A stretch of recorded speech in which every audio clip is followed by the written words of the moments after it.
We're down at the crunchy end of the Oceanic League for Stage 2 in 2024. Gaming Gladiators and Chiefs sit atop the throne, but there's still a game between them, so Chiefs, they'd have to hope for a miracle to finish first here, Vinny. But it's not about finishing first, it's more about having fun.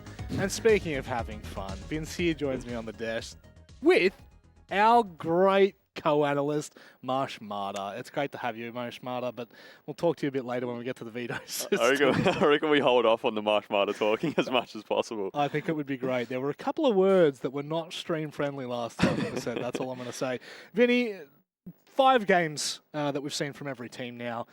We're getting a very good indication as to where they all sit. Yeah, we'll see the standings soon, and I think after the first sort of 3 or 4 play days, it was kind of tough to see how it was going to shape up, especially considering how we sort of had everybody in our power rankings. They ended up quite different after the first few weeks, but just coming into this last sort of 6 play day, 7 play day next week, yeah, everything seems to be sort of in order. I think probably the standouts are Circular Spheres and Supernova down the bottom. Obviously, we expected a bit more from them coming into this stage, and they haven't really been able to deliver so far. And then I guess teams like Outlast and Prodigy have sort of outdone themselves in what we expected, Prodigy especially. Yeah, Prodigy back-to-back games so far that we've kind of looked at and been very impressed by. For those of you that don't know what I'm referencing, a 7-5 win against Supernova and a 7-4 win against Outlast in their previous match day, which was last night, funnily enough. So they're looking really good. Outlast, on the other hand, they really came into the league, made a massive kerfuffle. They beat Antic and they beat Supernova, which was kind of, at that stage, it was groundbreaking. We were like, what in the hell has just happened? But unfortunately, in the last 2 play days, they've had a very rude awakening with a 7-0 loss, and obviously their 7-4 loss to Prodigy. So I think the expectation for them now is maybe a little bit different to what we had coming into even yesterday. Yeah, I think so. I think they've definitely already done enough sort of to stay out of that bottom 2, so they're definitely looking to be playing playoffs. And I think for them now, these last 2 play days should just be about building confidence and getting good siege, or at least producing some good siege coming into the last 2 play days. I don't think they're going to make waves into that top 2. I think Chiefs and Gaming Gladiators look pretty solid at the moment. I think today's result for Chiefs is going to be pretty important in that first game, which we'll get into soon. And I mean, we had high expectations for Outlast based on those first 2 games, but realistically, I think it's sort of, consistent siege will shine, and they haven't been consistent at all. Yeah, any win for Gaming Gladiators will see them confirmed into top 2, and I think that might also almost confirm them as first place. Obviously, there'd have to be something quite crazy to happen. Chiefs are quite in a similar story. They're probably at least the 1 win away from securing it, but still hot on the heels. You got 3 teams on 9 points. It's not necessarily free in that respects. And Antic, I feel like we're starting to see that shift, that momentum shift from them. We're starting to feel like that roster's equaling out a little bit. You hear them talking about lunchbox effect and all of these kind of things. That feels a little. It feels like it's just got a bit more gravity to it now with this roster. It feels like they might be able to cement their feet, but they're going to have to do that at the end of the play day. That's right. All the way through to match 4 is when we will see what Antic is made of. Prodigy are on the rise, and they are pushing good teams all the way. But before we get there, we do have plenty of action to come. Chips. God damn it. Chips and Supernova. Up the Chips. Shout out 2021.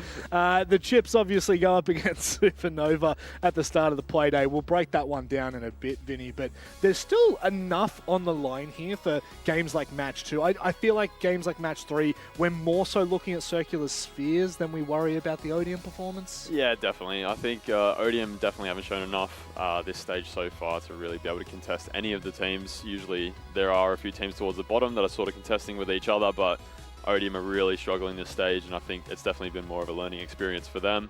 That GG Outlast game will be quite interesting, I think. I think Gaming Gladiators will definitely take the win, but in saying that, Outlast have done a very patchy siege this stage, so you just never know, and I forget who said it yesterday, I think it was Dev. So the last time that GG really had a loss was against us, Kelton's Knights, who were made up of just sort of random, like obviously we'd played before, but it was a team that Gaming Gladiators didn't expect to lose to. They should never have lost to us. So it could be one of those bogey games or one of those underrated games. So who knows? The bogey game. Yeah, we're going back to it. We're going back to it again. Bogey team. No, it is fair. Look, to be fair, Outlast has been the bogey team for the second and third best team in the region coming into this stage. Again, Supernova and Antic were second and third place last stage. I think I've said that probably 10 times, but just reiterating for viewers that haven't really been watching stage 2, Outlaws beat them in their opening 2 playdays. So who's to say that they will not go toe-to-toe with Gaming Gladiators? I think that if you were a betting man, if you really thought about it with any kind of substance, you'd say there's no hope in hell. As we now look into the predictions, it's pretty standard all the way until that last match. We're all split, Vinny.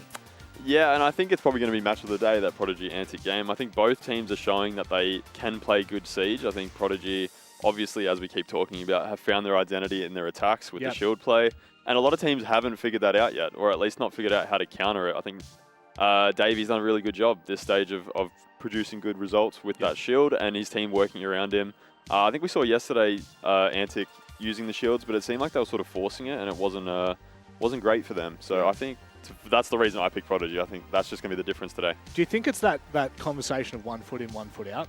Is it like, you're trying to test the waters with it, but you have to commit to the strategy? Yeah, you definitely can't half-ass it. It's like, with the shields, it's your game plan. You're building the whole attack around that shield. You can't really have it. I think we saw a few times yesterday where they'd send the Monty off alone and would end up dying solo, because realistically, it's just not the way that you should be playing with it. Yeah. And Prodigy just have that figured out at the moment. So yeah. Death Ball Siege. Death Ball Siege. That's basically 5 men behind the shield and take sight. That's and all you know what? Again, we talked to Prodigy last night. We spoke to him last week. They know what their game plan is. Davey is a man of few words, but they understand fundamental Siege at the end of the day, which is really the biggest discussion here, and Marshmallow agreed with us off the script. I just can't look at him and take him seriously. Well, yeah, he's got like an angry face, that's why it's hard to call him Marshmallow, because I don't think I've ever seen Dev really frown. What happens? Could you tip him upside down for me and just see whether the smile turns, the frown turn upside down? Just give it a shot for me. But I'm not a huge fan of that. No. He's happy. Oh, he actually is. He's happy. Hang on, we've just figured out the meta for Marshmallow, our third person on the desk. I think when we start to... He's stoked. What? G'day, mate. Oh, that's so much better. Is that the way it's meant to be? That is a frown upside down and a half. Oh, my God. Let's go ahead and move on with the night, because we've got a big matchup to kickstart. Playday number 6, Supernova go head-to-head with the chips. That's right. What kind of chips do you reckon they'd be? What flavour? I'm not sure. I think they have a good experience of old and new. Yeah. So maybe like a sweet and sour, maybe like salt and vinegar. Oh, yeah, maybe. Salt and vinegar. Yeah, I could go with that. Sweet and sour, I could see that. Yeah. I kind of get maybe the sweet is like the player and the sour is like the Cairo. What do you reckon? From experience, yeah. But I've heard, I've listen. To be fair, I've heard Cairo's calmed down quite a lot. Yeah, he's a great teammate, and honestly, with playing with him, he was genuinely had the potential to be fantastic. So I think he's just starting to show that now. Yeah, and going into again this day. They're really starting to feel like they're cementing their own Siege. We spoke to Tex last night, who had a phenomenal game on Bank. Granted, there's a very big asterisk next to that because it was against Odium, so it's very hard to kind of talk about Tex as being like a standout player in the game yesterday, because they were running all over Odium. There were no close rounds that I can remember. But still, a 10-2 performance from Tex. It's big enough to at least start that conversation of, hey, now there's a bit of contest, I should say, for Jigsaw. If he does even come back into the roster for play for Stage 2. Yeah, it's... I'm not a huge fan of the whole situation, to be honest. I think it'd be quite hard to be playing on this team with that sort of hanging over you, knowing that there's going to be somebody that could take your spot at any moment. But I think at the same time, it could also be bringing out the best in these players. Obviously, they're working for their spot, and it's not something that you usually get on a team. Usually, your spot's pretty cemented. But yeah, they're showing that I think they're by far the second best team in the region. Yeah. I don't think they quite have what it takes right now to take on GG, as we saw in their matchup last week. But in saying that, I think they have all the building blocks to have a really good stage. And if they keep building towards playoffs, you just never know in best of threes. Did you just play devil's advocate for yourself? I've got no one else. we got no one to bounce off. Unfortunately, Marshmallow's all happy, all smiles over there. Look, interesting statistic if you want to look at it and kind of, I guess, hone in on it a little bit. Quiz, second best player in the region based on EPS at the moment. This is just from the stats I've got, so if they're wrong, don't come after me. speak to me afterwards.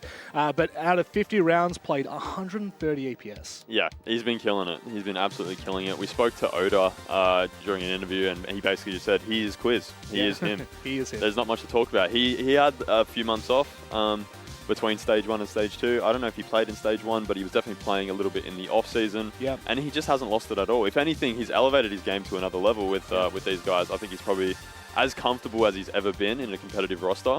And, you know, it's starting to show. He's definitely there on the fragging. It is. 3 of the Chiefs players in the top 10. However, when we turn the conversation to their opponents for this evening, Supernova will not like me saying this. Unfortunately, the best player they have this stage, who is it? Pinku, right? Or Prez. Prez. Yeah. It's Prez. I would say my stats might be a little bit skewed here because I don't think I don't think certain rounds have been taken into account for Pinku. But President is sitting at a 102 EPS, so bang on, right? He is top 20 in the region, right? He is the 20th best player. So he is the tipping point between when we start looking at players who go negative and players who are positive and making impact for their roster. So this has been a really rough stage for them. It has been. I just don't think they've found any consistency. Obviously, their attacking win rate is the big talking point that we were talking about last night, and their match last night didn't really help them at all in that regard. They're just struggling to find a lot of direction on these attacks. Obviously, we were talking about Prez's impact as an IGL and how much he can bring to the team, and the fact that he's fragging out and being positive could be a sign that maybe there aren't enough voices on the team to back him up and he's taking on more of a fragging role when he really shouldn't be. But in saying that, a few positives. I think Dirty has been quite a good player this stage as well. Bappin has been fairly good with the entries, I believe. He might be negative, but I know that he's at least getting involved and getting kills. He's somewhere. +2. He's positive. That's what I mean. So there are positives to draw from this stage so far. Yep. And this is a big game for them. This is basically their last chance to really cement their way out of the bottom 2 and play some playoffs. Which is just crazy to consider that this roster is in the bottom 2 of the league right now. They have been phenomenal over the last couple of stages, constantly in the mid-pack, constantly competing. It's crumbled in their own hands. They have to turn it around today, and they head to Clubhouse Defense against the Chiefs. I'm okay with this for Supernova. Yeah, I think if there's going to be any map, sometimes you'd think against a more experienced roster, you'd want to play something that far away from Clubhouse. But the thing is, with a map like Club, everybody knows how to play Club. Especially when you get defense first. Yeah, well, definitely by now you should. And yeah, there's a few defensive strats. If they can be aggressive, they can really ask questions of the Chiefs' attack, then I think they could get a few defensive rounds. And then on their attacks, they just really need to sort of do something a bit different. I don't think they're going to outmaneuver or out-fundamental Chiefs today. Tough ask. Yeah. It's a bit of a tough ask. Where do you see them winning? Do you see them winning? It'll be defensive rounds. Okay. I definitely think it's going to be aggressive defenses and not allowing Chiefs to get as much space as they want. Possibly trying to keep walls closed, things like that. Really like basic stuff, but if they can get it right or at least catch Chiefs off guard, then I think they'll pluck a few rounds. But do you think, and look, this might be rough. It's a rough question for me to ask you as an analyst because when you look at players like Bappin, I already know what the answer is going to be. But is there that element that they could lean into your roams, just as a very simple example? Do you think that a team like Chiefs will be able to isolate that too quickly?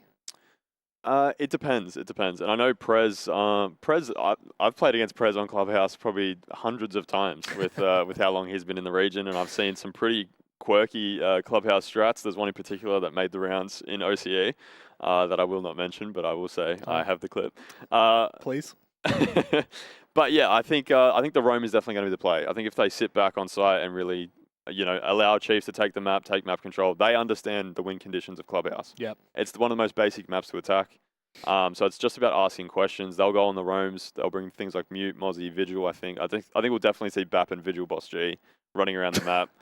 And I think that might be the only way that they find the win condition. So yeah, I'm excited to see what they bring out. Hopefully it's nothing too passive and we get a good game. So Bap and Boss G, that's 100%. The win condition 100%. At the moment. Well, it is time for us to get underway with our match. Jake and Guz will run you through the action. It is a little bit scary just how quick that Vincia has been able to acclimate himself to the couch because he just went on a great Dev Martyr spiel next to what was a happy Marsh Martyr. Very good to see now that they've turned their frown upside down, but he's doing a great job.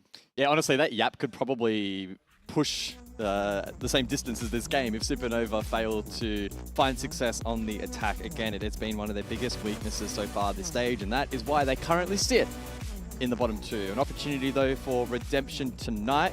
Otherwise, it will come right down to the wire in the final play day. Social media vote 100% in favor of Chiefs. I think that's probably a little bit unfair. Wow. Yeah, I mean, it might be one of the first times, if not the first, at least a very few amount, where we see 100% to 0 for Supernova. Just after they brought Pinku from the substitute role into the main starting lineup. Yesterday was a rough day for Supernova on Nighthaven Labs, guys, where the Montang just couldn't work for Palarazi. President tried his best. Bappin had some good moments. Pinku was okay. The Montang ban from Palarazi, and Player has let him know all about it in the chat. Maybe it's his own team that's just like, you know what, we need to get him off the Monty, so we're going to ban it. Probably for the best. Probably for the best. It's not 6 foot, poor Pala. Well, hopefully he can have a better game. And for Supernova's sake as well, starting on defense here, if you're going to play against Chiefs on Clubhouse, you'll want to start on defense. Jigsaw for who, says Bappin. Should focus on yourself, bud. You need this win, says Cairo. And they do, actually, guys. It's a really good observation from Cairo. If Supernova don't win this, it's looking very likely bottom 2 will be on the cards. Again, you wouldn't get that in NA. You wouldn't see all chat in NA. That's O-Stiff once again on display. Great to see a bit of banter in the pre-match chat. Been a lot of discussion as to how this Chiefs roster is going to look heading into playoffs. Players potentially on the chopping block, but we don't quite know. Only time will tell if Jigsaw is to actually join the team and for whom. Tex played very well last night. He was probably not far off, potentially. But again, very different roles, so he was always maybe a little bit safe. But played very well last night. Well, did you hear the interview with Tex yesterday? I don't know if you caught wind of it. I don't believe I did, no. So, I mean, I asked kind of the question, trying to get as much depth as possible regarding, you know, what Chiefs are thinking. We know from, like, a game in Gladiator's sake, they don't tell us much. They like to keep things close to the chest. But for Tex, he was very open. He said, look, we're going to play the final play days. So that's, of course, today. And then, of course, play day 7 next week. Then there's actually a little bit of time. I think there's like a solid week and a half until then, you know, the playoffs begin. And he said during that time, they're going to sit down as a team, evaluate, look at all their options, discuss potential, who's in, who's out, yada, yada, yada, whether or not Jigsaw does come in or doesn't come in. And I think that's a really good way to go about it and assess where they're at and what they want to do going into the playoffs. So very open about that, says Tex. Yesterday in the interview, it was great for him to let us know that. As for Supernova, of course, they already made their change. Quixie out and Pinku in. Didn't net them the result that they were hoping for yesterday. Now 1-4 versus the 4-1 Chiefs. And very much an important match now for Supernova. Running out of chances to get themselves out of the bottom 2 positions. Now in the clubhouse against one of the top teams in the region. Pinku with an early Nitrocell. But unable to find Tex, who is very much wary of potential pressure from Supernova. They do like to play aggressive early in these defensive rounds. Palarazi first to fall on the Malusi. And that is not a good sign for someone who was struggling immensely yesterday to start off with a donut in the opening round. Yeah, Chris has looked really good this stage. Best cost on the team, 74%. Solid on entry, 7-5 in that department. And overall has the most kills for the team as well. 51 and 30 deaths. So he's looked really good. Good kill, Pinku. Pinku, yeah, continued to contest that exterior breach and able to win out the fight. It feels like there's a lot on the shoulders of Pinku and Bappin explicitly, because President's always going to be that anchor. He's going to play sight. He's not going to roam up above. He's going to just hold basement, smoke, these kind of operators and positions. So when you do play something like Basement Club and you want to branch out, roam above, Pinku, Bappin, so important that they can find kills. Bappin doesn't get his one, Pinku does. He's dirty in a predicament where he wants to get aggressive main stairs. But this is probably not the position you want to be in on a mirror with a Nitrocell still in the back pocket. But he probably feels like he has to make something happen. He'll just take the drone. Nitrocell was pre-placed and blown and nothing found. 3 drones remaining, but 60 seconds for the Chiefs, plus a player advantage. Puts him in a really good position. Ram available for Vert. Can be deployed if Cairo has any left. Pinku continues to aggress over towards Secret. Player has a read and a ping. Thinks about a swing, but Pinku falls off, makes the calculated play, and can look to play behind the mirror window in that dummy's position. So the defense still with good potential positions to hold, but Chiefs should be able to trade this out. Wait and see. 35 seconds. Moto is being held, and Quiz, I don't think, has a read on that. They don't have a lot, though, hitting this site right now. It's going to be a they're lot of dry peeking. It's going to be like a lot of angles that need to be checked. Dirty and an off angle in towards Moto. I mean, they're going in blind, no drones. This actually could be very winnable for Supernova. That should be a freebie. Indeed it was. Wasn't checked by Quiz, thinking he could push through. That Moto wouldn't be held. Indeed it was. Drop down. Oda now looking for a plant in towards Arsenal, where Cairo also is located. One in towards Dirt, and you can't be losing those to President swinging out of Dirt. One location to hold, and Oda now in a 1v2 post-plant. Shut down immediately by Dirty. A really solid three-man defense on site for Supernova. Sees them take the opening round. Yeah, that position over towards Moto ended up being quite impactful. Dirty got a freebie and then was free to rotate short for the final kill. Prez Aura. I tell you what, Prez is having a good stage.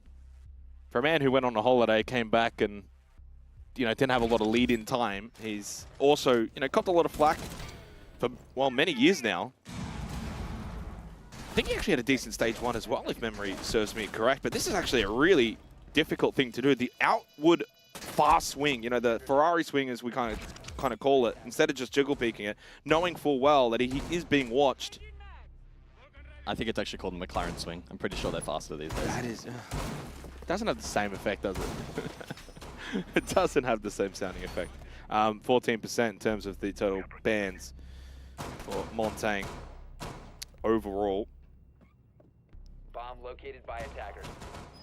But yeah, we saw a lot of Montaigne yesterday, and I'm not going to lie, I think it was the old adage of just because it's meta doesn't mean you have to play it. You got to still be proficient at it. You still got to have good proficiency, understand the role, what you got to do on that Montaigne, your strengths to weaknesses. Some players and teams probably didn't know that quite to the full effect yesterday. Gym Bedroom to come, second round coming up. Supernova just got to take it one round at a time. I love this Chiefs roster. I think they're a great roster. I still think they're also quite vulnerable if you put pressure on them. Yeah, last round was tough towards the death. They had no drones left, and a couple of those unchecked positions proved to be quite costly. As you mentioned as well, Prez on that anchor roll has looked solid. On the Bandit, though, this time around on the extension. We'll be looking to trick the wall. Double hard breach though, so they should be able to... Players already in stock on the Buck, so this is going to be very risky for President. If there's pressure down below in towards Lounge, I don't know if there's much cover. Cairo in towards Garage, so yeah, there's no real cover here to suggest that President can actually go for that trick, and he falls back to Con and into the bedroom. And I would imagine he'll put these batteries down towards Jacuzzi. Smart play. Happen though, holds over towards CCTV, knows that is one located in Rafters, knows he's also been droned out through the drone hole, another one coming on through, the pressure mounting, but only 3 drones remaining for Chiefs. Convert down below, potentially, that stock Oh, position. he pushes into red, that's so over-aggressive, but maybe felt the cutoff back to Con was being covered. I mean, he was held from below, he had to move. Yeah. It was just a really good clear. It would have been a case of just try and take one with you. Yeah. Ultimately falls short of that though, and Bappin will lose his life 2 rounds in a row without being able to make an impact.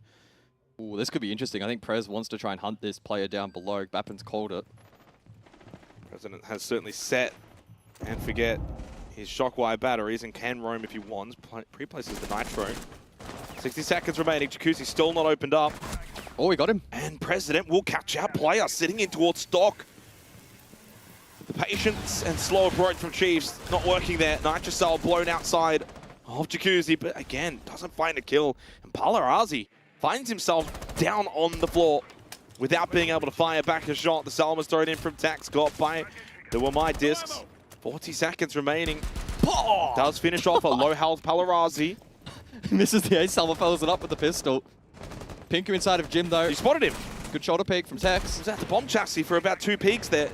And then that's a free kill as well. Pinku will punish Tex for not being able to get that initial kill. And Pinku can push up. No Nitrocell. Peeks the window. Gets into a better position. The jump in vault from Tex though, so aggressive. And the pistol is successful. 3 in the round from Tex. And the prone play from Kyra at the end to take Gym Bedroom Chiefs on the board. Awkward round for Tex. I'm assuming he ran out of ammo. I would have anticipated him to take the time to reload, but the AK-12 can burn that ammo pretty quickly. The double off the back of the pistol, clean work. Initial clear over towards Cash as well was clean. We saw Bappin here under a ton of pressure. Had to try and make a play, take one with him. Was unsuccessful. Player caught sleeping a little bit over towards Stock, not anticipating the kitchen run out. Made things interesting in the round. But then Tex able to brute force his way through Jim. Good pressure onto Pinku. And left Prez all alone in the 1 versus 3 on 4 HP. It's always that what-if scenario. But at the very beginning of the round, Baffin with the swing top red, guess who he was aiming at? Tex. You kill that guy who goes on to get 3 kills, and maybe that whole round just ends up being quite different. He's also the ace, hard breed. That's good analysis. That's good retrospective analysis from you, Jack. I like that. Well, it's just, you know, storylining really more than anything in the round. That could have been maybe one had he been able to get it's that like if kill. you're versing BDS and you kill Sharko first every round, it helps. It helps. Changes the narrative. It really does. 10 seconds to insertion. Kara onto the blitz now as we see Cash and CCTV in this 3rd round. But I don't know if blitz is necessary. Can, of course, put pressure in towards Gon. They go with the more optimal lineup though, double hard breach, the Grim. Sophia again.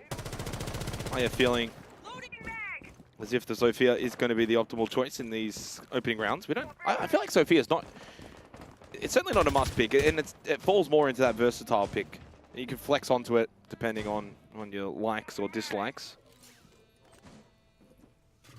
Claymore's outside of Garage.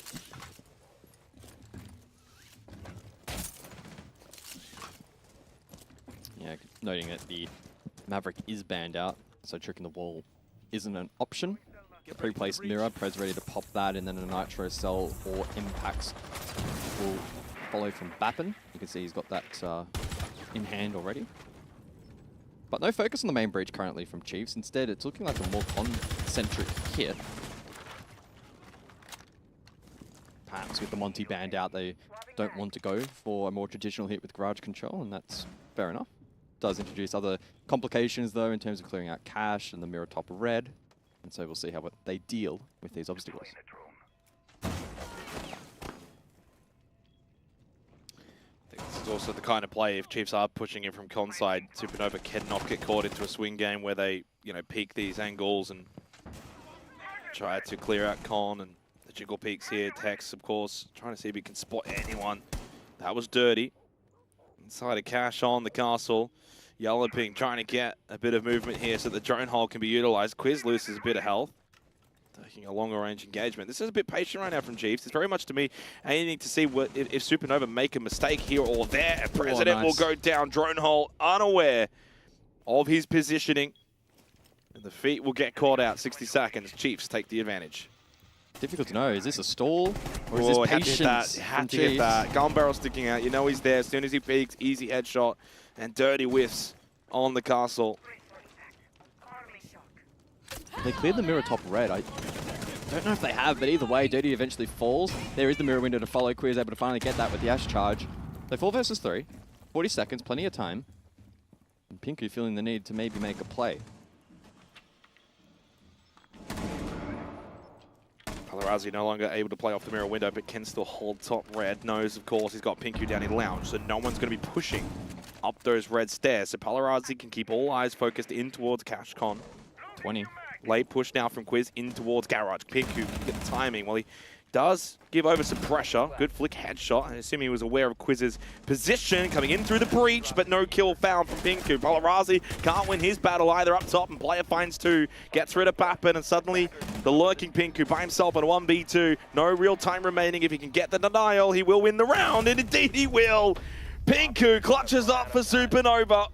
The lounge lurk successful up red. They cleared Palarazi and Bappin. They figured that that was no longer going to be an issue from that position. He walks in uncontested and gets the free kill onto Tex. Where was the help? Where was player? I mean, that's not on player though. What are Chiefs doing in the last 40 seconds of that round? They've, right here, 2 kills, 5v3. But you know where Pinku is, right? So he can only come up from red. So I'm curious to see just where's player looking here at the end? It's not even, yeah, but it's not on player. There's 3 positions he's got to hold, dude. It is not on him. Why is Tex planting there? It's such a strange position. They also haven't cleared the information on site. I think you and they had a 5v3 honestly, cache. It's a cache hit. I think you're being a little bit too fair there because he's checked red hallway. There's no one there. You've got one position to block Tex, and that's from cache door, and you're not standing in it. But it's all involved. It's all inclusive. It's not just player in that situation. Strange plant position as well. You could make the argument that he should have contested him before he made his way up red. That I would agree with. But after he's already made that move, then... It definitely feels like Chiefs have got some synergy to work on. Yeah. 5 seconds to insertion. I would love to understand what was communicated there to not go for a default cache plant on like the con wall. What were they afraid of? I guess Tex wanted to, maybe was thinking post plant the window, play outside of the balcony. Before that, again, the 5v3. That is where they lost the round. It had nothing to do with that. Well, for Supernova's sake, and credit to Pinku, they do get the round. Supernova got 2-1.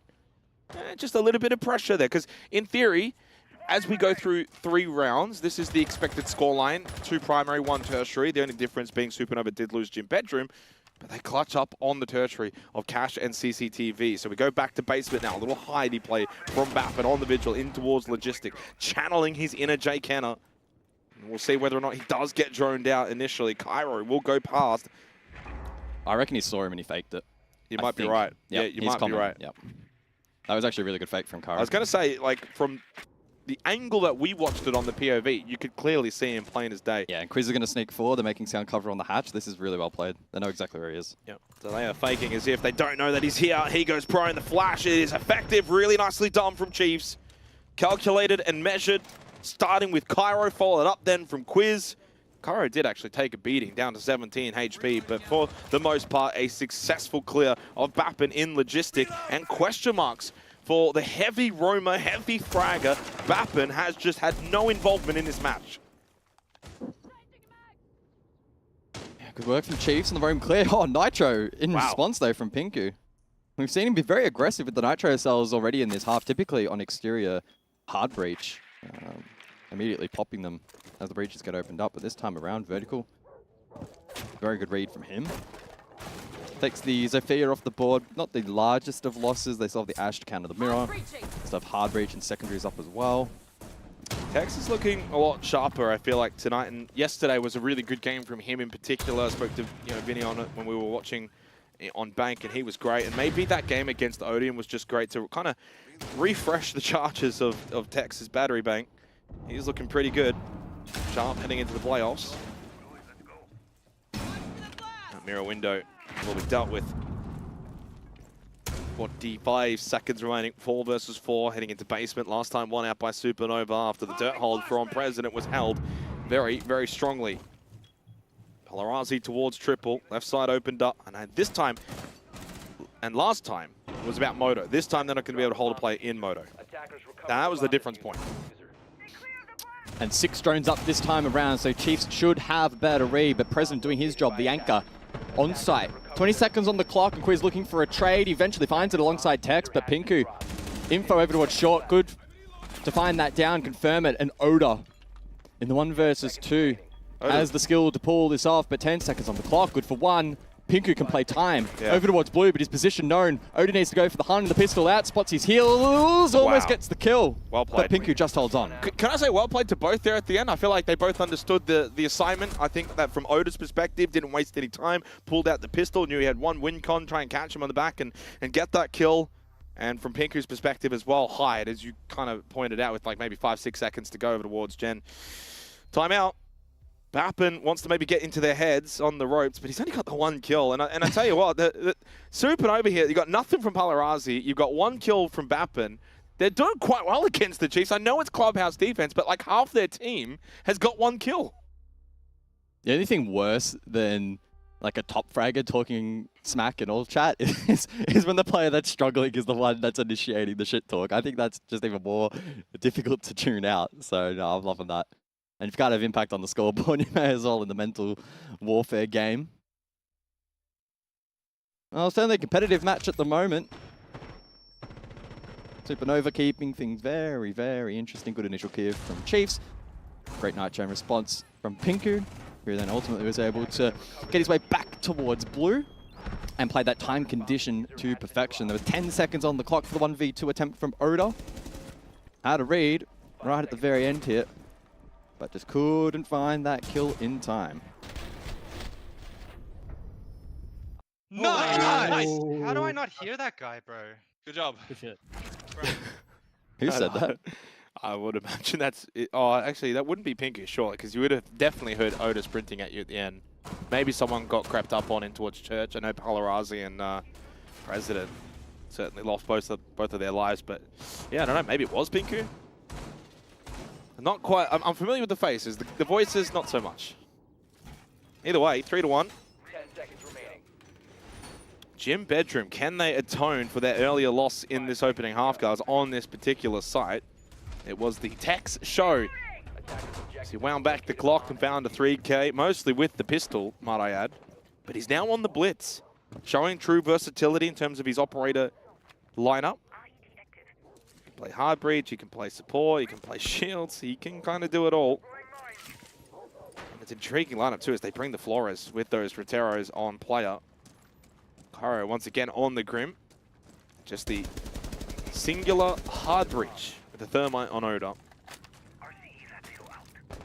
Something to consider on a site where it can be sometimes difficult to get Jacuzzi opened up, depending on the defensive pressure.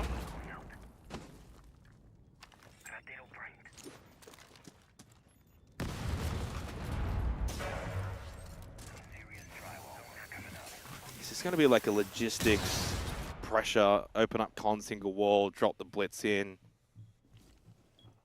clear out logistics, get top main. Get pressure in from Jacuzzi eventually as well. Maybe somewhat ignoring a con side push.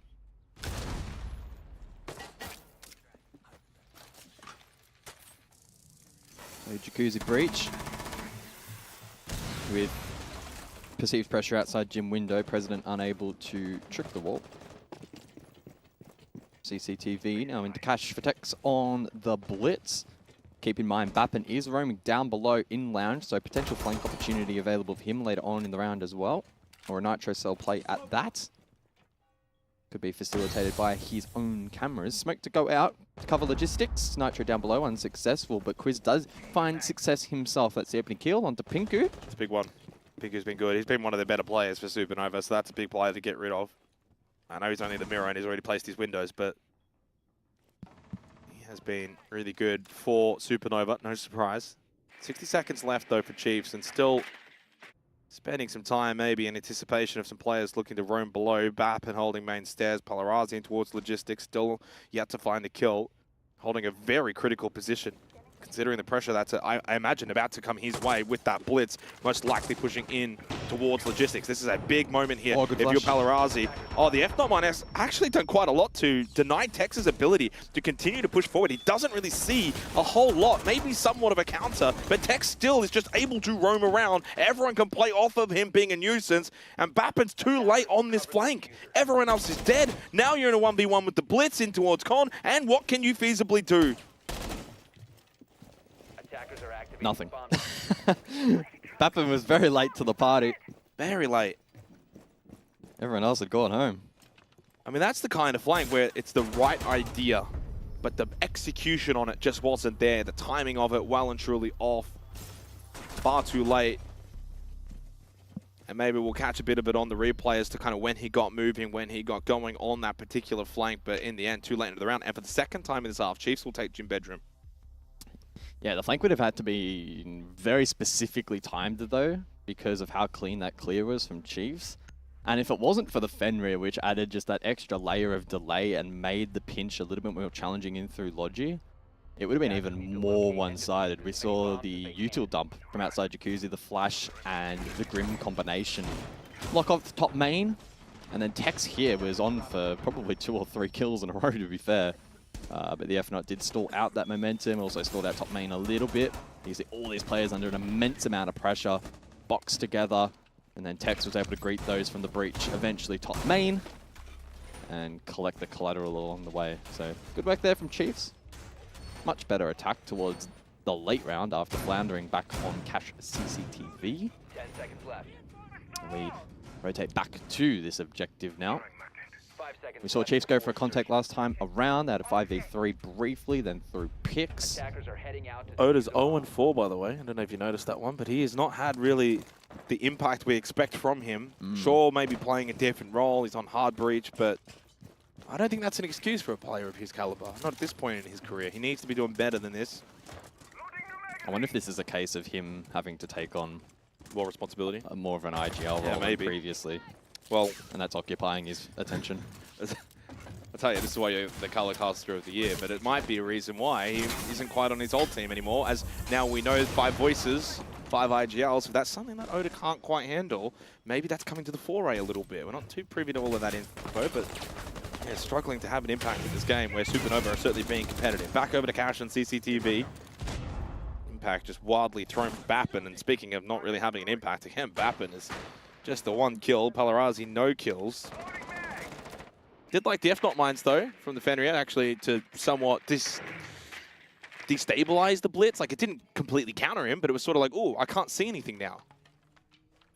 Yeah, just slowed down the momentum of the push a little bit, but ultimately you can't stall it out forever. Again, it's looking like a con hit here from Chiefs, and Quiz has snuck his way forward all the way through to construction. Mirror window top red again, but he'll be able to charge that freely. Allows the rest of the team to now join in on the action. Oda will open the con wall. No threat of an impact trick over the wall. They have already been used elsewhere. I think it was main breach from Bappin. Exothermic placed. Charge to follow, but it could be a dummy here from Chiefs. Diffuser on the roof. Potentially indicative that they'll look to hit through breach and go for a default plant. Risky though if they don't clear garage, but Palarazi falls. Difficult position to hold next to the chassis. Yeah, still, but I think right now we're in a position, this half, Palarazi's been in difficult position after difficult position. Maybe time to put others in said difficult positions and force them to try and do something. It's going to be 0-6. Pre-placed Nitro there for the default con plant, but as mentioned, Oda did rotate kit. Once again for Supernova playing from a disadvantaged position, double stack towards red. Tex, where is the fact that they have now cleared out Cash, so where will they be? Well, they'll be red. Side rafters. Not too difficult to kind of ascertain where these players will be. Quiz outside garage. Pinku, though, down below. There's actually 2 in towards garage. This could be a bit of a trap here for Quiz. If he does make his way in, he's not going to be anticipating Pinku to be bot level on garage, and it's an easy headshot from Pinku. Bappin finds 2 as well from the grave. He only had 1 before this round. Now we'll triple up. Tex got 1, but too late in the round as President will close it out. And once again, we see Cash and CCTV go the way of the defense, go the way of Supernova, and it's a 4-2 half. Not bad. I mean, there were some different permutations to that round, but there were some fundamental big mistakes again made by Chiefs, like the sack over towards garage. They tried to get fancy with rotating the diffuser. I think they were ultimately trying to go for the exact same plant as last time, so that strategy pretty fundamentally flawed, I feel.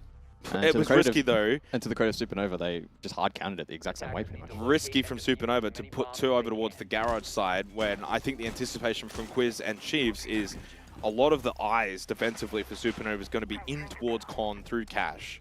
Expecting that kind of push, having to watch breach and CC window. Maybe there's not going to be as much pressure watching over towards garage, and yet they had 2 eyes, sets of eyes, watching as he tries to enter. And as soon as he makes contact, there's like 15, 20 seconds left in the round. What's Quiz going to do then? By the time he rotates off and goes somewhere else, he's going to be so ineffective. So he feels the pressure to then force himself in towards garage, take that fight, doesn't expect the second player. Easy kill for Pinku, who had, by the way, a tremendous half, 8-3, hard carrying his team. President as well, alongside him. So Pinku and President leading the way for Supernova right now after the first half. 4-2 lead. What can they do on the attack? Would this be upset of the stage if Supernova find a way to get 3 points off the Chiefs? Well, if you had asked me that question play day 1, no. Maybe to a small extent. But we're into play day 6. Given that Supernova find themselves in the bottom 2, potentially. Must win. But I will say... Cairo said it. Cairo said it. You got to win this. Like I said, though, this is where they lose the game. 22% attacking win rate. It has been very poor this stage. Their defense has been solid. It was 67% heading into the night. That is not where they are losing games. Their late round attacking strats and synergy has been far off the mark and far below our expectations. So let's see here on Clubhouse, a map that is going to reward Fundamental Siege if they've been able to tighten the ship or not. And I think a part of that as well, when you kind of look at the structure of the Supernova roster, Nitrazal misses there from Tex. You've got a guy like President who probably flourishes more on defense than he does on attack. So he's going to have to play the hard breach. He's not going to be the one to go in and entry frag. Pinku, Dirty, Palarazi, Bappin. More emphasis on those four to do better on the attack. Easier said than done, though. What's going on here? I was like I got transported back to the 1940s there momentarily. What the hell? Dirty in towards Dirt, by the way. That's a strange contact to make. He is just almost 1 foot out the door. Well, he's walked into a 3-man crossfire. What is this play from Supernova? And it goes back to your statistic before, Guz. And I think right here, firsthand, there's 90 seconds left in the round, and you're trying to just walk out of Dirt and waltz in towards site. I mean, oh, that's bad. Yeah. There are two teams, or one team rather, that has a worse attacking win rate than Supernova heading into tonight. That's Odium? CS. No, CS 20%, Odium's 25. Oh, wow. And again, Supernova Pinku 22. gets it back. Okay, President and Pinku once again. Dynamic duo find a way to bring the round back into contention. Palarazi gets one, but traded by player, and suddenly becomes a 2 versus 2 with a lot of time. Now, Pinku, you know he's in blue. Left side, tucked in. Player taken low, no. Only a small bit of damage. Pinku on 3 HP. Player will finish him off. 2 in the round for Player, and President now in a 1v2. Couldn't get the plant down successfully either. Imagine the Yokai He's on a being BPC. a nuisance. BPC, I think, as well. So 35 seconds to just kind of think through this process, where you want to go, how you want to rotate. In towards Church, probably the better avenue. One in towards Moto. Is he going to expect it? At this point, you have to, but Cairo plays it so well. Patience is a virtue. And Cairo and Chiefs come up clutch to close out basement there to start the second half, but boy, was that close, and a little bit too close for Chiefs' liking. Yeah, not exactly sure where the BPC was placed, but somewhere inside of Arsenal would have been feeding information there, and that's why we see the defense peel back and play for that game. Yeah, Dirty walking into the cross, ill-advised. As you mentioned, though, Pinku and Prez, the dynamic duo at the moment, trying their best to bring this round back. Unfortunately for Pinku, was very low on HP, and Player was able to dance and dive his way through blue. And Kyra off the back of that information, trying to force the plant to go down, was able to swing and find the final pick. So, not bad from Chiefs, a little bit shaky, but again, with Supernova making fundamental mistakes again, they were punished, as has been the case this stage. Yeah, it's close, but too far right now for Supernova, isn't it? Palarazi on the board now, 1-7, Bappin 3-7, both struggling still, but yeah, Pinku and President are certainly leaving no chances. They are doing everything they possibly can to try and get their team over the line, but it just doesn't feel like you've got this core body of 5 all working together synergistically. It's just like we saw at the very beginning of that last round. Who was it? I think it was Dirty, out of Dirt, and just trying to take a weird fight, and it just doesn't make sense with 90 seconds on the clock while you're kind of pushing out in that avenue. Super solo mindset, gets punished. 10 kills for Tex, by the way, topping the lobby. Yeah, he played really well yesterday, but this is, again, Tex looking like he's snowballing that momentum, that advantage, and perfectly timed going into the break. He said yesterday anyone could get replaced for Jigsaw, he himself, and as much as he's enjoying his siege right now, if he's not playing well, he could be the one to make way. Right now, though, he is playing exceptionally well at the right stage of the season. Gym bedroom. Conwall getting opened up by President, although okay, that they was double missed the impact amp. Where's that denial? Where have they put it? Has Chris put it somewhere strange? Maybe like Logi or something? I don't know. See if the Obs can find it, but yeah, Ooh. it is Logi. Okay. Okay. Yeah, that's well played. Double commit though immediately from Supernova. Again, another fundamental mistake that could prove costly. It's not round defining certainly, but No. it's not ideal. Biggest thing you really want to do is try and get Jacuzzi opened up. No issues if you could do that. You probably don't need the con single wall. But it does actually really empower that mirror window and the presence that Chiefs will have in towards con. So it really does kind of deny Supernova from being able to overload this position, push Chiefs back, tucked in towards site. Pretty surprised that we're not seeing much in the way of a cache extension from Chiefs. I just don't know if you're going to be able to push that anymore now. So this position here for Quiz is like super strong. Because he doesn't have to worry as much. I mean, I guess you could still play the logistic hatch. It'll be a Logi drop with a Capital. Yeah, I guess you could. Yeah. Use the asphyxiating bolt to try and clear out that position over towards Jacuzzi. It's taken a little bit of time, but they've made their way over the exothermic charge to get that wall opened up. Over a minute remaining. Player on the rotation. Just to keep main stairs control, I imagine. I don't know if he's going to go too crazy here. Probably play a Nitro below for the Logi drop, I would guess. It's a possibility. back on control for the attack. Bappen will probably want to try and get in a position to counter some of this utility, like the deployable shield and the mirror windows with 2 Ash charges in pocket. This is an aggressive angle from Bappen without having had the potential to clear out Logistic. Maybe hoping to catch someone from Chiefs off guard. You can see how aggressive this position is right now, considering what is vulnerable to him. He gets the free kill onto Cairo, and the expectation was the player in Logistics would then maybe swing con, but he doesn't. They hold their position. 30 seconds now, and the push will come through from Supernova. President in towards default behind Nitro, Nitro. Where's the Nitro cell to deny? President is not being denied. We heard an explosion go. Where was it? But I don't know where it was. And Quiz will get a big kill onto Bappen though. 3 versus 4 post-plant scenario as Supernova are looking to get an attacking round. President, huge kill onto Tax and Quiz in a 1v4. Supernova about to go 2 rounds up on Chiefs.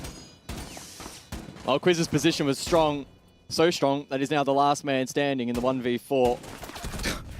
Well, this is to anyone that says this team may not need Jigsaw. This team definitely has a missing piece. Not bad from you. Yeah, Chiefs don't have a read on the plant. Player instructed to deny plant at the mattress default. He doesn't know where it's going down. He's playing down below. He doesn't get that cue visually or audibly. So someone has made the call that the plant's going down at mattress despite it being over at weights. And that's a fundamental flaw. If he was able to deny that, it could have flipped the result of the round. Such a good play from Bappen. Highlighted it in that round as well, guys. But considering they hadn't been able to clear Logistic, no pressure con single wall, that was such a ballsy play. Gets a good kill onto Cairo. Nice! Let's go! Fucking Great go, attack! boys. Dude, Great That was attack! actually so much better, guys.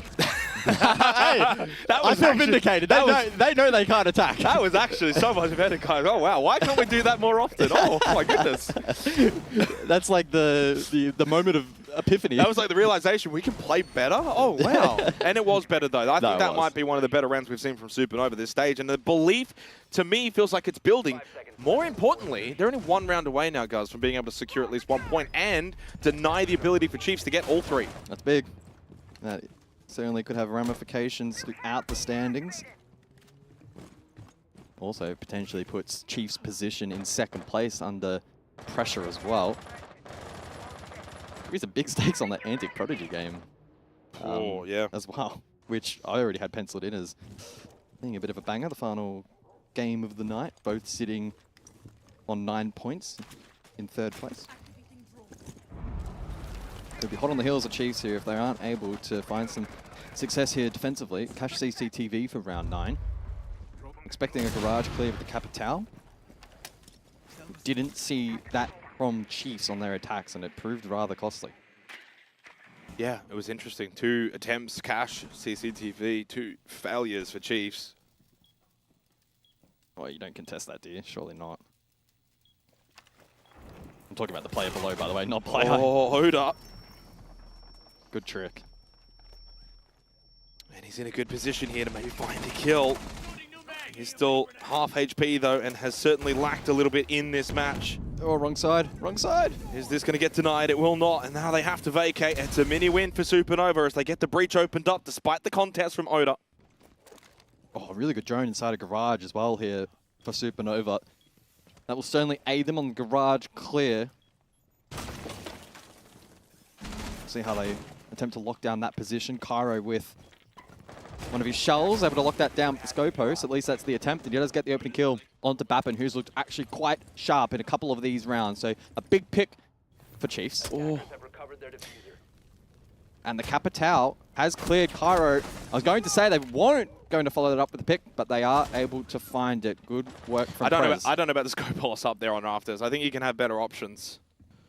Yeah, if you don't have an exit strategy, I would say that the Azami would be better, but it is banned out, so I don't hate it. 1 for 1 leaves us in a 4 versus 4 position, but Palarazi is evidently shown there. Has got good position towards Rafters and can open up looking for a somewhat default plant. Need to be mindful of any potential nitro cells that can go over the server rack in towards CCTV. Dirty.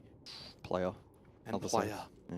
Is player aware of this, though? Because if he goes walking in towards Lounge and is not wary of Dirty on the exterior, he could lose his life. Well, player has Nitro in pocket, so Dirty's just going to wait and try and bait him in. But with the man disadvantage, that could be tough. That said, 3 versus 3. Players on the move, and he does go through lobby. 20 seconds. Dirty those over towards parking. He does get the kill as we were watching that. There's the Nitro Cell thrown over, but misses the mark. Out Where are you swings, going? though. Where is Palarazi going? Just caught completely out in the open there as Dirty now has no time remaining to salvage this round. Great headshot onto Tex. Makes it a 1 versus 1, but no time to find Oda, who hides so perfectly. We're out of time. What was Palarazi doing? Guz! What are your thoughts, Vinny? Can you just give me a thumbs up or a thumbs down for Palarazi? Is that Hey, a thumbs down? I see a thumbs down. That's kind of toxic, Vinny. Yeah, jeez. Jeez. Didn't know he had that in him. He does a good job, of course, getting out of the way of the Nitro Cell. That's the expectation. Pressure. Everyone knows. Pressure. And it's the perceived pressure of what's to come after that. It's almost like, oh, they know I haven't died, so they're going to, like, run at me or something. And I think maybe it's a case of Dirty being down below, still rotating back. Yeah. Dirty did his job. He got the kill onto player. He was able to maintain the fact that Chiefs had no vert at the end. What does player want to try and do? He wants to try and deny from below, get that lounge control. Dirty denies that. Dirty's done his job. And it's here. What are you doing? I think he immediately swings anticipating the counter swing from Cash and then looked away at something, and that's what proved costly. By the way, you know one thing we're going to have to get used to is that Scopos outline. I almost thought it was a 1v3 at the end. Yeah, it remains. Like, very Yeah. briefly, I was like, hang on, I see 3 outlines. Like, how is there 3 in Cash? Yeah. It was a 1v2. And he hit a great shot onto Dex to make it a 1v1, but obviously he wasn't going to be aware of where Oda was holding. So, big round for Chiefs, but Guz, they're not convincing rounds. No. And back to that brief discussion about Scopos Rafters. I don't know, it wasn't particularly convincing, and I think if the Capital now being shown, if we see that side again in this match, I would probably anticipate Mai would be a greater counter, again with his underhand band out. To the Scopos though, here again, round 10, this time though for the roam on the hands of Quiz, which we saw last time out. IQ brought to counter Velk. That's alright, boys. Fuck these guys, bro. We're fucking better than them. Let's Fucking go. all over them, boys. Dude, it's just 2 little rounds, like 2 little mistakes. We've got. I know we're gonna win this game. Let's fucking go. I think that's Dirty there from my... Well, trying to watch whose lips are moving just to make sure. But yeah, I love that attitude though. Like, Good mental. it's a really good mental to have. I think they know as well, deep down, this ends up being a big game. And pressure's on to get points and get out of the bottom 2, and this would also be, you know, kind of like a 2-pronged effect. If not only you get the points, but you beat a top team as well in the process. That just breathes life back into your stage, puts the pressure all back onto Circular Spheres. 5-4 though, Chiefs certainly capable of being able to close out from here and win the next 3 defensive rounds on Clubhouse. Logic Bomb rings out from Bingu, 1 remaining. Oh, where are you going, Quiz? Oh my goodness, it's a huge engagement towards Jim as How is Quiz no one dead? and Dirty both should be dead at I this know. point. It should be 4 versus 4. And then Eddie swings back and Quiz holds the angle. Dirty overswings and doesn't peek it properly. Where's the rest of the team? Help on the pinch, guys. Come on. Where's the player outside of Jacuzzi? It's been opened up. They can't get the pinch. President dies. And all of that positivity from Dirty's out the window. I just thought Quiz made a round losing play by re-aggressing Jim into the logic bomb. But it may well be round winning. Finally taken down. Where's Pinku? He can salvage this. Well, Oda's the next layer. He's already over towards main aggressing. 4 versus And players 3. in Logi. Like, they have not cleared this room at all. Logic Bomb rings out. Pinku clearing down below. Palarazi outside the exterior of Jacuzzi. The message for him would just be hold. Wait, let Pinku do his thing. But Bappin lost his life. They don't know players still in Logi, though, so keep that in mind for the flank watch. Pinku now making his way down towards site. There is a Scopos shell in towards triple near the bar. Oh, he has diffuser. Kit is up above, no. and player will hold 40 seconds. And I think Palarazi and Pinku have just realized that they need to clear back above. This needs to be absolutely perfect. They need to get to the kill, get the kit, and get immediately speed to site. this up as quick as they possibly can with 30 seconds remaining. You can drop the hatches, get back towards site quickly, but they're clearing this way too slowly. No time. They don't have time. And the round's over. It's over. I think they've absolutely cooked this one. You may as well just save your guns for the next round, boys. Oh, and there's even an Echo joined to support player here. Wow, this is actually quite embarrassing. Well, the round is over now. 10 seconds left. Doesn't matter. There's no time. Pinku is smart to try and maybe clear sight and provide a pathway. But Alarazi, even as quick as he could go, couldn't get back to site and stage. Well, that was a crazy round. Yeah, I mean, How has Quiz gotten away with that inside of Gym is absolute insanity to me. is that miscommunication? I mean, I think initially Pinku's like, maybe the idea is if I go down towards site, they might not expect it because they have kit. That was bizarre from Dirty. Yeah, we're a bit perplexed. I think that was more for your jumping. I think there may have been an extra layer of pressure on that roam, which did make it maybe a little bit more difficult than it appeared on what we saw, but even still, Quiz has... It's just insane. You rarely get away with that. And that's an in back into the match. Well, and suddenly, 5-5. I don't believe Supernova have taken a tactical timeout, so surprised they don't want to take one here. From a 5-3 lead, it's now subsequently 5-5. Break point, someone's going to walk away with a point after this round. You lose this round, you can no longer acquire all three. I would say that matters a lot more to Supernova. Pressure on them now to try and close this out. We saw before how hyped Dirty was. They tried to be positive. President, Pinku, double-digit kills. Dirty going positive. I wonder what the comms were like after that round, because that one would have been far more frustrating in my opinion. Well, big round coming up for both teams. Chiefs finding a will and a way to get themselves back into this game. They've now tied it up. It hasn't been clean. It hasn't been clinical. But they are managing the situation very, very well. So standard extension here for Gym Bedroom towards Cash and CCTV. And that's an easy trick for Cairo.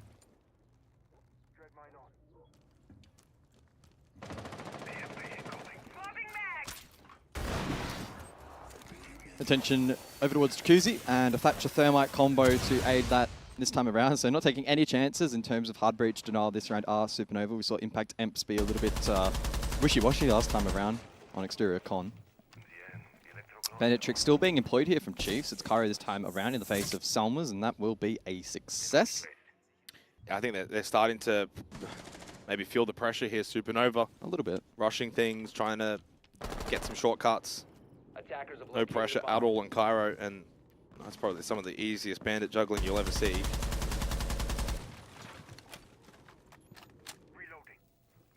So they dropped the scope post this time around. Instead of bringing Malusi and Tex will hold Rafters.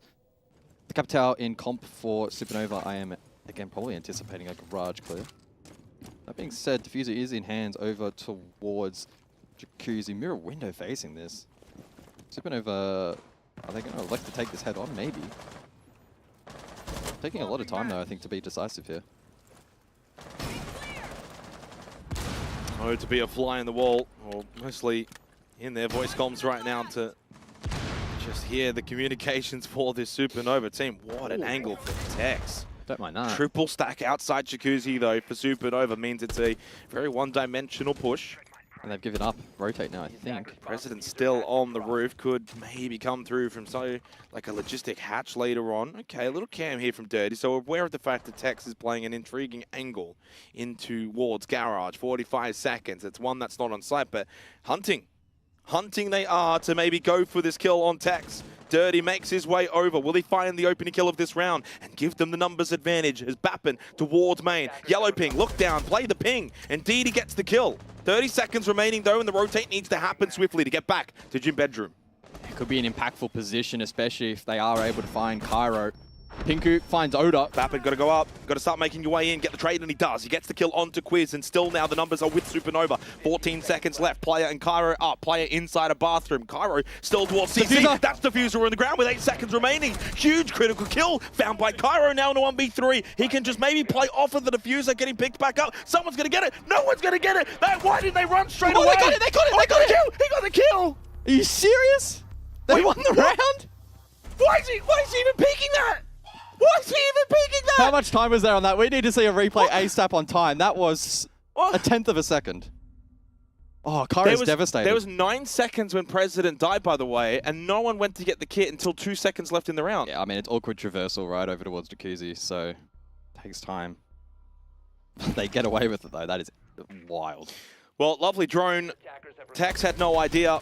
He gets droned out. He loses his life in garage. Pinku just wins a straight 1v1 with Oda, who has struggled immensely in this game. And it was at that point. Now, at this point here, Cairo he saw one go. He must have seen one go out, but Oh, it was too tense. With 1 second left on the clock, do you not just unpeak that? Yes. Well, he saw the player initially jump out, and again, we're talking about decision making in the matter of a couple of seconds. Absolutely. Player jumps out, he knows it. He's got the cross to get back into the building, but with 1 second left, and he needs a vault animation, he needs to get it on the ground. Yeah. That's the time to unpeak, but we're talking about... And I think he maybe did try to at the very end, but it's just a really sharp shot from Bappin. I mean, I don't think that is definitely not around on Cairo. After he even got that kill onto President out in the balcony, that was the only reason why that was around, even somewhat winnable. Either way, Chiefs can no longer get 3 points. Supernova have now got match point to acquire all 3 points. Would this get them out of the bottom 2 temporarily? You threw me under the bus there. I thought you had the... Well, they're on 3 points at the moment, and above them is Circular Spheres on 5 points. So it's a 2-point margin to get out of the bottom 2. If Chiefs win in overtime, it would get them to 13 points, but I don't know. For Supernova, it would put them above in an OT win. It would keep them equal with CS. If they win this round, this very round, they would go to 6 points. And I think more importantly, looking at that and getting the 3 points here, it puts them 3 points in contention with everyone else above them on 9. So it really does put the pressure on others above them. If they can only win in OT, then those that are on 9 points are safe, because there's only 1 playday after this. So the max points they would be able to get to is 8. So 3 points would be absolutely massive for Supernova. Another intriguing contest over towards this main breach. It feels like we haven't seen Vert play like this in years. Trying to contest the bandit juggle. Yeah, they got it this time. They've won this out. Yeah. Quiz can rotate it back over towards Conwall. Quiz is also now very, very low. Well, I'll tell you what, Pinku MVP. He's been good. You just wonder if he had been in the whole time, maybe Supernova wouldn't have found themselves in this predicament. Oh no. Oh, you are kidding. They've lost President. No chance for a rehost. You must stay locked in here. Just think of it as if he's lost a President through this round. Yeah. He just died somewhere random. Palarazi gets a kill onto Quiz and we're back to even. Now you got to stay mentally locked in. 60 seconds, 4 versus 4. And Cairo is down. Uh-oh. There's no way. Dirty should clear him with the asphyxiating bolt here, and that will be Cairo dead. Supernova with the advantage. Comes down to plant denial now, I feel, for Chiefs. They have double Nitro on the board, smoke as well, with canister in hand. The pressure mounting, though, on Chiefs, staring down the barrel of 0 points tonight in a match that they would certainly have gone into with confidence. Palarazi has really stood up as this game has gone on. He's had some big kills. Tex, huge game from him, but he needs a bit of help here at the end. Oda needs to rise to the occasion. 20 seconds remaining. Cash and CCTV. Smoke Babe out from player. Shot lands, dirty low. Bappin with the kit. 10 seconds remaining. There's a vault outside. Playing the CC window now is Tech. Super aggressive. Lost his life. Nitro Cell from Oda. Does get the kill onto Bappin. 3 seconds remaining. They can't get the Dirty kit. will go down. Picked up by Pinku and sticks it. Where's player to deny? Palarazi can't help out. And we go to overtime. No precedent for Supernova. And they cannot clutch up the round. Chiefs will keep this one going. Man, I feel like we've wound back the years here on Club. This is some real solid siege. The initial contest breach, then we saw good clear rafters from the attack, followed up with the smoke canister to disperse default, and then Oda with a perfect read on the Nitro for the breach plant.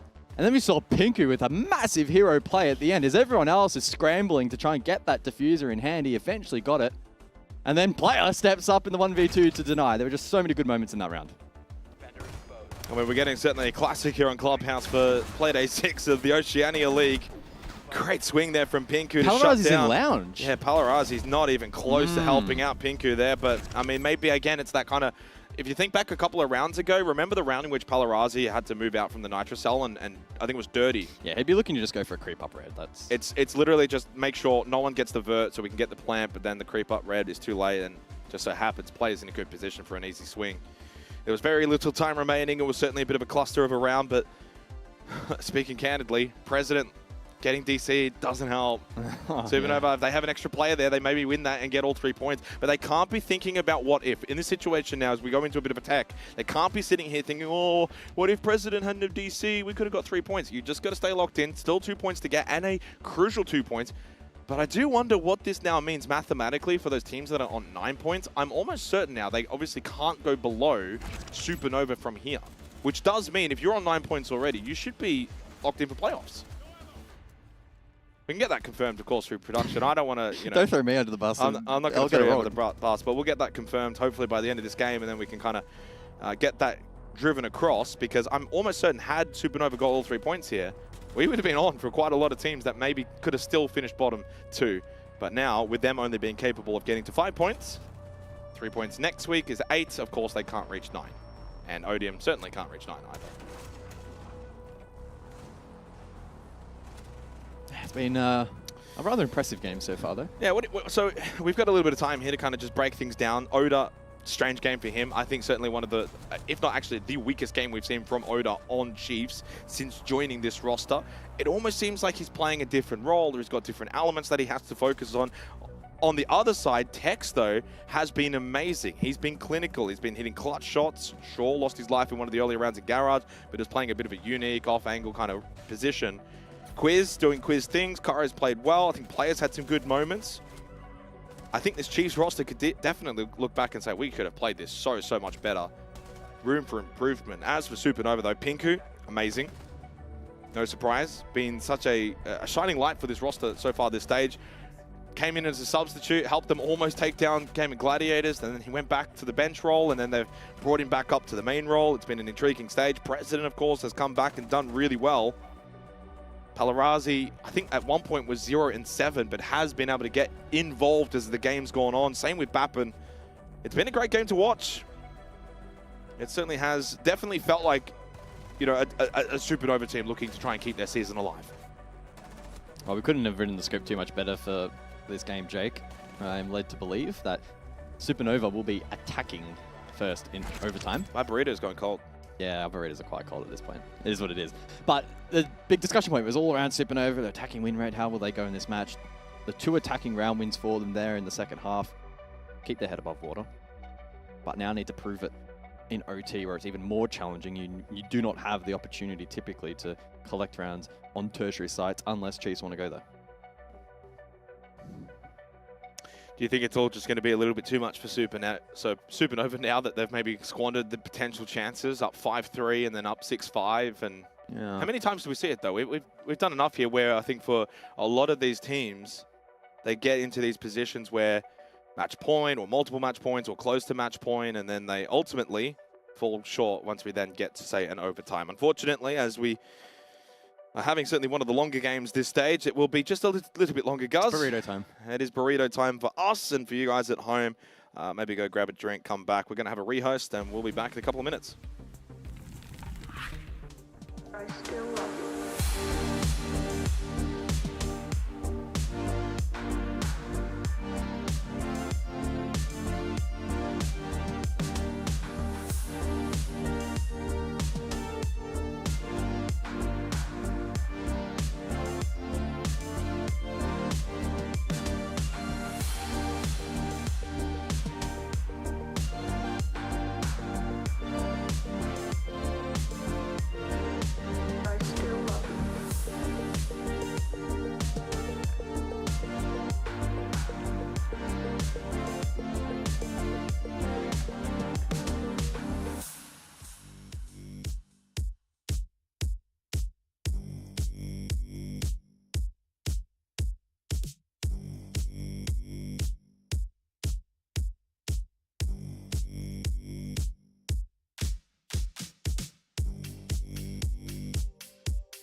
Welcome back, ladies and gentlemen, from Burrito Time. We are now back into the game for Oceania Play Day 6. Chiefs and Supernova in a bit of a classic that's being built up.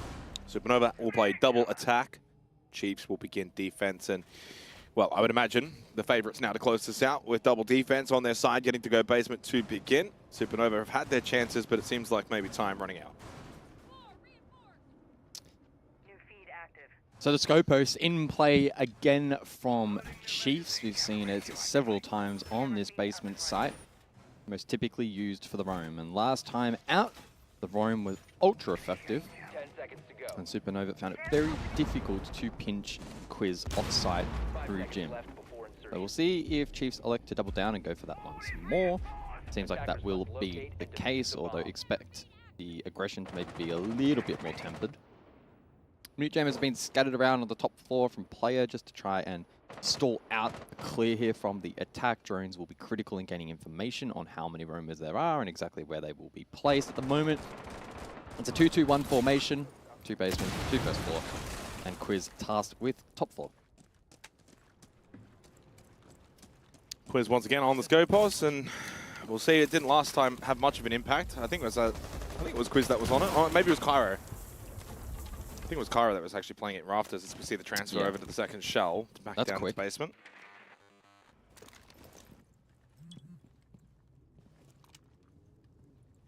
First logic bomb available now for Pinku if he wants to use it to try and maybe aid on the entry. Dirty is droning through though. I think the trick behind the Scopos is that you can't vault to clear it, right? I believe that's the case. You have to explosive it to clear it, and Pinku confirms that. Yeah, you can't vault over it to shoot it. It's a bit of a trick for your ranked games. I actually think it's great too, because it's kind of like, do you want to use explosives to clear it?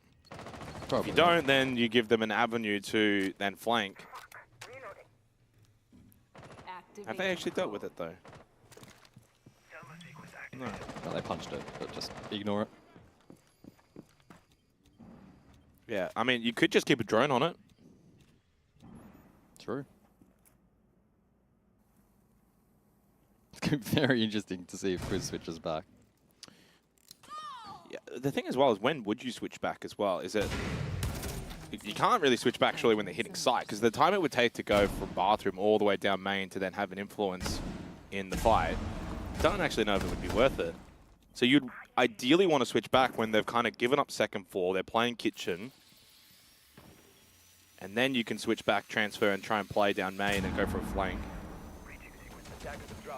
45 seconds. Polarazi losing his life to Oda. I don't know how that has necessarily happened. That's a freebie.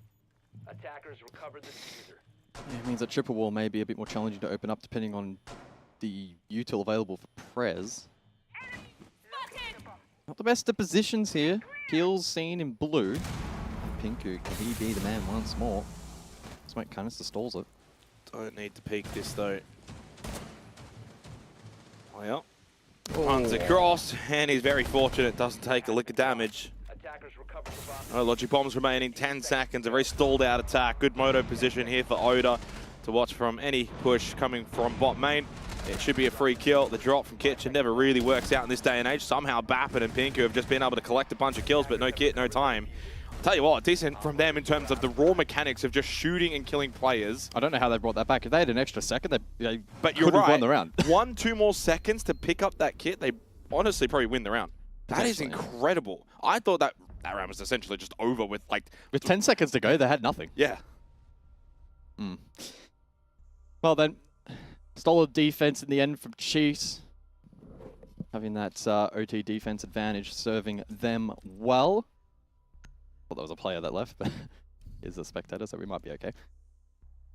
Basement again here from Supernova for the 14th round as they look for 2 points in this match.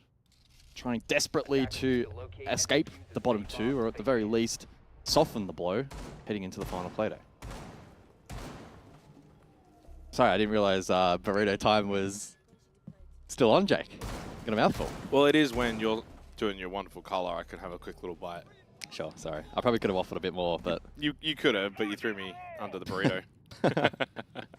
Can you do me a favor, actually? And I think you should have it up pretty quickly. Who do they play? next week in terms of Playday 7, and I'm talking about Supernova, of course, I want to know, is it a likely 2-3 points that they could possibly muster up that maybe keeps them in contention to get out of the bottom 2? So Supernova, the opening game, Odium. Oh, well. So that should be 3 points. Now, if I'm correct, I think Odium is playing CS tonight. Correct. Yep. So means that they might not. It's going to be a very fascinating finish between Circular Spheres and Supernova, and it really does go to highlight how much the 3 points here would have been oh so crucial. And still, a matter of fact, how big the 2 points would be for Supernova. If they don't get 2 points here, it may be lights out for them this stage. Because if I'm correct, 2 points would put them in a tied position with CS. If they're trailing going into that final play day, it could be very hard to see them make up for that. Especially if CS get an expected result tonight, it would pretty much be over, right? So, big couple of rounds here for Supernova. If their stage on the line, and if other results go as expected, essentially must win these next 2. Start's been decent. Nook in play from Quiz.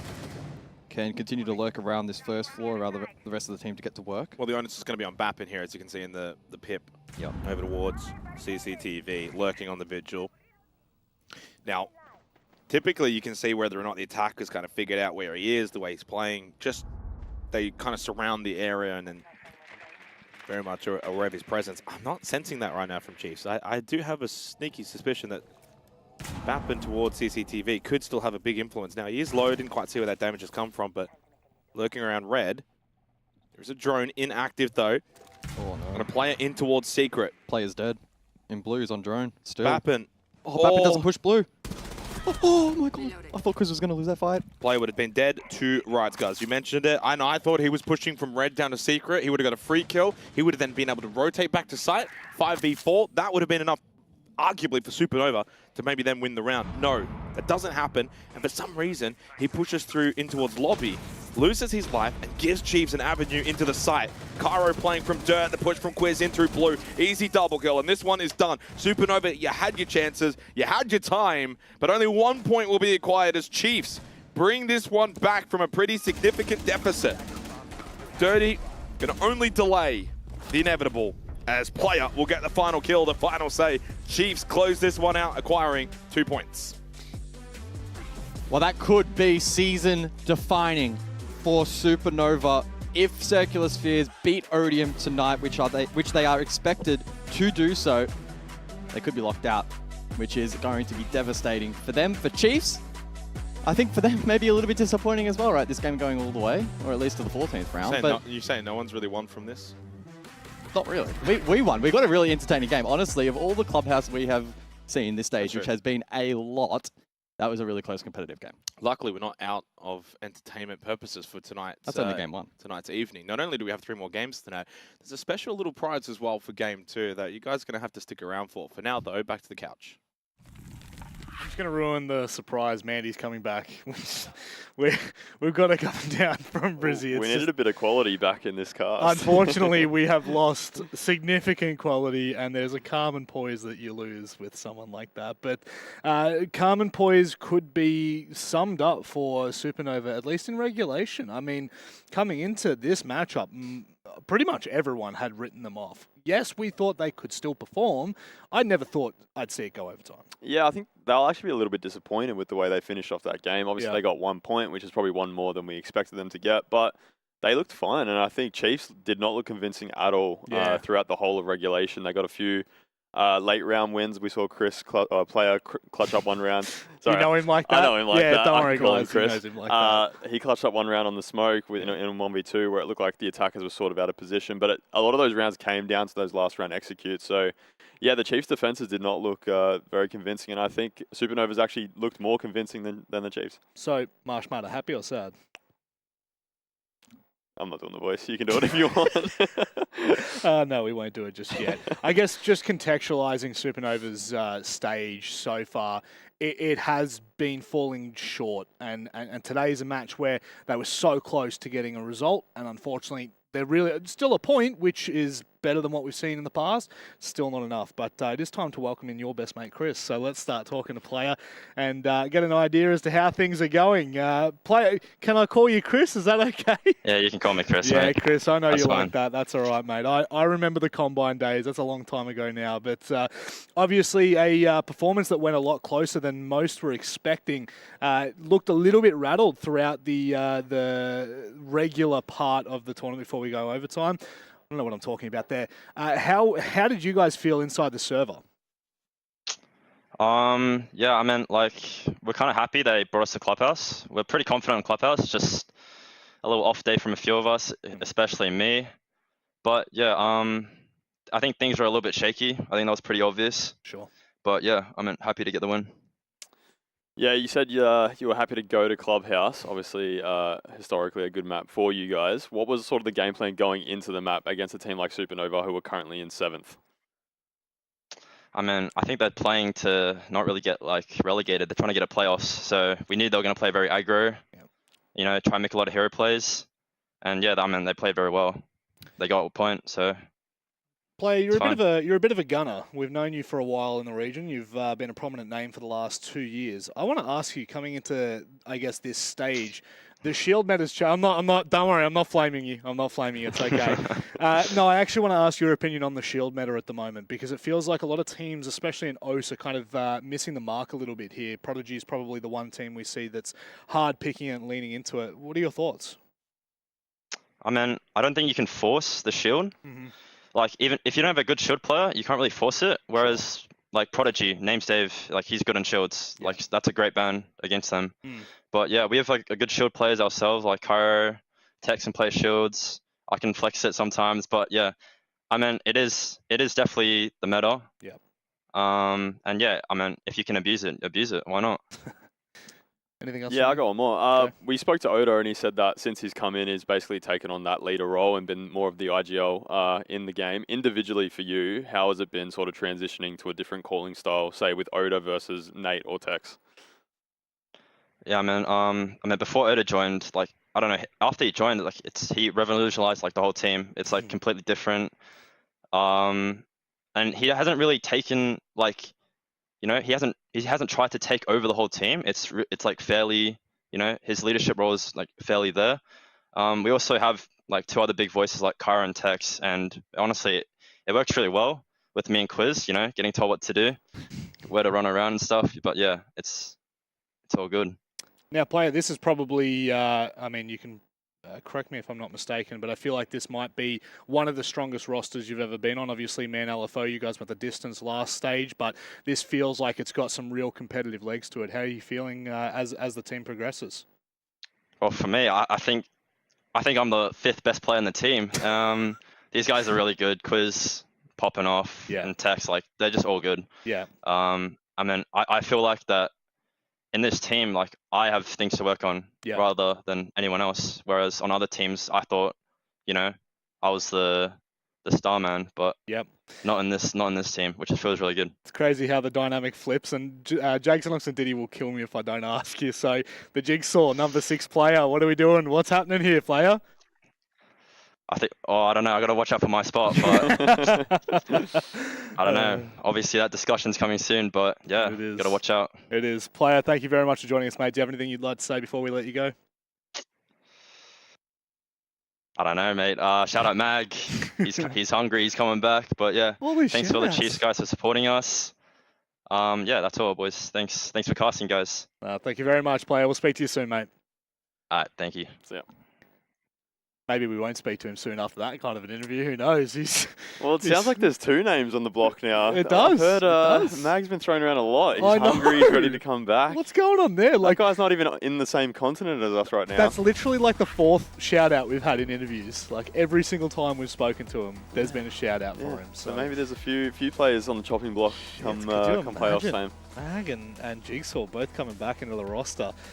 Look, at the end of the day, a game for the Chiefs that I'm sure they would like to go back and rewrite a few rounds, but they still get the job done, Vinny. They look convincing in overtime, which, I mean, you can always go back to that conversation that we had about GG at the start, where it's like, it's not so much about the result and how you get it's about making sure that you win the game. And, It is. And not bottling it when it matters. Yeah, it is. And I think that's really just their experience showing. Yeah. Overtime's where the most pressure is going to be during a game, and they seem to actually step up the most.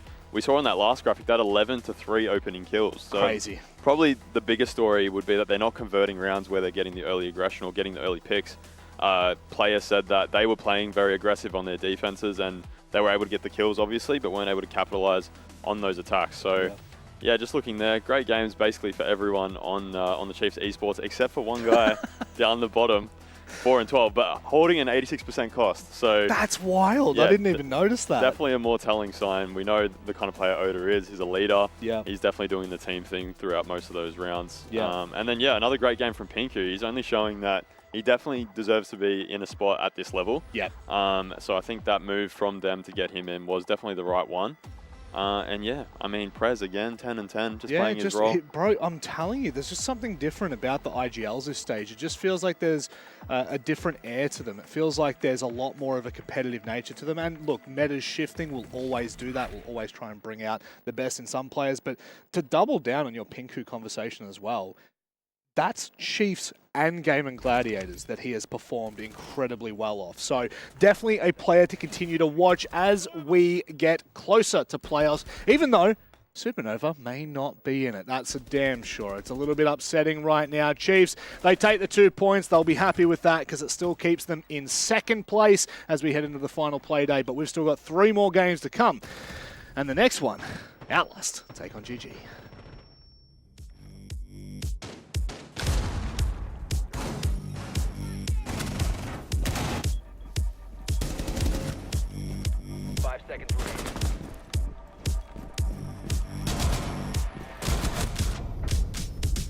Nice! How do I not hear that guy, bro? Good job. Bro, I'm actually... Nice! Let's go! Oh, shit. Fuck, bro.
Well, I do feel very sorry for all of you at home. Unfortunately, it's me and Michael Guzgaro to run you through the action for this game. But, Michael, I think the last time you and I were solo on a show, I'd probably have to go back to like 2019. Mate, I reckon that was like honestly. Six Masters 2019 Oh, online. actually, no. We did do a Korean broadcast, if you remember, from the old Rec studios. That was more recent, yeah. That was a home, though. That was literally the upstairs of my home. Yep. It was great to have you there. It's great to have you here. Thank I'm you. really excited. I'm really Thanks, excited Rob.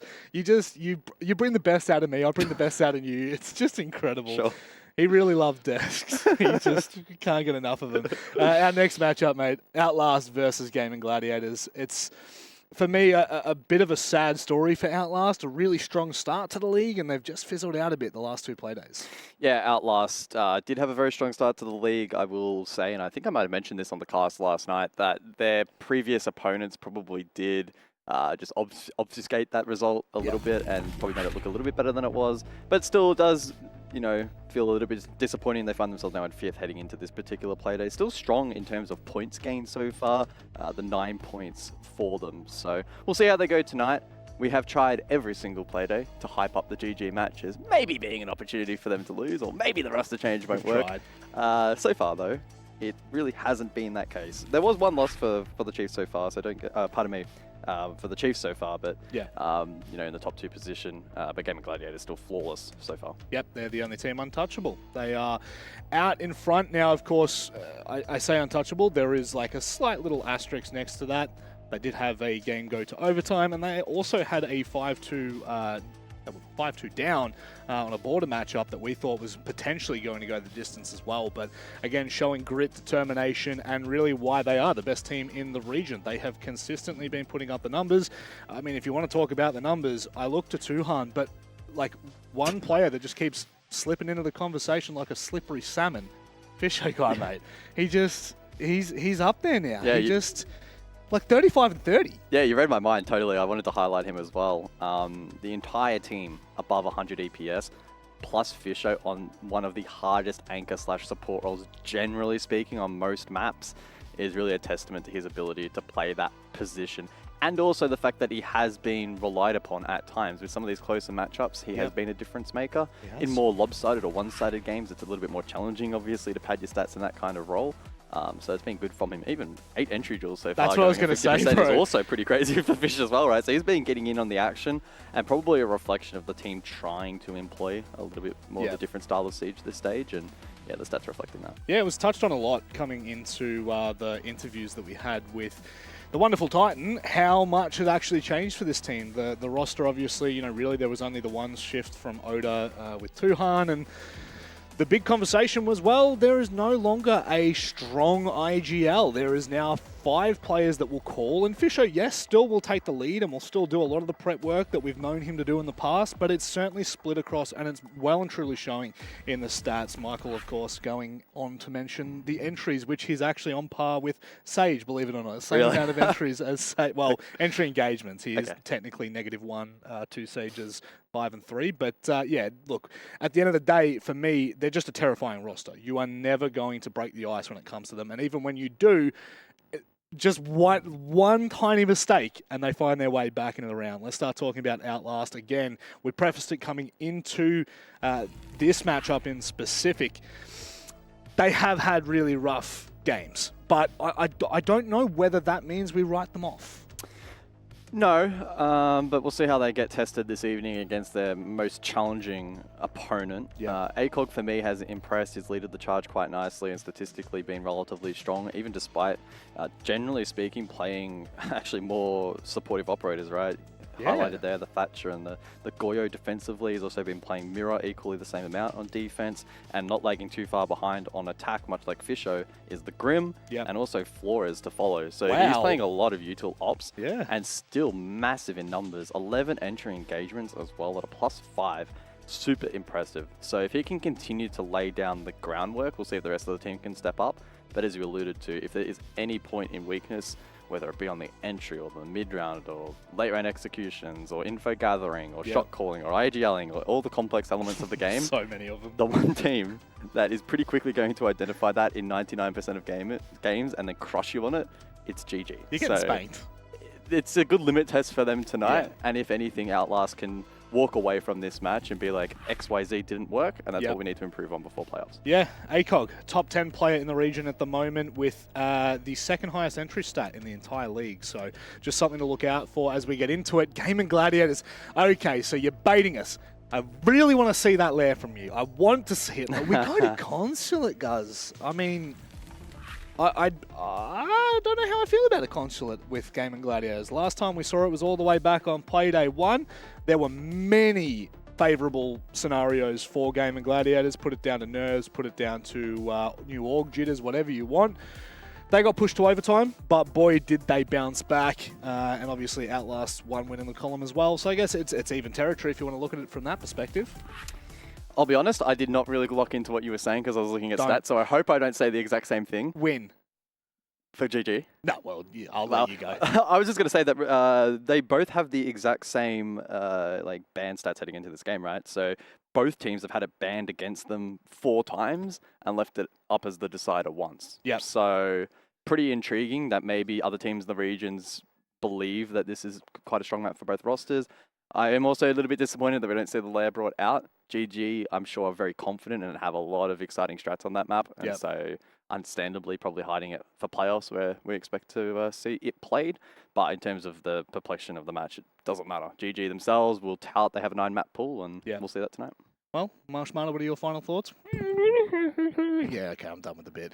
I was going to go ahead and welcome Mandy back to the broadcast, but I think that might not do it justice for I was going to say middle-aged. He's more of a young man, Italian bloke. Bit of a washed player, but it is Vinny's first time ever on a T1 cast. Gentlemen, enjoy.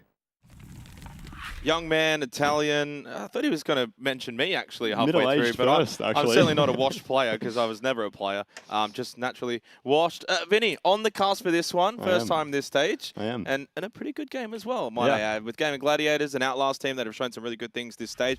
On to Consulate we go here for Playday 6. Should be a good game. It should be, and thank you for welcoming me. Obviously, worries. my first T1 cast with the self-proclaimed greatest OCE talent we currently have, so...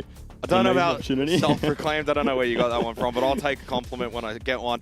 Big game for Outlast because they started the stage so well, but they started to taper off a little bit. At one point, they were first, I think, through the first 3 playdays, and they were 3-zip. Things were looking great, and since then, they haven't actually won a game. Now into 5th place, and social media not giving them any chance against the Kings of the region. Yeah, I don't think they have much of a chance today. Unfortunately, for this first cast, I think it's going to be quite one-sided.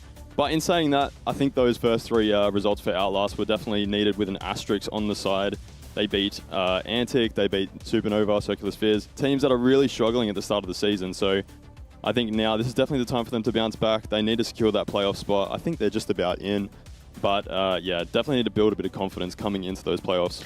How do you treat this game if you're gaming Gladiators? Because obviously for Outlast, they're not exactly an odium. In fact, I keep ripping on you about when you say bogey teams, but this probably is actually more of a fit description of a bogey team where you can't go into this and just treat Outlast as if they're like an odium. You know that they've had some really good form this stage. We saw some of the numbers, especially ACOG with some really high EPS, great KD on the entry, is a bit of a young gunner and having a great stage. So you got to kind of lock in, but I feel like GG, just the kind of team that is so professional, they'll just treat every game, whether it's Odium, whether it's Chiefs, the same. 100%, 100%. And I think most of the teams in the region this stage, barring Odium, unfortunately, are those kind of teams where you do need to lock in. We saw today Supernova really took it to Chiefs, who we consider the second best team by far in the region. So yeah, exactly what you said. GG need to go into every game, considering them to be tough opponents. And yeah, I think this is going to be... Well, we've already got Yentai out of the lobby. So. Lovely stuff, Yentai, through the ban phase, which should still continue. Don't like the fact that Edibles' camera's just frozen mid-drink as well. He looks like he could be having some internet issues as well. We saw actually double shield ban, the Blitz and the Montang, as we do complete the ban phase, as Army and Valkyrie to make way. What's your take on the shield meta? Of course, your time is done, and when you kind of finished your time, the shield ops weren't as prevalent. So are you kind of glad you're not playing in this meta right now, the things you're watching? Yeah, I think so. I was never a big fan of the shields. I actually thought they were quite strong even before the buffs, or what were considered nerfs when they were first announced. But in saying that, I think I wish they were in the game when I was on Kelton's Knights, because then we might have won a few more attacks. We wouldn't have finished last. But yeah, I'm a bit on the fence with it. I think, as a player alluded to in that last interview, if you can't just force the shield, you definitely need to understand how to play around it, play the win conditions, and some teams are much better at that than others. Prodigy, for example, very good at that. Yep. And yeah. See the total percentile of bans attributed, and yeah, no surprise to see non-tank Blitz very heavily banned out. It's a lot of the times one or the other, but in this case it will be both. As Army, Valkyrie still very strong operators, and what feels like Valkyrie has been in the ban category for at least forever, probably at this point. Even if you think back to the old days when you used to be able to throw the Valk cams outside on a map like Consulate, it actually used to be Valkyrie's probably best map. Yeah, so many windows to spawn peek from, and those Valkyrie cams gave so much info. Obviously now can't do that anymore. Unable to throw them outside, but in saying that, still it's such a strong operator. Generally, if Valkyrie is on the board, you're forced to bring that IQ just to go find that info. Obviously not needed now with Valkyrie out of the map. So Gaming Gladiators attacking here into Consulate first up. Outlast will bring the Fenrir, Warden. Intriguing little operators to probably suggest that they'll be somewhat aggressive in this round. We do see the Striker as well from Brendo. Sentry and the Striker certainly do get thrown out every now and then. Yeah, we've seen a fair bit of Striker on this map from GG. Obviously their first play day, they played against Supernova in what was Tuhan's first game for the new org, and obviously their first game under the new org, where they seem to struggle a fair bit on these attacks. Supernova doing a really good job of denying those entries and forcing pressure from outside the map. Looks like GG are a little bit more confident coming into this map, definitely taking a bit more map control early. Big kill for Bailey with the Nitro Cell, gets rid of Fisher Guy, who's having a very prominent stage so far, flourishing in, I guess what you could say, a new role where he's comming more and he's got more freedom. But he does lose his life early on the Grim, which does mean, of course, no Kwan Hive launcher. Default gets eventually taken out by Brendo. Little struggle, but a good start for Outlast. And honestly, I think that's one thing you need to do against these top teams. And in this case, the top team we've ever had really in this region. You can't fear them, but you got to respect them.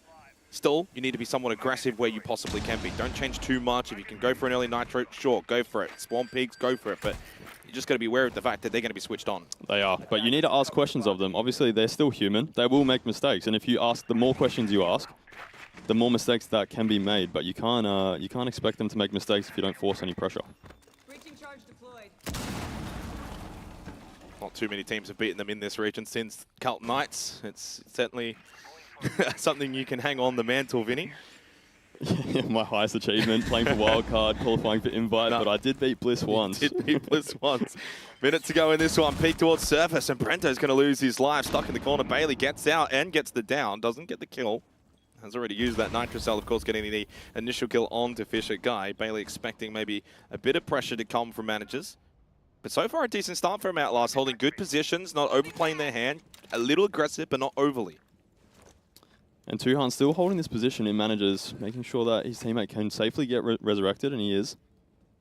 Oh, that's Bailey. a risky cross. Now he finds himself stuck on the left side, but there is one on the right side as well to maybe help out. Does get back, though, safely. 30 seconds. Not a lot of time remaining in this round. And now push is going to come to shove. We get the jump in from Sage into bathroom, looking to find a pick. Late in this round, will take the first gunfight, but get taken out by ACOG. It continues on. Not long to go, and now down to 2 for Gaming Gladiators, and it's actually the Vulcan canister burnout onto Brendo, who was low on health. Tuhan, the last one up, and Outlast actually very strong, stalwart in defense to begin this game on Consulate. There wasn't much of a look in that particular round for Gaming Gladiators. Not often we see them stalled out like that. No, definitely not, but yeah. Outlast doing a very good job of just putting a bit of pressure on early. That C4 onto Fisher Guy was huge. Obviously those Grim canisters, very important in clearing out power positions on that site. Unable to be used once Fisher Guy was out of the round. And from there, yeah, just able to hold these power positions really strong. Obviously Sage having to take a bit more of a risk there, trying to get the pick onto ACOG. And ACOG just cleaning up, I think with the 3 or the 4K by the end of that round. Very, very good player, having a great stage. I think in that case, Sage was almost swinging for the doorway. It doesn't clear hard left, and he's just kind of tucked in. He did get a what I would imagine a technical pause. I don't think anyone's calling attack after round 1. Certainly not Outlast. So a little technical pause after the conclusion of the first round. It's certainly going to be, I think, a longer day here on the OS League than what we got, say, yesterday. But honestly, for Gaming Gladiators, it's only one round. You can see the smiles on Fisher Guy. They look like a pretty relaxed team, I think, most of the time. They're not going to fret. They know that they're also not invincible and they're going to just 7-0 everyone. They know they're going to lose rounds here or there. That it doesn't really faze them. There's so many variables with Rainbow Six. Obviously, stuff like that can happen. Fisheye guy getting C4'd basically 30 seconds into the round. Can't really be avoided unless he takes a bit more care on that window repel. But again, it is quite random in saying that. I think the best thing for Outlast right now is to get as many defensive rounds as they can, because when it comes to attacking, they have struggled a little bit, specifically with both shields banned. They're not going to be able to rely on that to get a few free rounds. Well, just to kind of highlight for those maybe tuning in first time or since a while, Outlast, of course, came out guns blazing opening Playday, taking out Antic, a team that many think highly of in this region. 7-4 back in Playday 1, followed it up very nicely with a win over Supernova, who we know have been there amongst, you know, with Pinku's performances and President, etc. Like, they're not a completely awful team. They won that 7-4. Got a 7-4 win over Odium, which is turning out to be kind of the, I guess, par for the course. The big issue came, though, last week when they lost to Circular Spheres, 7-0. It's a really weird stain on their stage where it's been largely good, but that just is so left of field. They followed up with then a 7-4 loss to Prodigy, a game in which certainly felt 50-50, but they just couldn't handle Dave's shields. Yeah, definitely not. I think those Circular Spheres and Prodigy games probably outline just how close that mid-pack is at the moment. Obviously, we think Chiefs and Gaming Gladiators are well above the rest, but that mid-pack has been fighting it out. And as I said before we started, I think those first 3 results for Outlast should be given with a little bit of an asterisk. Obviously, Supernova, Antic, just building their way into the stage now.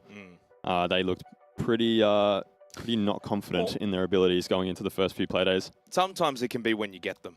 And a great example is Carlton's Knights Playday 1 against, at the time, Bliss, when they were still boot camping up in Queensland. That was the best time you could get them. And as we know, when they then returned, it was like a whole new roster, a whole new team.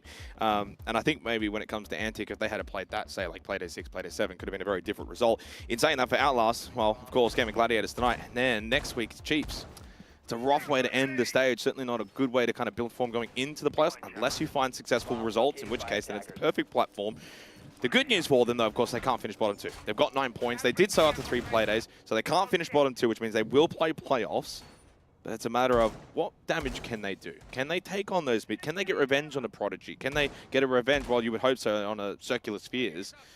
We'll see. Back into this one, out of the tech, and into the game we go again. 1-0 for Outlast. A long, long way to go, but if they have the belief, anything can happen. And you were right as well, Vinny. 3 kills for ACOG in that round. Yeah, great round from him, and I think that round is going to be very important for them. I think any defensive rounds they can get, hopefully more than half, I think that would be the par for the course. If they can get half, possibly they can go into that attacking half with a bit of confidence in their ability. But again, it is GG. We spoke to Sage last night. He said no matter what map you take us to, we know how to play it. We know how to play it well. And it's going to take a lot for Outlast to get over the hump today. It's an interesting prospect when it comes to map vetoes, especially best of ones. It's always a bit of a gamble, but I guess in this instance, because GG is so good on every map, you have to pretty much just back yourself in on your map choice and say, look, we really rate our consulate. We like it. We're just going to go there and hope for the best. And that's probably the best attitude, because you're never really going to say, oh, what's GG's worst map or second worst map? What's in terms of their order? Opening kill, Relays, 200 just running around, and he loses his life. Good start again for Outlast. It will be 2 times in the opening 2 rounds that they got the opening kill. A little bit early on the jump in there, not waiting for the drone to come back through admin. And it will result in him losing his life. That's the second opening pick for Outlast in 2 rounds. Again, something very important for them. I think that's going to be the way that they propelled this half. You think about what the Ash can do as well, taking out, say, the mirror windows with a breaching round and the importance of even just Tuhan in general, who right now feels like the best player in the region. So it's a big, big kill for Outlast to begin this second round. And Relays doubles down, 2 in this round. And Bailey with another Nitro Cell kill on Fisher Guy. Yeah, he can't catch a break today. On the one map where there's so many windows, Bailey's been able to find him twice with that C4. Sajon's going to jump back in, spark him again. It's a nice shot onto Ned. Just now move towards the front office area and we'll get his life taken by ACOG. Well, I was going to say the brothers are still up. Maybe there's a chance. Brendo was playing towards Spiral, but couldn't help.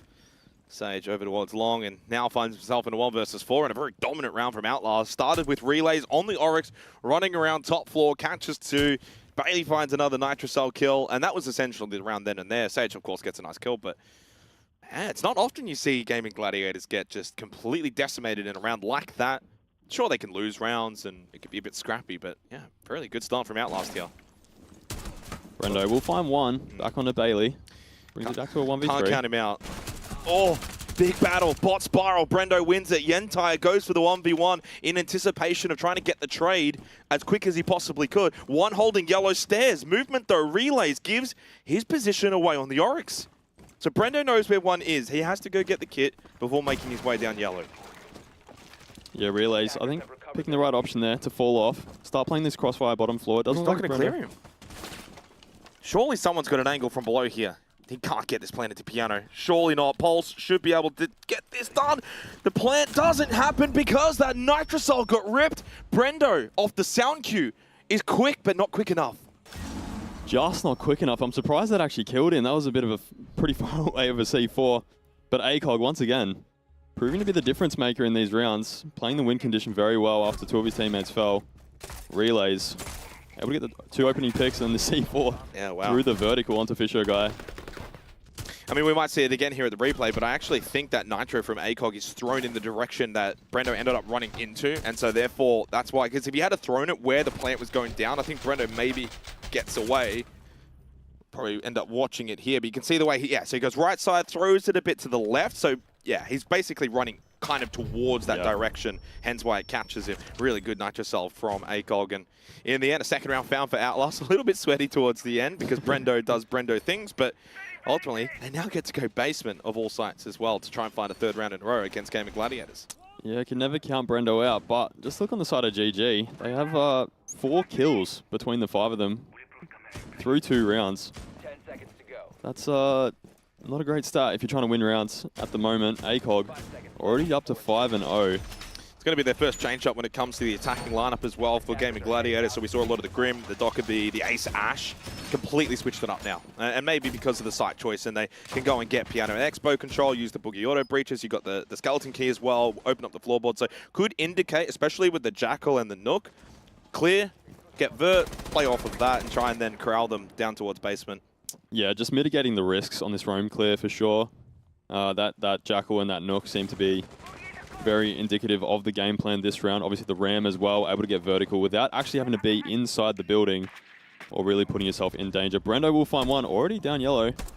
That's aggressive, and Making actually his way towards inside. Garage, he's just feeling as if this is going to be open, that they're roaming up above. This is nicely done from Brendo. Can he get more though on the Jackal? In fact, Fisher guy's being able to follow in as well with the kit. So he's in Garage. 2Harm finds the kill onto Yentire, who was lurking above on the Vigil, and they've just got full site control. There's certainly been some kind of information found from Gaming Gladiators in this round to suggest Outlast had a huge amount of numbers up above, and they just kind of slipped in towards site. And once you get that initial kill, you know, pushing in from yellow, you've already cleared one guy holding site. If they're playing a roam game above, you know there's not many here. Yeah, and it wasn't based on the op picks. Obviously, we were talking about how they're about to roam clear, but obviously found the opportunity on the side. We spoke to Sage again last night. I asked him if this is the sort of the game plan they want to be moving into towards playoffs, and he said, yeah, definitely. It's not going to be that super fundamental all the time on their attacks. They want to find the opportunities and capitalize on those. I think Consulate is a great map for that as well. A lot of space that can be taken on the attack if it's not occupied by defenders. Just wonder, it's the kind of round, you know, when you go up against like a Gaming Gladiators, they're so due diligent, they're so professional and structured, and they play the right way. Is that the right way to just kind of send it down yellow in towards Garage? Brendo gets the kill. You play off it perfectly, absolutely, but I don't know if Outlast would have been anticipating that kind of aggression from a Gaming Gladiators. No, and it makes them terrifying, doesn't it? Because I think at one point, especially when they were still Bliss, one of the things that I picked up with Fisher guys IGLing was that sometimes he was a bit slow to adapt. And it looks like now with the inclusion of Wettables and probably Sage in the calling department, looks like they're moving way more towards sort of this opportunistic style of attacking on the rounds. And it does make them a lot scarier because, as you said, you're waiting for them to sort of clear your setup. You move things off-site thinking that this will be problems for them, but if they just dodge it, then it makes it very easy for the attack.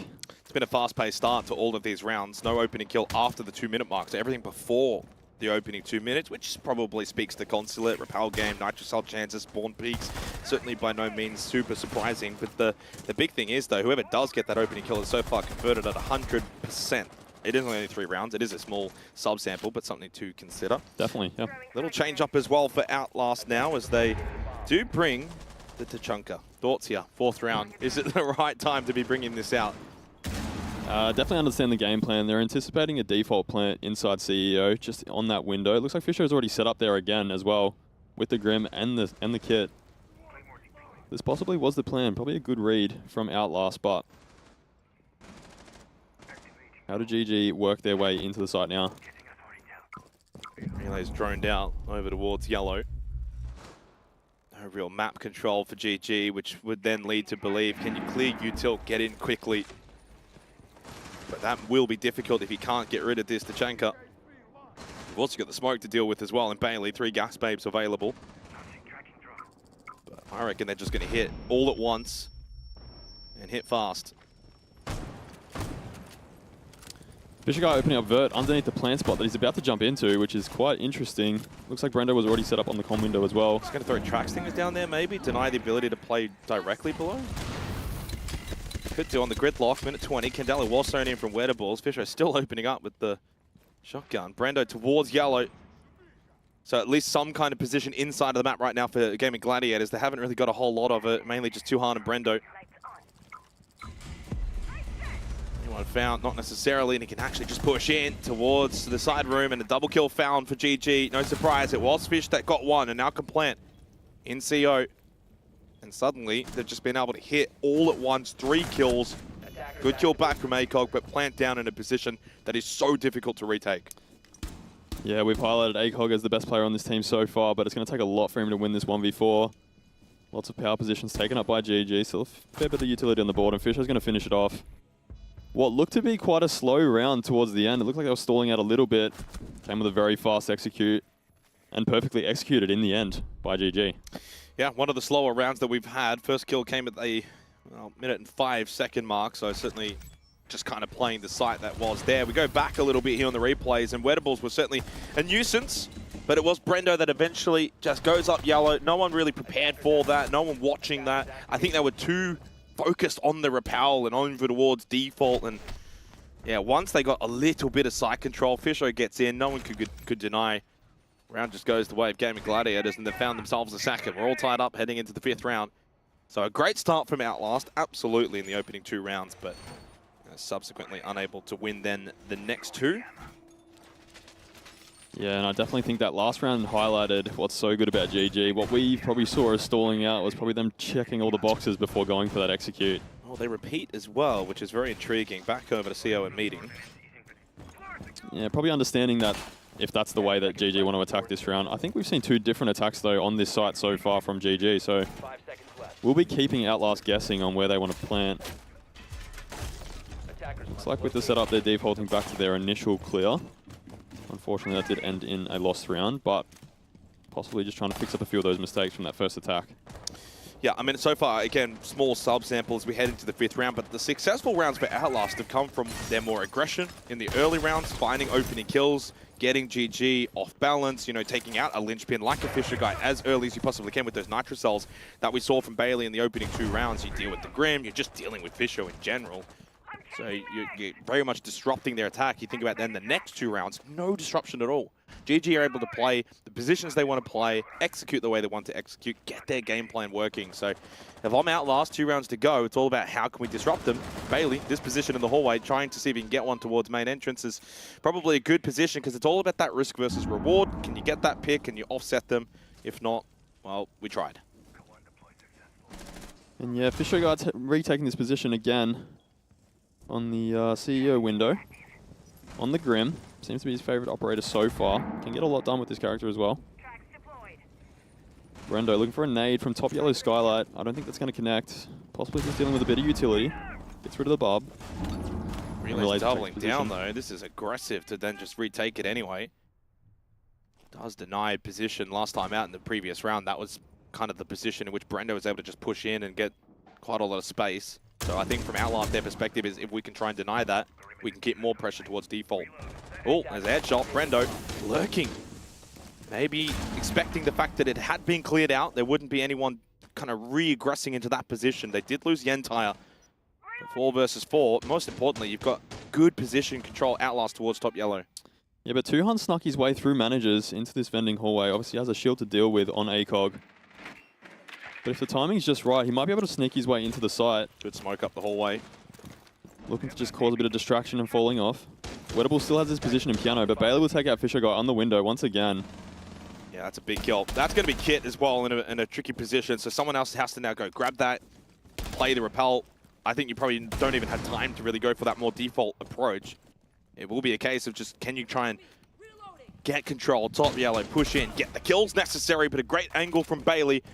Wins the battle against Sage. There was a second player here. Was Bailey ready for it? It was a little jiggle peek, but he does find the contact with Tuhan both. Very low on health. Relays coming up though from yellow. He made his way down towards basement and back up to the top, and it will be a third round acquired for Outlast. Where the ball's though, Skeleton Key in the back of Relays. He does have the diffuser. He went and reacquired it. 12 seconds, steps through the smoke. One spotted at the pillar. Bailey loses his life, but ACOG will not. A little nervy again at the end of that round for Outlast, but they will win out and retake the lead. Yeah, still continuing on your point. They're putting themselves in good positions when they're playing aggressive, not allowing GG to take this map control for free. We saw once again Brendo dropping that yellow skylight, instantly contested by Relays, and Relays is able to win that fight. It's such a big pick for Outlast. Just completely disrupts that attack. And 3-2 lead for Outlast. Huge. So just looking at the changes, you know, when a team loses a site and then they double down and say, we're going to go back there, we're going to fix it up, and you kind of look at what changed up. So they got rid of the Tachanka. Yep. Figured probably either didn't have a big impact or it was too much focus on one condition. And they bring in the Wamai and the Warden in place, along with the Mute. So they dropped the Fenrir, they dropped the Malusi, they dropped the Tachanka.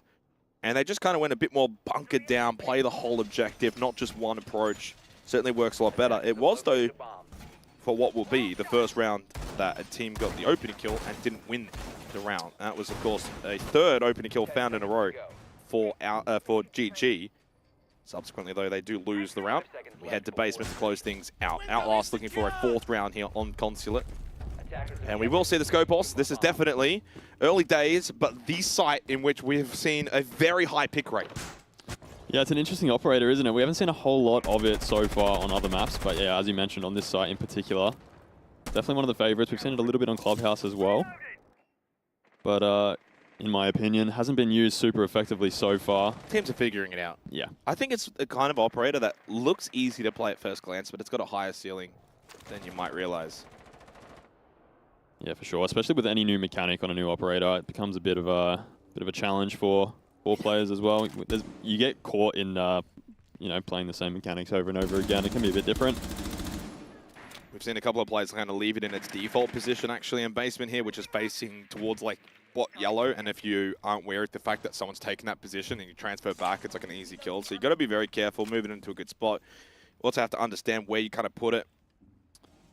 A little bit of a hunt here. Relays, I think, is being hunted down. Ned also at the top floor and shot through the wall too, Han. That's disgusting. Definitely needed, because it looked like Relays was going to get away, but great shot from Tuhan there. Relays on information from the beginning of that round, basically. Just trying to force a bit of aggression. GG able to deal with it pretty effectively. Almost half the round gone. It's a very similar lineup, though, from GG in terms of this clear. Last time out, they hit site directly, though this time the clear is coming through and coming through very effectively. Ned from top floor back down to bot yellow. Scopos got dealt with. Relays also lost his life, and suddenly GG in a great position to find a third round to close the opening half. Yeah, and Outlast currently bunkered down on the site, allowing GG to take as much map control as they need. And the game plan from here is fairly simple. I think it's going to be getting vertical from piano down onto site and hopefully getting that external wall open. Looking for the plant around the car position. Can Outlast do anything to sort of contest that? Doesn't look like they're super keen on it yet. Brendo clearing a bit of utility, bottom yellow stairs. Now looking into the side, hits a nice shot onto Yentire. Beautiful shot. That's the Scopos outline, by the way. Don't get too confused. I got a little bit confused in our previous game. ACOG in a 1v5. He will fall. It's flawless from Gaming Gladiators to close out the opening half. 3-3 here on Consulate, which I think is a very fair scoreline for both teams. It's been very competitive from Outlast, but now they will have to go onto the attack and be even more competitive if they're going to get attacking rounds against GG. Yeah, and it's slightly worrying. I think they probably needed one more defense in that half to really be competitive in this match. From what I've seen so far from Outlast throughout the stage, a little bit shaky on their attacks, seem to lack a little bit of direction. And especially against a team like Gaming Gladiators, who understand the win conditions of defenses so well, can be very tough to break down. And yeah, just that last round from GG, it is quite terrifying when they can either rush the site or full clear and basically flawless both rounds. They definitely have the ability to do both.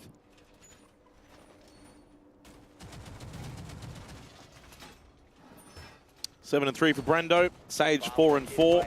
Not just the Tuhan show tonight, even though it has been for a large portion of the stage. Yentai, unfortunately, 0 and 5. Ned 1 and 4. ACOG, Bailey doing the heavy lifting, especially ACOG 7 and 3.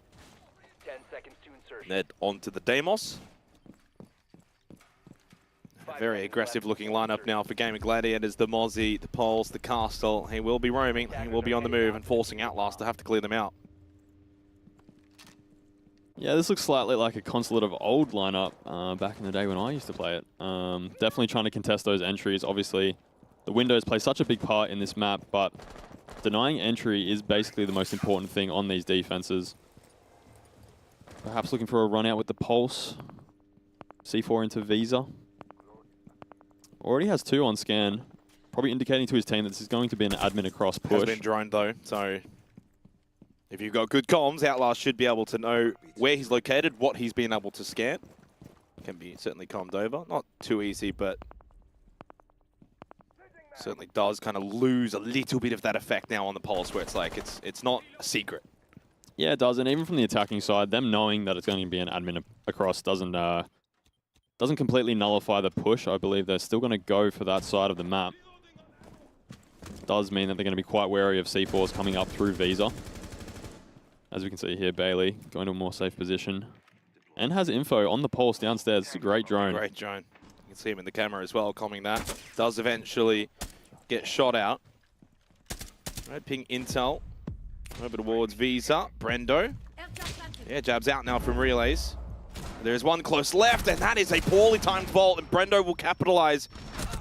Fortunately, Ned, though, able to follow up quickly on the Deimos, does get the response needed, but very low on health. 13 HP remaining. Yeah, but they're also aware of this Pulse basement. Yentai is able to find one more near site on Fisher Guy. There is only 2 on site right now. Tuhan's probably going to struggle to get back up. Sage looking through to vending hallway. I'm not to see anything. Just needs to keep this long desk control, keep top spiral under control. Big power position on the map right now for Gaming Gladiators, still holding there. Ed playing below. He might go a bit more passive here, low on health.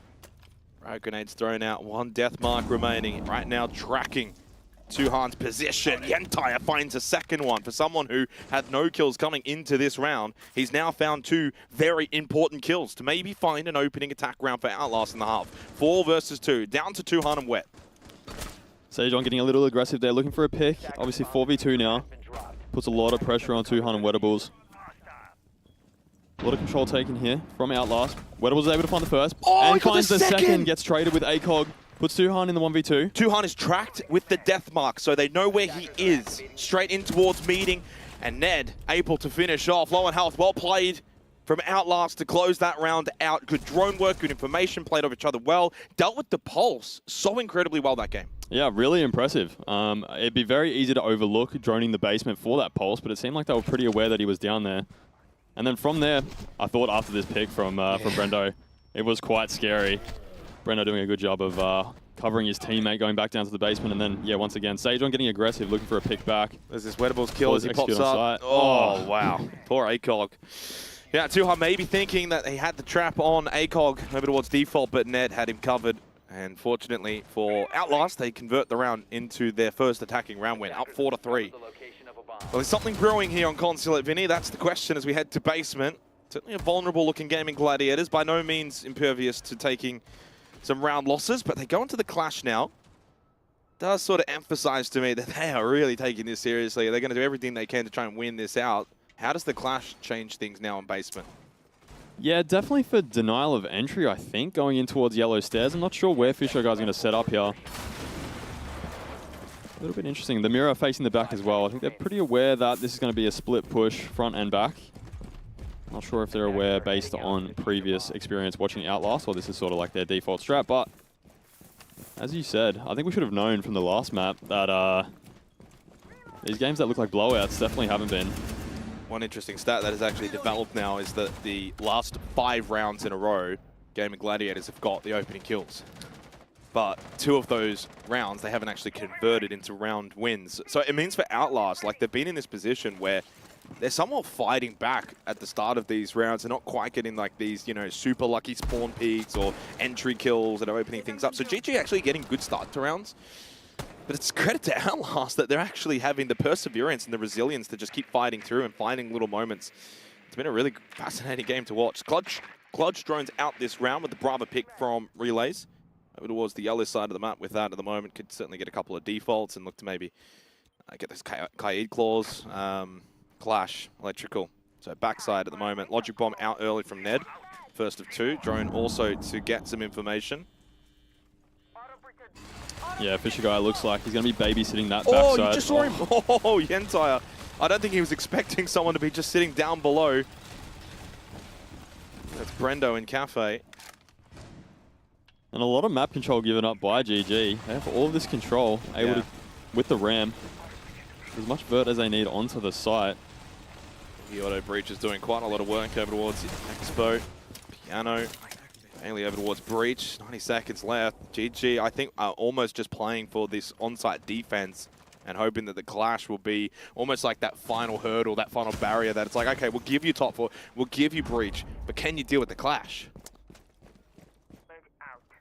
Although the clash can't be in 2 places at one time, and that means that over towards Electrical, it's been opened up and they can actually push through. You see the Kludge ahead, droning, and it does mean you got to pick your poison here if you're Fisher. Where do you hold down with the clash?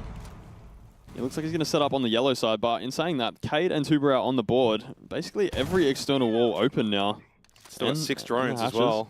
There's a lot of information being acquired for Outlast. They haven't dealt with the mirror and they haven't dealt with the clash. Certainly still a couple of hurdles on site. Smoke. Well, that's one way to temporarily deal with the mirror window. Logic Bomb goes out. Are we seeing a hit? With 35 seconds, that's a wild Nitrocell. No real information, but Sage gets the kill onto Bailey. He just anticipated off Game Sense that they would push off that smoke. 2 kills found from Sage. Once a young gunner, now a veteran of the scene, and he still stands tall, and his brother gets involved. And this round is over from what seemingly looked like a passive defense from Gaming Gladiators. They just flicked the switch at the end of the round. When it came time to hit site, Outlast had no chance. Locked down completely by Sage and Co. Really just the mirror, I think, was the difference in that round. I didn't think that was going to have such a massive impact. We saw the Kaid and the Tuber out on the board. All external walls open, hatches open, as much vert as you could need. And still unable to clear out these power positions. This smoke temporarily stopping the vision from the mirror, but Sage able to hit the C4. And then a really nice shot here onto Relays. Completely taken out of the round. There's every chance that, you know, the timing of the Nitrocell there, he throws it too late. Player gets into the hallway, then kills Sage. Sage doesn't get a double kill. That opens up maybe that push for Outlast. Unfortunately, it just keeps with this trend now. 6 rounds in a row that we're seeing Gaming Gladiators get these opening kills. And it's just meaning that for Outlast, they're having to do more work. They're playing from behind. They can't open up this defense and really then facilitate these pushes easier. Having to do it the hard way. 4-4 now. And then I think this is where you've got to be careful as a team, because then it's very easy to just be like, oh, we're going to try and hit them really hard. So we're going to bring the Amaro, we're going to bring the Ying, we're just going to go in fast. But GG will be ready for that. Yeah, they will be. They're ready for everything. That's the problem. They are ready for most things. They've played this map hundreds of times. And they do get off the Amaru, though, as I mentioned it, so probably the right decision. Yeah. I like the Norkira as well. Yeah, it forces a lot of pressure onto the defenders. Obviously, they're aware that Pulse is on the board, so possibly looking to lurk downstairs onto him. Oh, Tui gets those 6-7 times out of 10. He does, but he also has been the victim of that spawn peak. I think in the Supernova game, Bappen peaked it every single round, irregardless of the result. And yeah, we're back into this middle floor bomb site. Looking to take control of top floor here from Outlast. So all tied up. So far, Outlast doing an incredible job against this top team. Fortunately, not too much pressure in the sense that they're not going to be a bottom 2 team or anything like that. They have confirmed playoffs, but they're up to this game clearly, and the challenge is there to see if they can get some points. Yeah, those first 3 play days proving pretty valuable in their late season charge for playoffs. It's not often you see someone from GG go for a bit of a dry peak like that. Tuhan actually gives him something to look at and shoot at. A couple of drones will get shot, down to 5 remaining for Outlast. And again, another slow approach for them. Not easy to get into the building when Tui is essentially playing every window.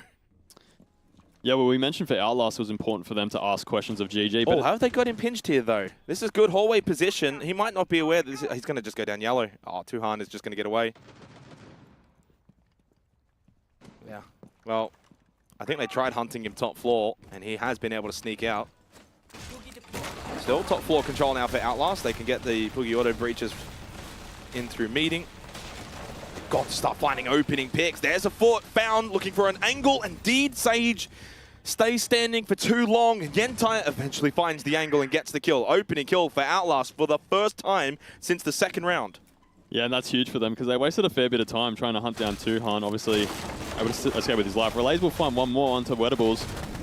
This show, well, apparently he's a frag now. Out main entrance, gets rid of Bailey on the ace. Net though, gets rid of Fisho. Yentai some good shots, and down to Tuhan and Brendo in the 2 versus 4. We certainly will not be counting these guys out, and Relay's caught in the back. Shots fired over towards bot spiral now. Tuhan has got a good position on this vigil. This is not going to be easy for Outlast to actually close this round out. They've got some work to do. There was 2 players I wanted in 2v4. It'd definitely be Brendo and Tuhan. 2 top performers for GG this stage. 2 of the best gunners we have in this region. Brendo holding this piano position. We'll be able to take out the drone.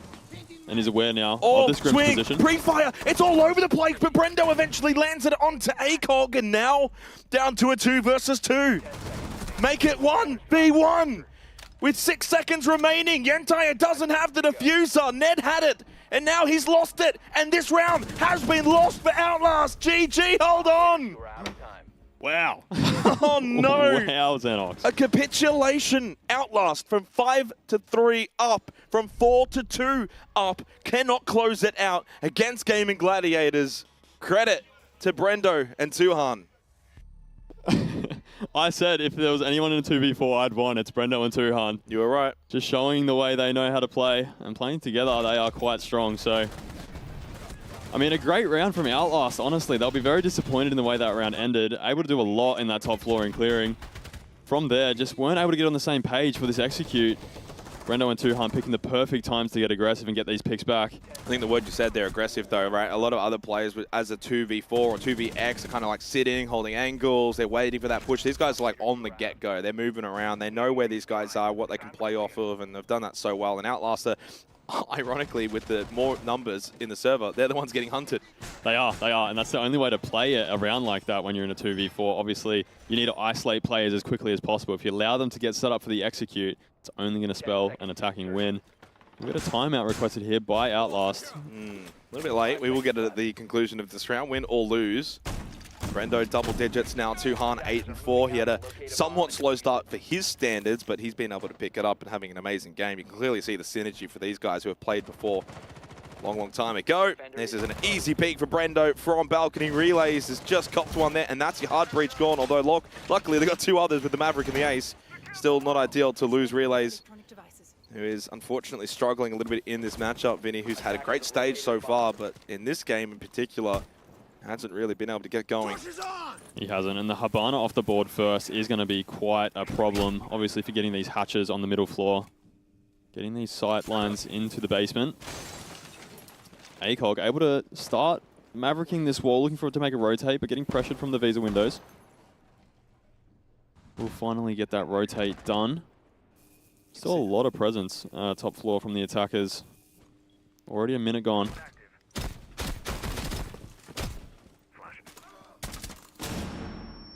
You could see before when we had Tuhan on camera, just the amount of comms and just talking and just pretty much calling out what he has in front of him. Sage. Yeah, just starting to feel the pressure here on the defense, but looks like they're going for this back push once again. Obviously, did not work last time they attempted this. Tuhan will find a second one onto Ned. ACOG is still top floor. Trying to get this hatch open now. Tuhan's going to look for an early flank. Looks like a C4's been prepped for that hatch drop. And Outlast pulls something out of the hat. Pre-placed Nitrocell. Still holding towards vending right now. Tuhan, who has not been cleared. And a pretty split-looking push as well from Outlast. In towards Electrical on the pulse. Wettable, Sage. They can double down together. Wet with the Nitrocell connects onto Bailey. Even though Bailey did get the kill onto Sage. And the Yentai remains. Yeah, just defaulting to this back push once again. GG very ready for it. Walking down into the meat grinder in the end there. And Wettables will finish off the round. A great round from GG.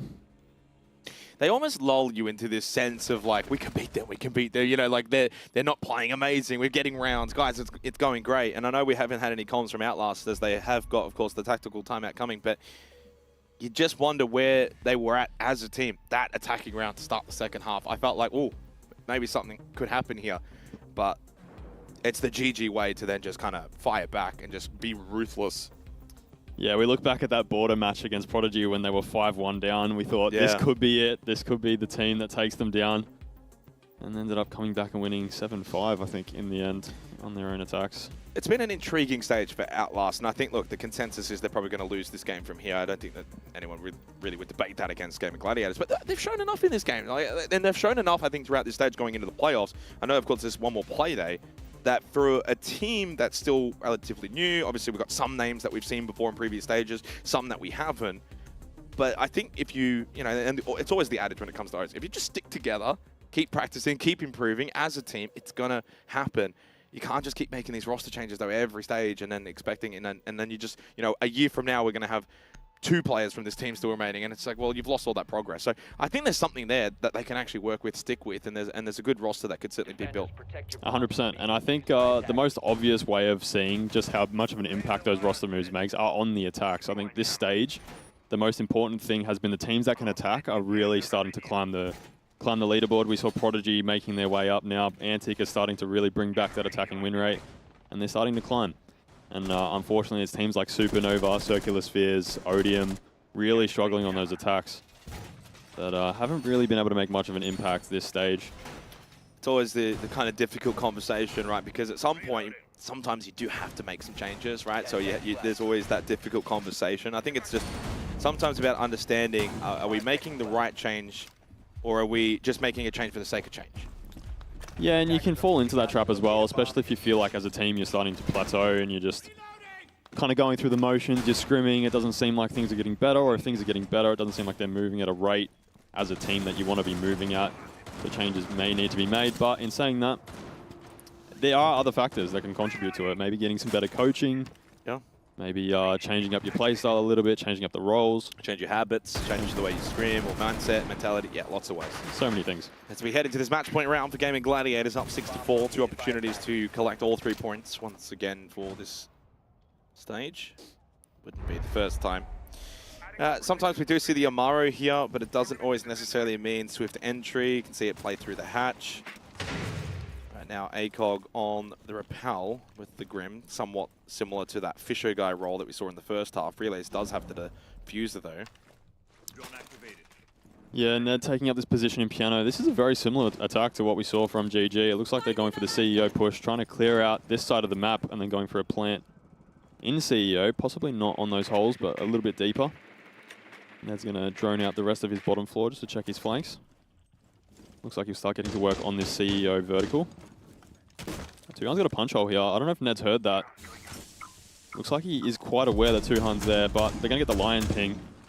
And not the kill on the smoke. He was reloading underneath the broken floorboard.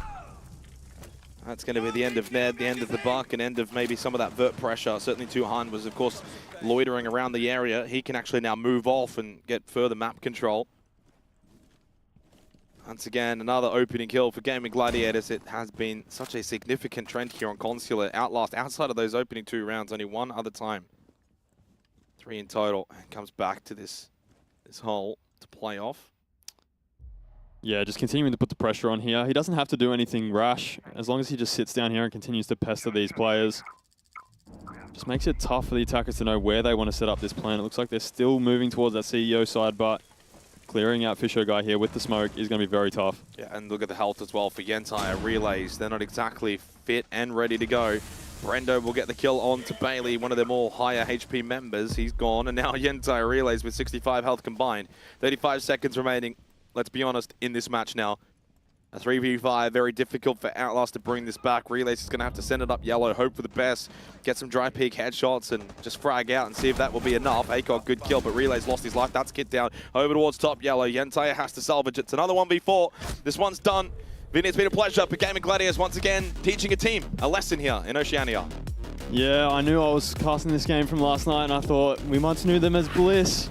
They've become the Gaming Gladiators, but this stage they're the Gaming Goliaths. And no one's taken them down yet. The Gaming Goliaths from Vincier. I know full well that Mr. Monday will be loving that one on the couch. You probably gave him a heads up. You're going to say that, you cheeky bugger. What a game. GG. I mean, there was certainly a little bit of promise there towards the middle portion of the game where it was like 4-3, that opening attacking round for Outlast gave us some hope that maybe we could get something special, not to be. Good signs, though, for Outlast. I think that's always the kind of takeaway when we play these GG matches, right? It's like, what can their opponent do in the game? Can they make it close? Is it a stomp? Any final thoughts from you, Vinny?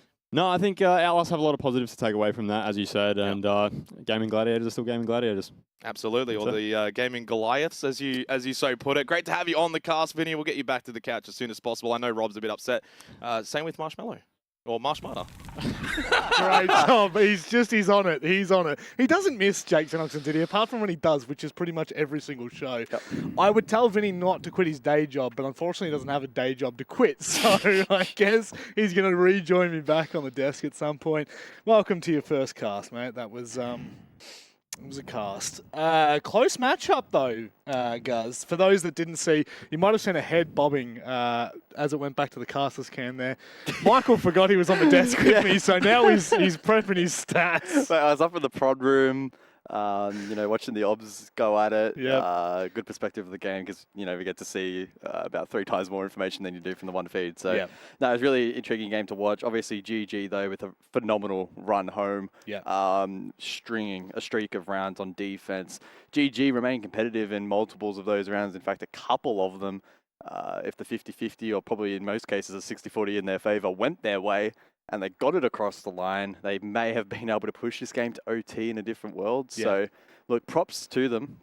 They played relatively well across the board. But again, just GG, as is the case, continue to find that extra gear and that extra resilience to get it across the line. Yeah, I'm actually keen to have a look at the player stats as well, because I think that might actually tell a big story as a part of this. I'm kind of like just looking at what we have, what our information is, which sometimes isn't always perfectly accurate.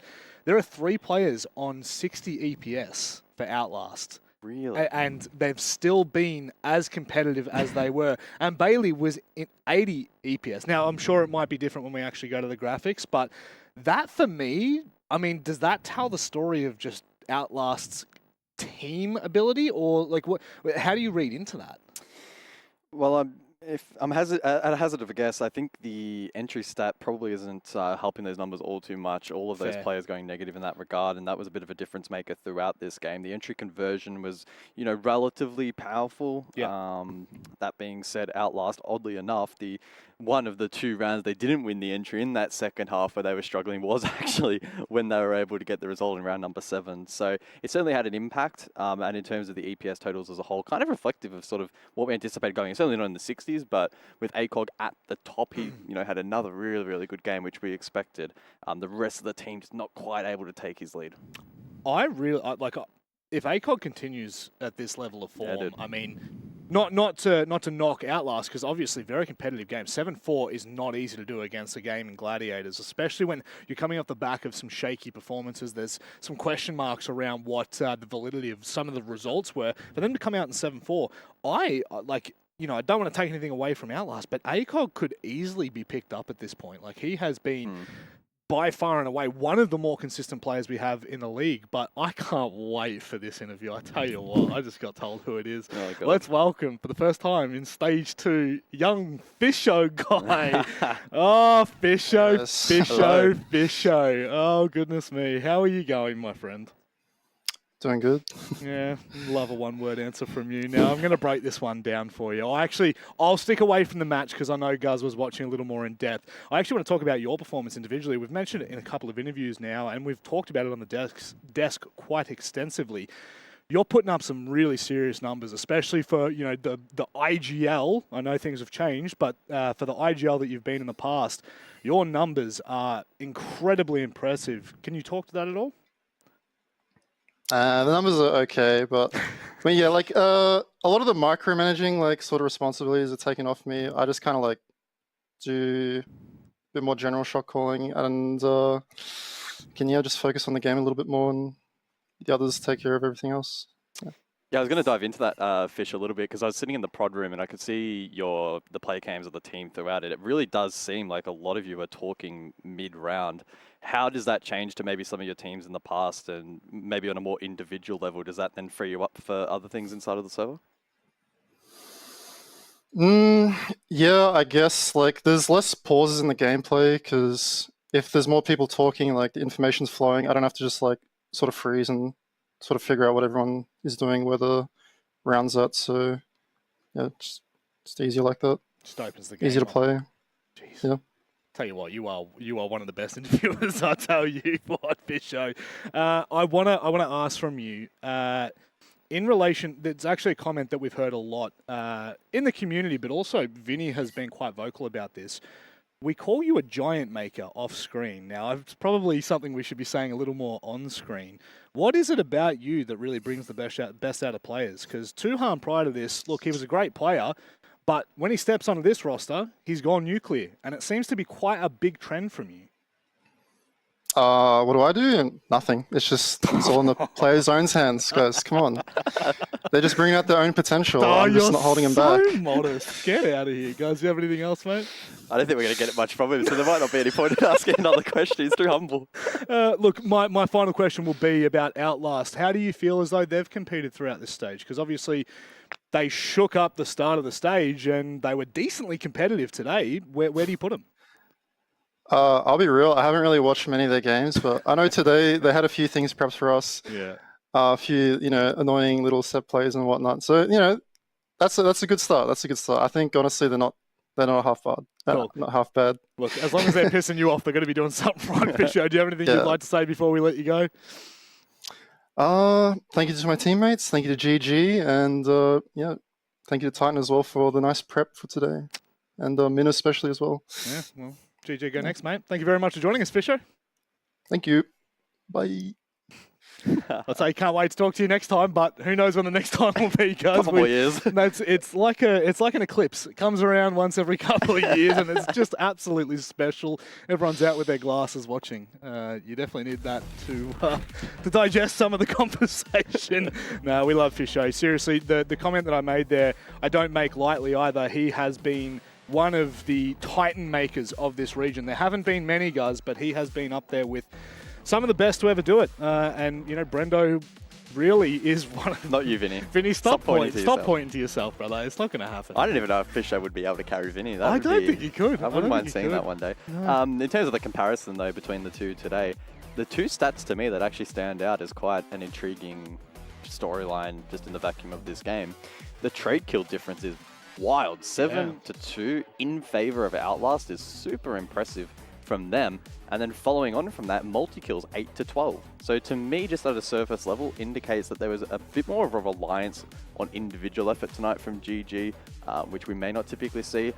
If I cast my mind back, I think a couple of those multi-kills were, stat pads late round, win or lose, but certainly something to point out.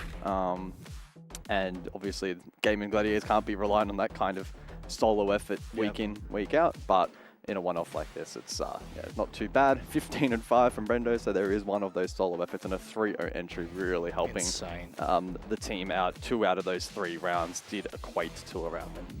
I think that, just kind of in a vacuum, talking with Fisho there about clearly Outlast brought some things that really shook up gaming in some of those rounds. I think that this scoreboard probably shows you what he's really talking about. Outside of those rounds, there wasn't a huge lasting impact from anyone on Outlast. Obviously, ACOG, going positive. That's, neutral. That's all you need. But, you know, the fact that they're still so competitive, guys, I think that's promising signs for the future for Outlast. If they can continue to keep this roster together, who knows what they could achieve next year. Yeah, absolutely. I mean, watching it from an outside, there were certainly good moments and good rounds. Yep. From Outlast, just not consistent enough. The cost stat there reflective. I think players hovering in between like 40, 50% compared to the 70 odd plus for GG. Just, again, a testament to their ability to be consistent. And as we always say, Rainbow Six is a very difficult game to be consistent in. And being able to do that week in, week out puts them in the position that they're in now. Now, Michael, as much as I love working with you, mate, I'm going to have to let you go. I know. The fans, oh no, they're so disappointed. They're really disappointed by that. You go make your way back up to the casting desk. We'll be back after this with CS and Odium.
It's total calamity, total mayhem inside of the server. Out of nowhere, they find their round back into their favor. Holding up for the blood, the wave!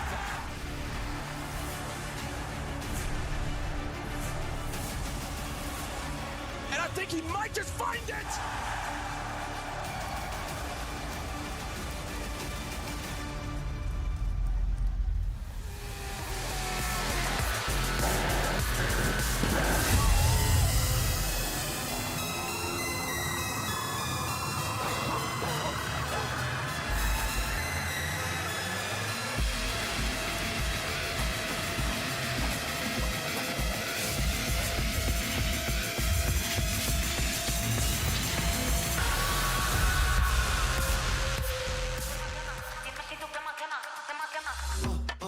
Tap, yeah, I want that.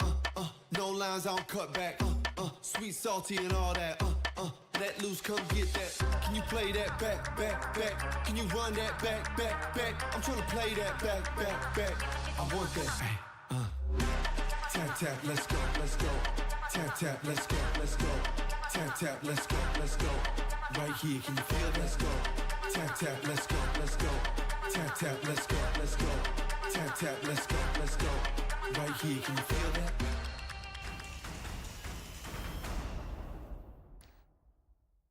You just saw walking off your screen Bigfoot. I'm telling you right now, Bigfoot is confirmed. He is well and truly alive and commentating Oast League, apparently. Vinny, how'd you feel, mate? I've got to ask you. I've got to do a little interview with you now. Yeah, please.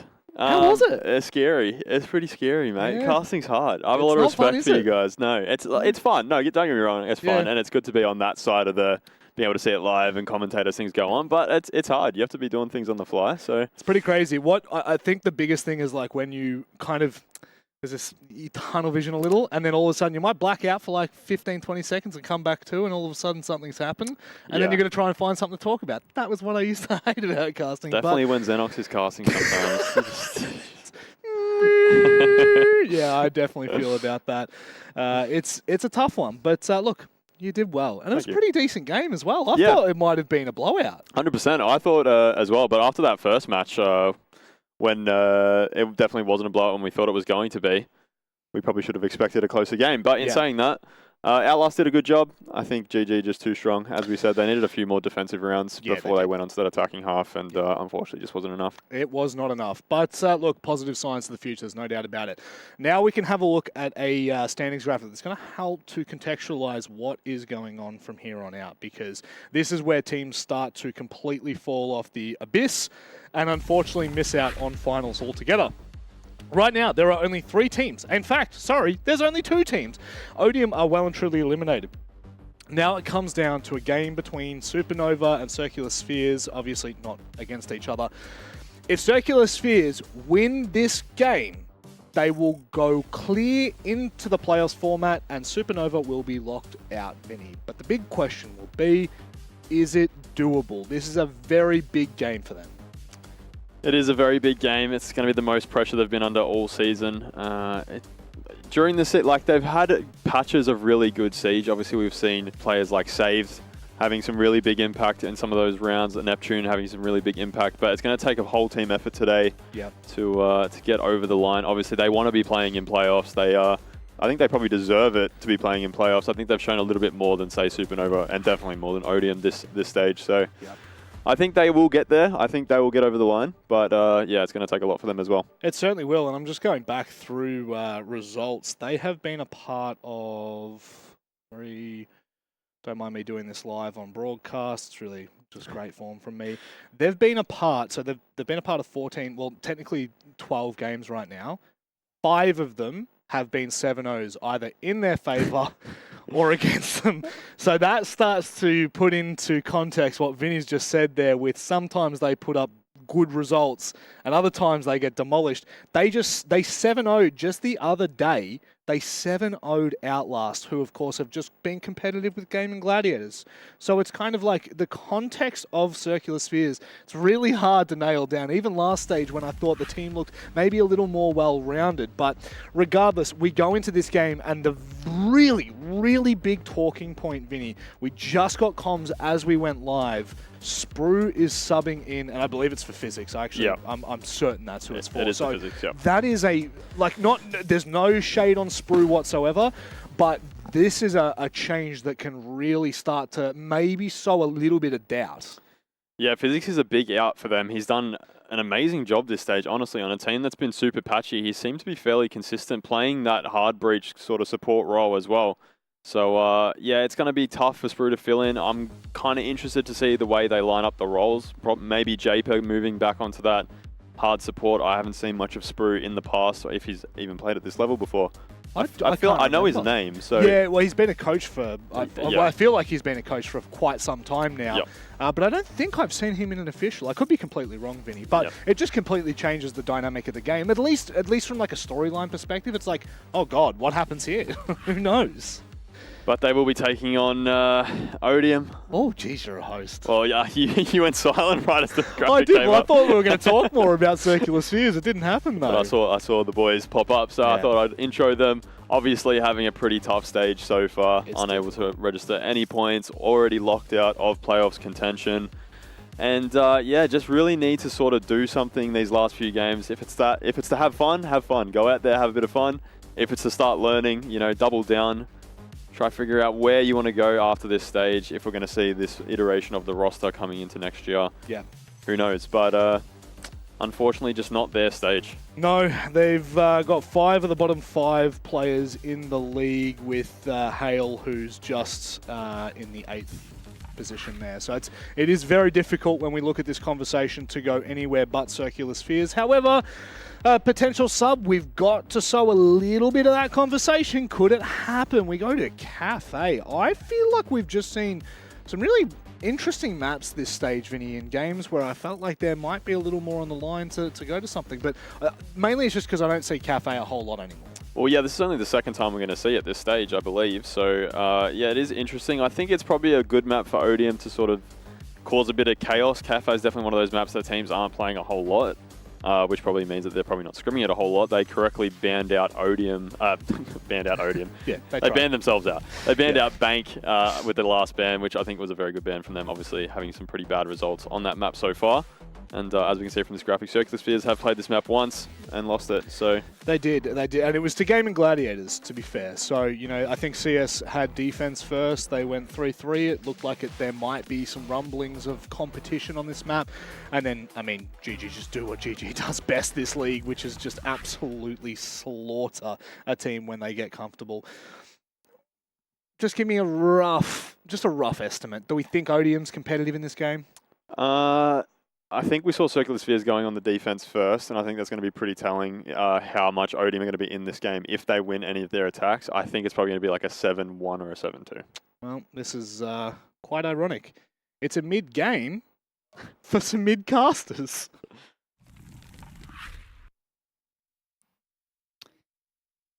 Well, he wasn't wrong about the first half, to be fair. What, the mid-game? Yeah. Oh. We haven't even started yet. You don't know. It could be an all-time classic. Rob, luckily for you, you are the best host in the region. I have nothing I can say back. We head to Cafe. The one thing I will actually say, though, is I'm not sure why Marshmart is still frowning. Vinny's back on the couch. Maybe Marshmart will fix that. Why would it be frowning if I was on the couch? Not so much because you're on the couch, but because Vinny's not on the couch. Yeah, my drift? Yeah, sure. 81% in favour of Circular Spheres. The media vote has been on point today. 100%. 100%? But this is the first game that is not 100%. So that is actually true. Sowing the seeds of doubt that Circular Spheres may not secure a playoff position this evening. Well, all eyes on Odium. They cannot make playoffs, but they can certainly dictate who does.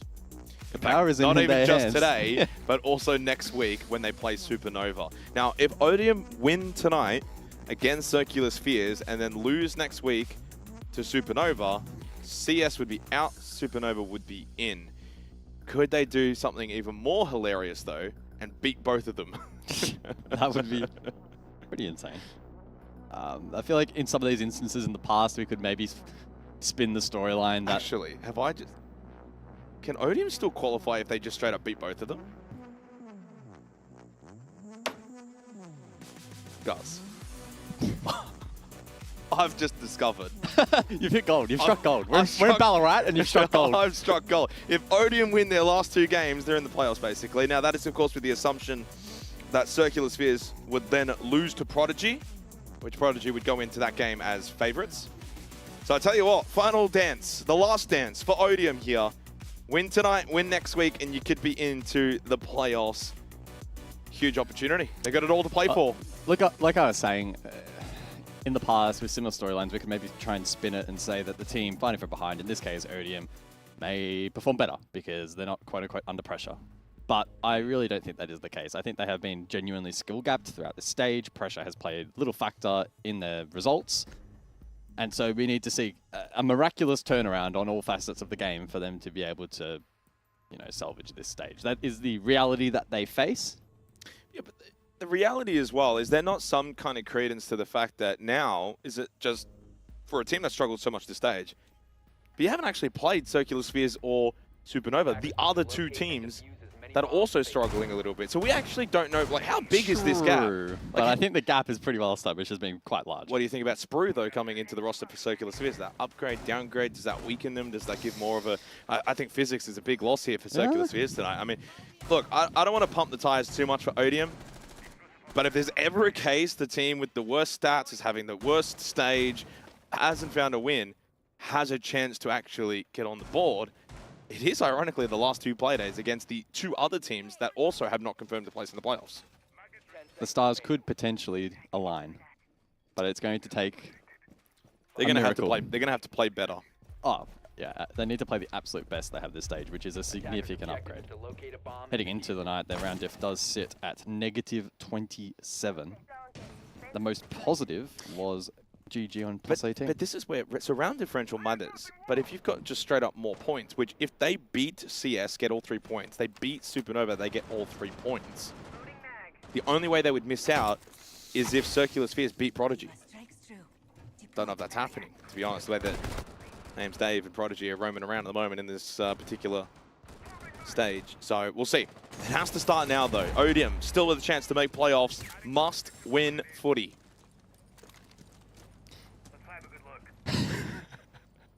It's Siege. Sorry, must win Siege. So both shield operators have made it through the ban phase. The Monty and Blitz available here in this match. And so we are going to see the Monty utilize round 1 and expect that trend to continue throughout the match. Oh, what a shot from Neptune. Crying on the rappel, loses his life. Headshot, no Docker beat, no logic bombs. Good start for Nep and Circular Spheres on the defense here of Cafe, expecting them to do well in this first half. Really on the Montang, but it's been spoken about by the players on the desk as well. Headshot was there, but a little bit to the left. Neptune was more so down the middle. Needed to get that one down fine leg. Attackers drop the diffuser. We've got to stop with the cricket references. Yeah, but we don't get to cast during the cricket season. It's not fair. Oh, Freelo on the Montaigne, not quite making it work just yet. Yeah, we did kind of speak about you don't want to force this operator just because of how strong it is. See what he can do over towards Shop at the moment. Low and dead. Hell does find the kill back onto Neptune, but still advantage for Circular Spheres. No Montang to play off now. Ray losing the initial battle. Killerman now in towards Washroom, controlling this area along with Pixel. Just under a minute remaining. And that peak is coming through. Headshot angle, but doesn't get the kill. Spoon. If we had a crowd, I would just love for them to be like, spoon. This round's over. Circular Spheres too strong on the defense. Spark Cocktail. No real presence here acquired for Odium. Good shot from Ray.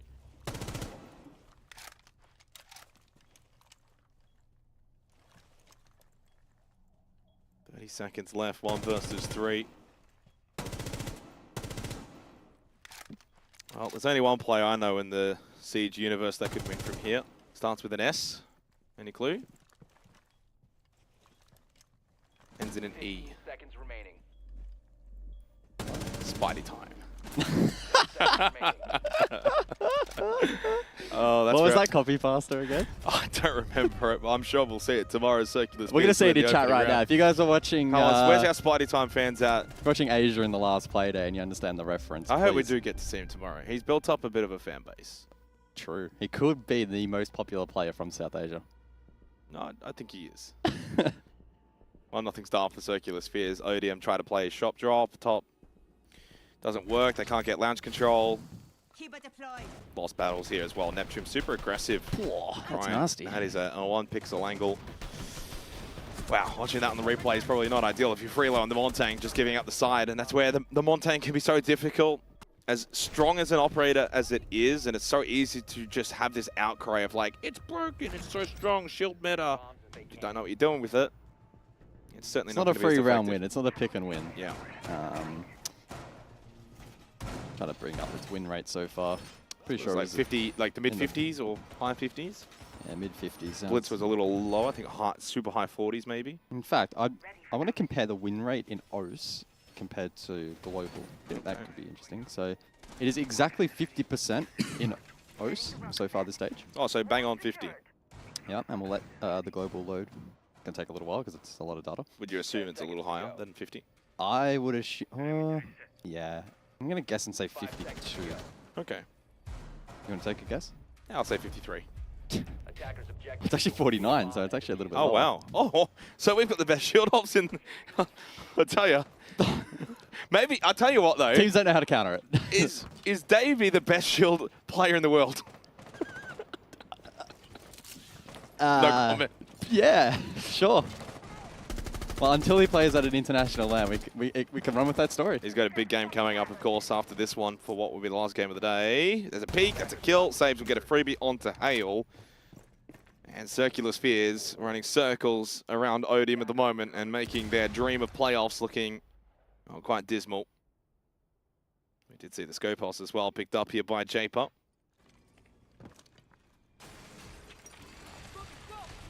Odium must get the win. Must get all 3 points here, and then all 3 points next week to make playoffs. If they did do that, I mean, in some ways, Destiny largely in their hands because they do play Circular Sphere now and then Supernova next week.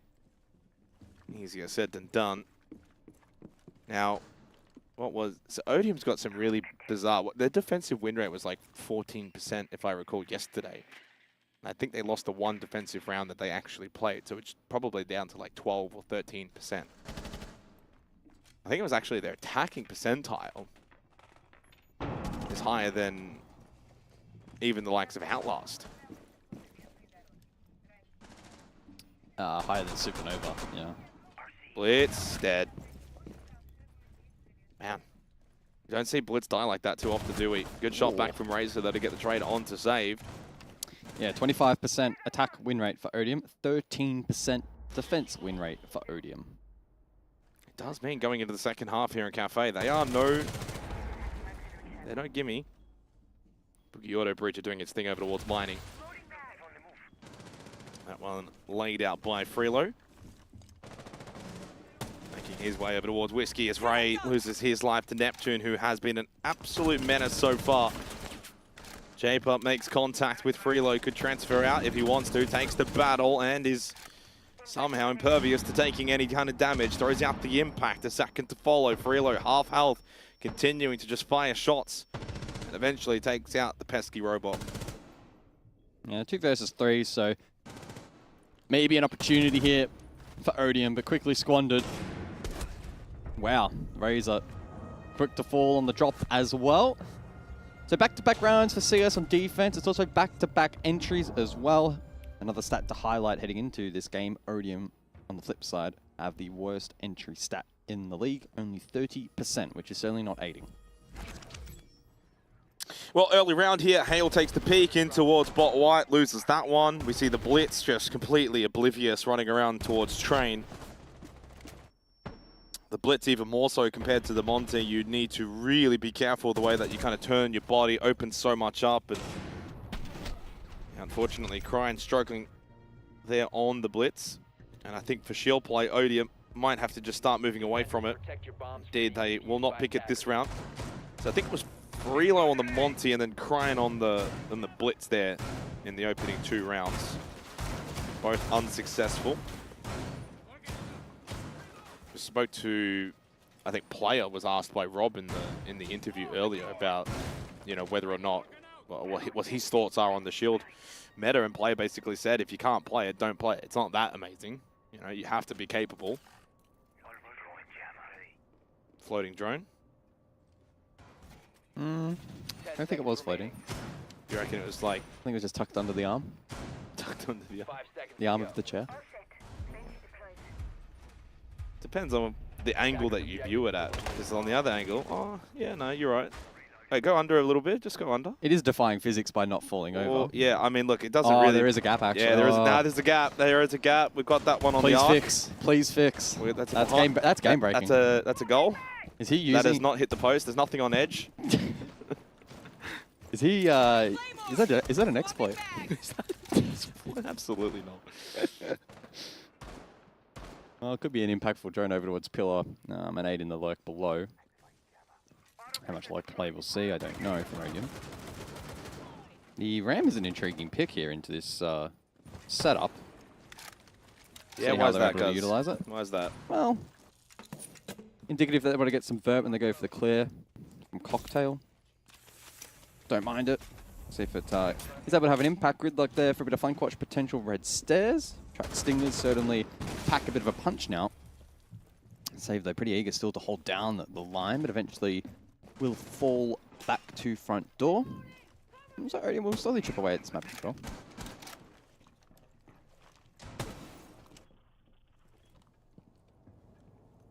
Oh, hello. That's a kill. Yeah, I was about to say don't go for the flush that quickly because there's going to be multiple players, and he does. Killerman's eyes completely just light up there. Gets traded on the Vigil. They do get rid of the Twitch. More Shock Jones remaining. Japer very low actually, holding in towards Cocktail. Hale. We know he loves the kill. Sprue will drop back down White. Yeah, a minute on the clock then, and things not going too poorly here for Odium. 4v4. They have forced the defense to retreat back to the second floor. That allows the likes of the Ram to get activated and create vert down in towards the objective, and with the gridlock flank watch, it should be challenging for the defense to hit a flank. So Odium kind of have CS where they want them now. It's about identifying where these players are inside, again pressuring them from vert. Just withering away at that man count, which they have been able to do on the first of save. Diffuser collected. And half a minute now to formulate a round-winning attack. So top floor falling off here from Circular Spheres, all towards this middle level now. Sprue, a little bit of contact. He wasn't exactly sure where he was getting shot from, but the softball angle does get the down. So huge advantage now for Odium to find a round win. Little tap there from Neptune on 1 versus 3 though, as he's making his way down through 90. Freelo planting default in reading. Does this get denied? Nitrocell should get the kill, but after the fact, after the plant has been confirmed. The push down White though now makes it a 1v1 in the post plant. Cryin is top floor in bar and getting shot at. I don't know how Cryin let him pass in the first place, but now needs to try and play it from up above. Should have the vert. Makes it difficult for Neptune. Might go for the double tap bait or send it up White. Goes for the ladder, and Cryin holding the line. Cryin, as you can see on the right side of the screen, Neptune on your left, goes without saying, making the push over towards Bar. Knows he needs to clear it. He should be now aware of it. Cryin looks up, gets the kill. Odium on the board. Big round win from Cryin and for Odium, but boy, it got a little dicey towards the end of that round. They had to work for it, but they do find success. A big round win for Odium on the attack here of Cafe. Yeah, I thought the Nitro was going to land in time and deny Plant from going down. Cryin had the line up above, still allowed him to cross, so it must have been a miscomm or a misplay at that point in time in the late round. Rewinding back, Killman and Sprue cleared actually quite cleanly by the attack. Neptune hitting that insane shot on Dale. And then allowed to cross here. There was a player up above. That was so close. And that was so close. Yep. Still, even watching that back in slow-mo, it looks like it denied it. But He would have won the round, guys. He would have won the round. Yeah. So dude. close. That's like 0.2 or less of a second, surely. Yeah, like half a second. And then he would have won the round. And he would have won the round. Yeah, that's crazy. Well, Odium get away with that one. Despite the heroics from Neptune. 7-2. For Neptune in 3 rounds of action against Odium so far on the defense. And we will head top floor Bar Cocktail, of which Odium really struggled on this particular site, which is a little surprising because I feel like with time we've seen certainly more success from teams attacking into Bar Cocktail. Although I say that, and I feel like Cafe, just as a map, we don't really see all that often these days. It's certainly not favored by a lot of the teams in the current iteration of Siege in this meta. It's on the lesser side of playtime for what is essentially Clubhouse League at the moment. Yeah, even globally, Cafe's not getting a ton of play. Is that a suggestion? It's time for it to Vamos to make way? Yeah, please. What would you bring in? Like I said, drop a nuke on Cafe. What would you bring in? Something new, something old, something blue? Maybe Villa, but I think Villa probably needs a basement rework before that would be worth it. Yeah. IMO. Yeah. I do like Mr. Villa, although long time ago, apparently I didn't like it. What map's this? Villa. Oh, opportunity for Razor. Neptune caught out in the open towards Lounge, and Razor will take a freebie. He spotted the head. He's got the angle here, and he knows that if he just peeks back, holds this, is a little bit patient, might get peeked into. Come on, Razor. You know he's there.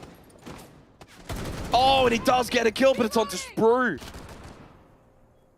2 down for Circular Spheres, and Odium might be close to 2 up in terms of rounds here if they can convert this. Good drone work, more information, and good early pressure here onto the defense of CS. Hail falls though to the hands of Killerman. He's found 2 over towards top red. How have they allowed that to happen? Attackers recovered the bomb diffuser. Oh my. Killerman very low on health though, so doesn't quite get out scot-free. He is down to 15 HP. If they can punish him later in the round, 3v3, bit of pressure towards New Bell. Loading mag. One more logic bomb available from Crine, who's done some good work so far in this game. Oh, Razor loses his life to Save. They've got to try and get this trade in towards washrooms, and he will keep peeking. Save doesn't need to at this point, but he's feeling the pressure. Swings towards Pixel. Loses out 2v2. Of course, remember, Killer's low. Very, very low as Japer sneaky towards Bar. Droned. Not so sneaky then. Sorry.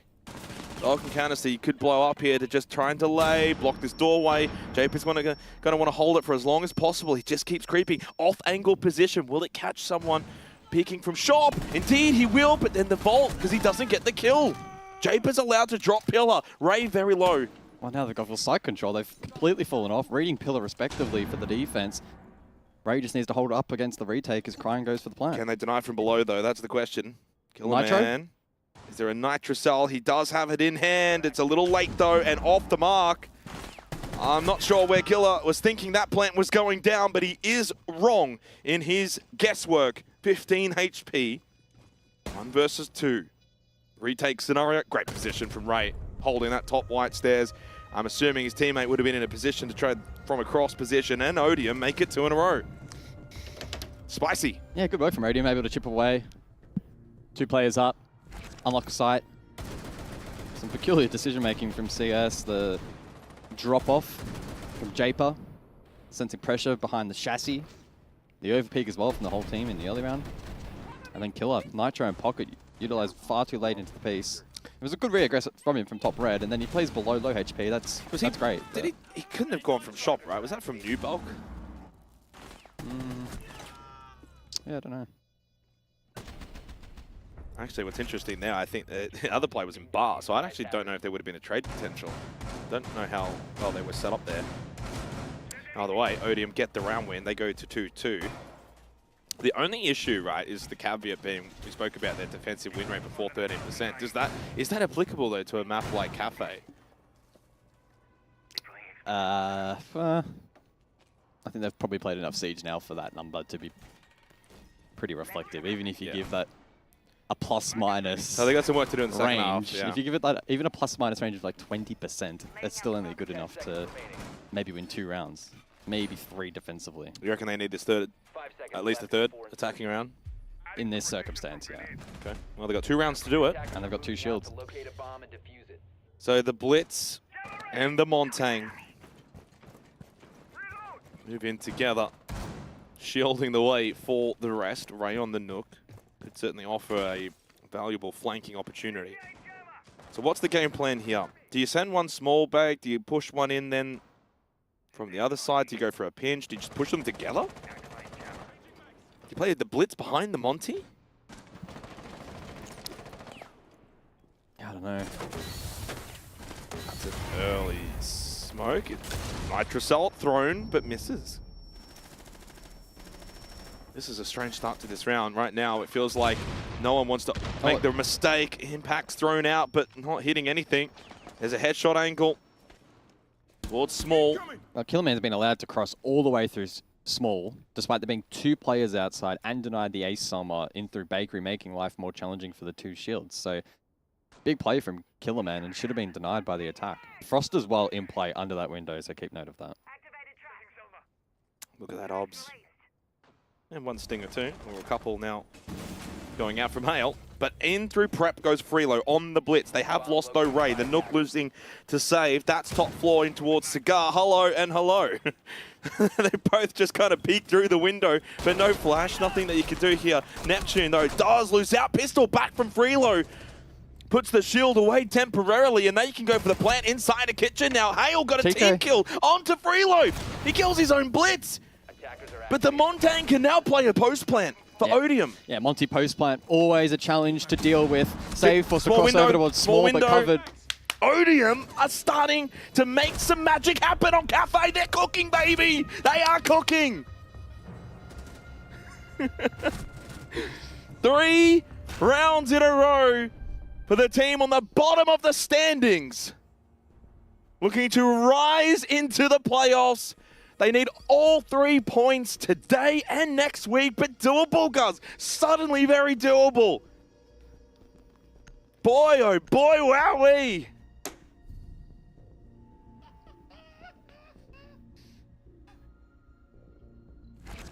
Oh boy.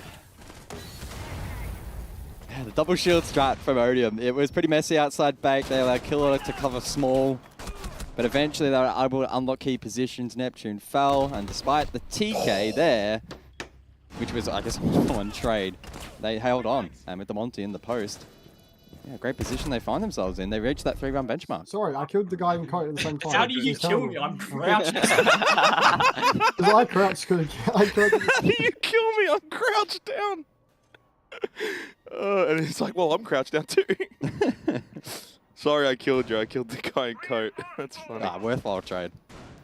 Well, they've got the 3rd round. Now they have an opportunity for a 4th round. Exciting stuff here for Odium. And I think you can get the sense there from the team comms. There's probably a weight lifted off these guys who have struggled so much this stage. There's some laughs. There's some funny moments, a TK, but a round win. They're getting plants. They're getting good control. CS are on the back foot here. I mean, their Cafe defense has been very, very susceptible. It's a 5-stack EDD in anticipation of a prep push. I wonder if CS, if there's any pressure mounting in the backs of their minds with the stakes of this match on the line. As we've talked about prior, Prodigy is no guarantee of any points whatsoever. So surely those, I mean, like, you know what's interesting though? It's a complete change up to an anticipation of them to maybe look to repeat again with like a blitz through prep. They're 5 stacks of the EDDs. Look at the setup though from Odium. Like, it's a clear setup. It's a first floor, like, or second floor setup where they want to get the vert play clear from above, then start pushing down below. So they've won this site in one facet. Can they win it in a whole different facet now? And there's no pressure above right now from Circular Spheres either. yeah. So important that they expedite this process. Don't take too long. Saved contesting drones, but the death mark will keep him at bay from the Deimos of Razor. And so now that they're taking this ground, they can establish flank watch with the gridlock. Again, keep any players at bay if required with death marks. You can see Razor has 4 available operators, so a testament to the team's ability to drone and ping out those particular operators. So not too much to be critical of for Odium so far. I do love the setup for Circular Spears, by the way, because they've got good denial of time with the smoke. We've got the Goyo Vulcan canisters as well, but then also that kind of anti-rush when it comes to the Fenrir and the Capcan with those EDDs. All tracking, though, the pressure from the Jackal and the Deimos, and then the Boogie Auto Breaches is breaking up the floorboards. 60 seconds, but so much mounting pressure from above coming from Odium. Haven't found an opening kill just yet, though. Sproon towards VIP. It's been a tough game from him so far. Unable to really get involved. Saved, holding towards Kochek. First contact so important. Who can get this opening kill? Yokai can certainly get some information back for Circular Spheres, but a lot of intel for Odium off the back of these trackers. Razor loses his life after getting the kill onto Killerman. So no smoke, no gas babes, but saved to save the day in towards Kochek. 30 seconds left, of which now CS have got the numbers advantage. Yeah, and Ray, they're unable to swing over towards Coat to find the trade, so puts the team in a difficult position, but Sprue! 3 up. Sprue can't win that battle, swings out VIP, but loses the freelo. Grinds in towards sight. Ray still needs to bring the kit. He's dropped it temporarily. And Freelo now loses out to Saved, who needs to almost get an ace. Does have some help with Neptune. On the Yokai, the Echo available, and it does work out well. Can there be a second denial? There will be no time remaining. It goes up, but it's destroyed. Neptune, not close enough to deny with the gun. Ray will secure the plant. It's a post-plant 1v2 now for a 4th round to be found for Odium. They've got to play together. They want to swing, and they will. Crying with the winning kill. 4-2, Odium edging closer to creating some magic here on Playday 6. And the question marks in chat from the team yet to find a point. I love it. big effort from Saved in this round over towards Kochek. He found 2. So many of these 1v1s, straight 1v1s, a couple of which weren't really that favorable for the ODM attack. Able to find those kills. Neptune there, trying his best for denial with Yokai. The second one, I don't think it would have stuck, or it didn't stick. Shot either way. And then good coverage in the 2v1s, so pretty solid work there from Odium. The top 4 clear successful. And a 4-2 lead heading into the second half. And again, to reiterate, maybe you're just tuning in and thinking this is pretty much a done deal and Odium could contest their way back to a playoff position. Their defensive win rate is unfortunately very, very poor. Currently sits at 13%. Yes, 13. So we'll see if they can right that, because a 13% win rate is not going to be enough to win this game. But it's all there for them to win it, right? Like, how often are they usually in a position that they can go and win the game? They haven't been. So this is now mentally where it's like, boys, let's lock in. Let's get a couple of defensive rounds and just get 3 points. And who knows, playoffs could still be on the cards. They play Supernova next week. CS, of course, play Prodigy. Now, of the 3 teams, for what it's worth, and I'm sure we'll kind of get the, you know, if Odium win, yada, yada, yada. Of the 3 teams, CS would still be in the best position, even if they lose this game outright, because if you beat Prodigy outright, you'd go to 7 points. Does anyone want to put their money on Odium winning this game, their next game, and then still missing out because CS beat Prodigy? That would be very cool. Well, the only other thing would be Supernova, who are on 4 points. Would also have to lose. Would have to lose. Well, the biggest thing, it depends on if CS will beat Prodigy or not. Because if CS beat Prodigy, well, then again, that's what I said. Like, they've got it within their own. Needs to be a lot of permutations to go the way of Odium to make playoffs. Well, only one. Because they would have to beat Supernova. So if they beat Supernova, they just need CS to lose the Prodigy, which is very likely. So Odium's in an okay position for a team that's, well, winless and has 0 points. Still have to win this. I wasn't including that in my calculation. It's still unlikely. Yeah, and they have lost rate in this 7th round to begin the second half. Montaigne being played now by Neptune, certainly someone who knows how to play this particular operator. Adrenal Surge was used early by Sade, a couple more in the back pocket. Crime playing towards Pixel, has one in washrooms as well to help out. That's Razor at the moment. Not the best to start though, losing rate. Down a player on the defense for a team that we know struggles so much on defense. Oh, headshot angle. Jaber on the upside down rappel. Good shot, clears washroom, get through to Razor. And a great start on the attack for Circular Spheres. Odium's defense, again, their lingering issue. So unfortunate when they honestly had a very good attacking half, but defense, well, they just struggle so much with it. Yeah, the shield continues to pose problems, stalled out off the back of the Goyo canister, so they've kept that at bay. Hale finds one, but it was a 1-for-1 trade. So a 2 versus 4, 60 seconds on the clock. Saved is having such a good game, despite so much pressure from Odium. Saved continues to stand tall for his team. Circular Spheres just subvert the ever-mounting momentum that Odium built up going into the second half with a good early attacking round win, and just brings us, well, mainly me, down to earth. 3-4. And unfortunately, it's the signs of that 13% defensive win rate that kickstart the second half. Yeah, just so much pressure mounted in that particular round from CS. A lot of that through the mid to late round facilitated by the Monty. Had that Whitehall position locked down with a lot of information despite being stalled out with counter utility. And then the other big frag is from Circular Spheres having their moments, the Killman 1-for-1, and then ultimately the saved LMG Finker, which will probably persist as a theme throughout this particular half, proving to be effective. Hopefully for Odium that is just a one-off here on the first rotation, but that statistic looming over them is rather grim.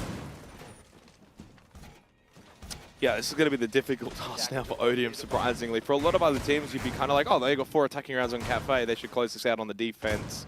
They're in such a good position, but it's almost now going to get to the point of like these mental demons of like, wow, we just really can't play defense. We're the only team in the world that can't play defense at the moment in Siege. Everyone else has just got it to a T, has it under lock and key. Defense is where you go to almost feel safe, where you can bring games back. But for Odium, it's just hell on earth. And then you start to overthink it. Should we be more aggressive? Should we be more passive? Should we hold angles? Should we, look to deny entry, take early contact fights? fall back. There's layered defense. What do we do to try and fix this issue?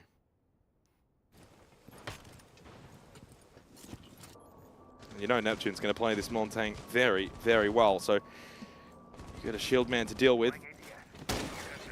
Over towards the skylight. Bit of free information. Normally not one you would want to peek, but on the Montaigne you certainly can and will. Try and... Do you reckon Saved is droning to try and unlock sight solo here? I wouldn't be too surprised if he just sends it forward into sight just to cause a bit of chaos. I feel like that would be quite risky for Saved. Neptune is doing a really good job of actually clearing a... Oh, that is a great shot from Killerman. Razor just nowhere to go. Peeks the window temporarily. And Killerman finds another one. Both from outside too. Wow. Oh, their defense is just getting absolutely shredded. Eventually loses his life, but Crying nowhere to run and dies to the frag grenade anyway. And Killerman from the grave will find another one, and Freelo even DCs. It's all falling apart for Odium on the defense. They've just not been able to fire a shot. Where are those question marks now? Because they seemed pretty confident closing that first half to start the second. Odium yet to fire a shot. Well, they fired a few. They just didn't quite land, did they? Sorry. Well, yet to kill people pretty convincingly. Yet to do well defense. I don't know, whatever you want to sort of call it, but it's not a good look. Not a good look. And Killerman just so destructive outside. Yeah, and then that saved work on the LMG. Yeah. I did expect more fight from Odium, even despite that weak defensive win rate. These rounds have not been close at all. Psychospheres are just running through them with pure gun skill and pressure, and Odium are unable to really respond to that. I'm almost convinced that Sprue is in sheets of like Villa or something. He's just in, or he's in some kind of like asylum. A very in like white one room. of those like sensory deprivation rooms, Yeah. just all white. Yeah. Maybe that's the best way to lock in, no distraction. Now, of course, tech pause. You can't communicate. You can't talk. Strategy. But maybe just gives Odium a very little mental break to essentially just be like, okay, 4-4. Hey, saved. Competitive game. Hello, saved. Having a great game. Is saved. What to make of Odium? So easy to get excited when they were winning those rounds for a team that has struggled so much this stage. You got excited. I got excited. Well, that's what. You got very excited. I got very excited. I got BT level excited. Wow, I mean, I think it's a part of it is, you know, you want to see all teams have some level of success. It's never great to see a team 0-0-0-5 minus 27 round differential, a total beatdown, only 8 rounds through 5 play days. To then go and get 4 attacking rounds in a map of Cafe against a team they must beat, need to beat. Yeah, it was a great first half, but defensive woes continued to just, unfortunately, undersell this Odium roster. And how do you fix it? How do you fix a part of the game that really should be strong? Great question. Is it salvageable? Do we see them continue into 2025? I love Manic. Saved has said, I love Manic. Rob said that he's telling some fibs.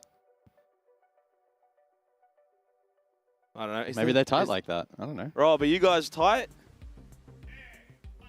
He said they're tight like that. Okay. I believe But he him. said it in a very sarcastic tone that makes me believe they're actually not tight like that. That there's underlying beef between these two. Tactical timeout now, by the way, Jake. Yep, tactical timeout. Just called, by the way. I just said that, yeah. Yep. Tech into tack. Well, they can talk now, as They you can mentioned, talk during now. the technical, unable to communicate. But now they can discuss what went wrong on the 2 primary sites. Call it before the match really gets out of control. And this is always the very tricky question when it comes to this particular game. Is it a case of CS just played well on their attacks? Is it a case that Odium did some things on the defense that maybe they shouldn't have. And I think always the answer is just the easy cop-out, a bit of both. But no, I think legitimately when you kind of look at Odium's defense, they almost don't play to the win con. They take these fights in probably bad areas of the map, throw their lives away for fights early in the rounds that probably you don't need to be taking. Over to Kitchen. And a really good site where you don't have to overpeak. You can hold position, force them to clear you, force them to push into you. They bring the cap cam, maybe in anticipation of some shield play. Legion, Fenrir, and the Bandit actually as well. Killerman now up to 8 kills. Saved has 13, guys. 13 kills, 6 deaths. 5 seconds left before insertion. Bomb located by attackers. And look, Sprue, he's standing in for physics, but you can't replace physics. It's rough, but they're kind of getting it done. And provided that Circular Spheres do go and win this, they will knock Odium out of the Oceania League playoffs. Well, that is also the end of the league for them. Well, there's one more play day. Officially, yeah. So Kitchen then round 9. We'll see if Odium have been able to improve things and stabilize this defensive half. The Monty again will continue to provide really good pressure here for CS. This time over towards main Bake. Odium looking to try and keep that at bay. And Killerman is the first to fall. Razor all the way from up above, getting an angle, I presume, outside. Save though responds. The LMG continues its reign of terror. Crazy. It's the warden off the board as well, and so those flashbangs could come into play. No smokes for CS though. The other part of all of this equation as well is if CS win in regulation and get all 3 points, then Circular Spheres will confirm playoffs and Supernova will be out. Along with Odium.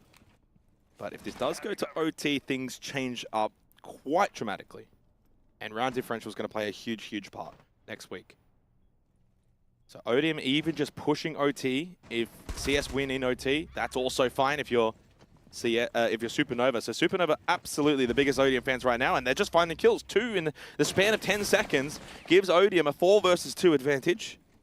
And Sprue is in a very tricky position now. 1 and 4 in this game. And now needs to find essentially 4 kills alongside Neptune. I mean, it's all on Sprue to find the kills. Neptune can feed him the information, but it is Sprue that needs to find them, and unfortunately he falls. Monty might be strong, but a 1v4 not going to happen. No, well, it really can't happen. And if it does happen, well, yeah. I mean, if it does happen, pull the plug and give them all 3 points and just, wave the white flag and move on. Don't even show up next week. 30 seconds left. Gumine stepped on. You got the Legion here as well.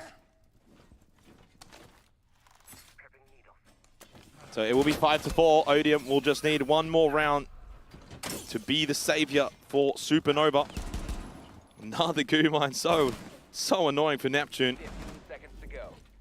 And by the way, it doesn't even have the diffuser in hand anymore as Ray gets the kill. Odium now 1 round away from securing their first point of the stage, guys.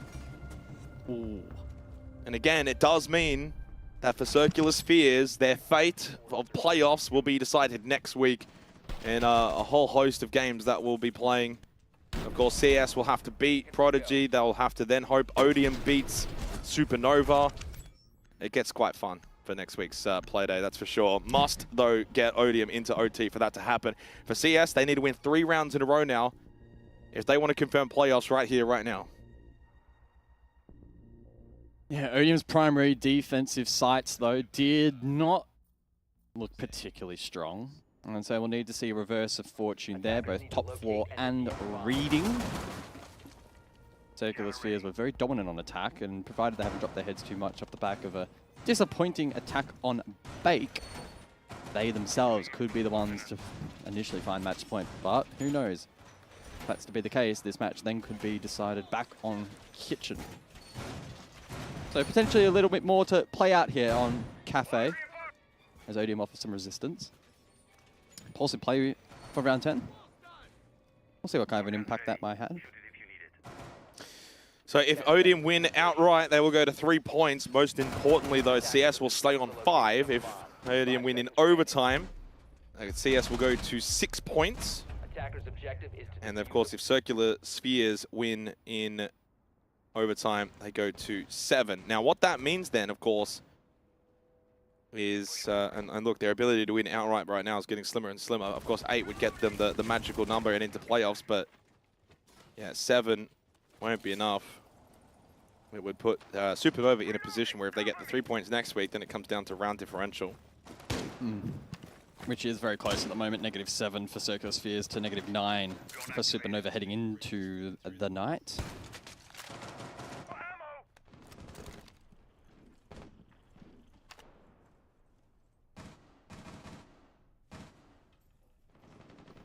So hold up above then in this particular round for Odium. Deployable shield and Warden, so should be resistant to any potential flashbangs or smokes that could have been brought by the attack. But if you look across at the belt of util, top right, that will not be the case in this round. So the Warden is actually a pretty null and void pick here for the defense. Razor. Attackers recovered the bomb diffuser. Certainly a stressful round, though, for Circular Spheres. They'll be feeling the pressure. They will know full well if they do not win this round, their fate for playoffs is out of their hands. And a huge kill from Razor on the poles gets rid of Killer Man. 90 seconds left, and Odium have got themselves a player advantage now on a good site and a good chance to secure their first points of the stage. And while they can't get out of the bottom 2, they are certainly affecting the playoffs race. Saved. That LMG so deadly in this game. Pillar control and looking to clear out reading. But another kill found for Odium until just then Japer finally gets the first one on the board this round for Circular Spheres. Cryan down on the floor though, and Frilo loses out. Japer, close angle. There's another one there though in Ray. He wasn't anticipating it, but Ray will fall, and Razor now in a 1v2. Suddenly has fallen apart for Odium in a very winnable round. Sprue and Saved versus Razor. Yeah, Razor's not in the greatest of positions here. Over towards that fireplace hall. Could get stuck and isolated if Circular Spheres are to play this correctly. Still a split though from them. Cigar Shop, a pillar respectively. Razor uses that as an opportunity to reposition. Got your canister popped over towards pillar, and that may funnel them through 90. 20 seconds, not a lot of time. Still able to watch shot for Sprue. Saved. Will he just swing this 90 position? A kill here for Razor would really set him up. The swing comes through, the jiggle peek. Oh, they trade each other, but the one kill that mattered was from Saved. Sprue didn't have to do anything at the end there. His teammate does the most. 5-5. Break point. Wow. What a monumental moment in the history of Oceanic Siege. That trade, decisive. And its impact will ripple through the standings. Oh, they had a 5 versus 3 start, guys, and... Sorry, I'm actually giggling because of this little moment here, right? The double stack behind the shield everyone's cocktail was insane from Odium. Do you reckon James said, what is he doing there? Oh, absolutely. Probably with some stronger language, too. I mean, to be fair, I don't even know how Razor's gotten that kill. But. Yeah. Double headshot. So 5-5. 2 more rounds required for Circular Spheres in a row without failure. And they will secure playoffs. They will knock Supernova out of contention as well. Prez. DC'd at match point. Oh. So it hurts. It hurts. To be fair, it wasn't just that one round. It has been the whole stage, but... Oh, jeez. What? It's the truth. 5 seconds left. I think they would be the first to admit that they didn't play up to expectation. Attacker's objective is to locate a bomb and defuse it. So this is the chance for Odium to get on the board. You're not just looking to, affect the playoffs. You also want to make sure you don't end this stage on 0 points. Even just a singular point would at least just be so much more mentally freeing. For CS, how much do they want playoffs? How much damage could this team potentially do in playoffs, especially if they get physics back? Barbed wide towards White Stairs, saved has been absolutely enormous. Clear MVP of this match. Frag grenade from Killerman. We know how much he's been able to do from Terrace. They combine to clear out White Stairs, and Save will make his way upstairs. And no one is contesting this. Steps on the goo mine. Does anyone peek this from the pixel angle? Killerman on the repel. There was a Nitrocell that was thrown in that direction, but doesn't land on anyone. Adrenal Surge was also used by Save to offset some of that goo mine damage. Yeah, Save just seeking the 20 bomb. Etching closer, 16 at the moment. Strong hold here in towards Lounge. The key barriers from Crine aiding in this hold, but the Monty looking to contest. Breach should be scalable. These barriers, though, are going to be a challenge to clear. Razor goes for the jump out, the hip fire, followed up with the spray, but Killerman hits the trade, 19 HP. That'll be 3 opening kills in a row for Razor, but he does get traded. Legion does his job, gets rid of Chaper. 4 versus 4. Oh, a little chance. The Azami and Crine somehow stays alive on 40 HP. Arguably should have died, and a moment goes begging for Circular Spheres as they get Lounge control. Neptune trying to just make his way in safely through bar. Saved again with that LMG, doing so much damage. Ray, though, with a good answer back and deals with that Finker. 3 versus 3 with under a minute remaining. Who can acquire this point? Supernova need Odium to win this round. Otherwise, they will be sweating bullets. And a retake over towards Pixel here from Ray. Are they aware of this? I mean, it could be a round-winning position for a default denial or even the cross towards Trash. So it's critical that Ray holds down the line. Does he get checked? Oh, he runs back out. Bulletproof camera in the way as well. 30 seconds remaining and making his way down over towards White. Shots out from Ray. They are aware of where this Montang is starting to move. Sprue with the kit. His one job is to just get this down and safely towards bar. Makes the cross. A little tap. Gets off it. 15 seconds remaining. A low HP Killerman sits in shop. Sprue just has to stick it, but losing his life to Hale. Huge kill, 6 seconds. He needs to survive. Killerman acquires the diffuser, sits on it. The Monte making his way over. Can Hale deny? No, he cannot. Killerman will stand up and hit the headshot, and that is now match point for Circular Spheres. Hale cannot be the savior for either his team or for Supernova. And that was a really clinical late round there from CS. They unlocked that perfectly. Neptune progressed forward over towards White Corridor, had a great read in clearing out Pixel. And then a lot of pressure on Sprue to cross and go for the plant. He was able to successfully do that with the coverage. So close. Crazy jump out there, and Killerman hitting the trade. Really important because then he was a key playmaker right at the end of the round. They covered that swing. Good job. Hale denied. Credit to him. But then Killerman able to lock in there at the end, find the trade. And CS now 1 round away from the dub. 17 kills for Saved as well, 3 away from the 20. So it does mean, unfortunately for Odium, guys, their dreams of playoffs shattered, done, finalized. They cannot make the playoffs now. They can still affect it off the back of this timeout, though. So while Odium are now done, Supernova and their playoff hopes are dependent on this particular round. Prez is locked in right now. He's watching. Hey, Prez. Bit nervous? Question mark. There's nothing President can do but just watch on right now and have his fate in Odium's hand. He's flying in Air Force One and hoping for the best. It was looking so good for Odium for so long in this game. So many chances even in that last round. They needed all 3 points in this one and also then next week. They have not been able to do that in this game. So if Odium win in overtime, well, mainly if this goes to overtime, CS would either be on 6 points or 7 points. And what that would mean is Supernova can either tie them and then it goes to round differential, or they go above them. This is, of course, if CS win in overtime as well. Now, if you're Supernova, you would much rather Odium win in overtime because then a win outright would get the job done. If CS, of course, win outright, though, they go to 8 points. Supernova can only go to 7. They would be done. That is the clearest day. The to say for Circular Spheres, you win this round, you're in the playoffs. And the playoffs are then set with still one play day remaining. Oof. A lot on the line then here for CS and Supernova in this round, but for Odium, well, they can do whatever the hell they want. It doesn't impact their stage. But I'm sure they'll still be eager to get their first point on the board here in stage 2.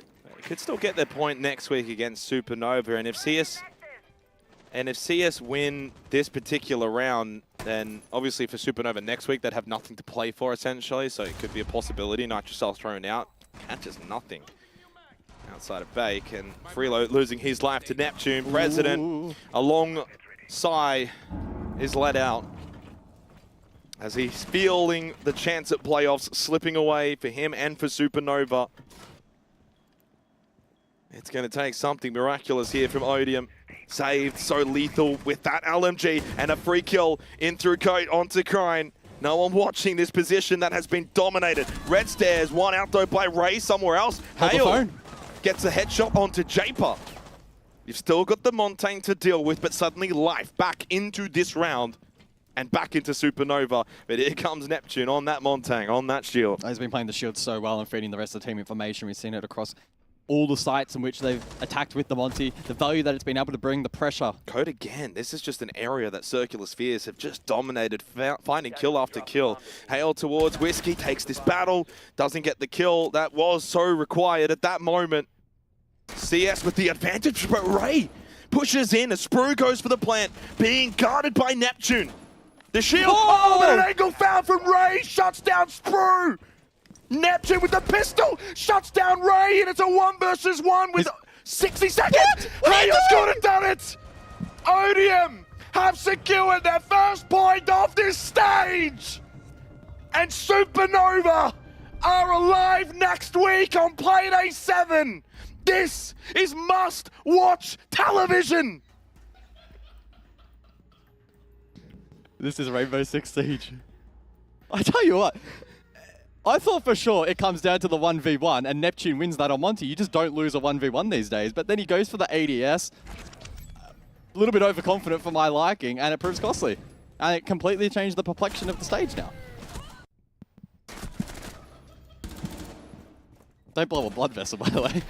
What an angle found. Yeah, I mean, that was beautiful from Ray. Neptune trades. 1v1. Neptune has a minute to work with, dude. And he decides to swing ADS.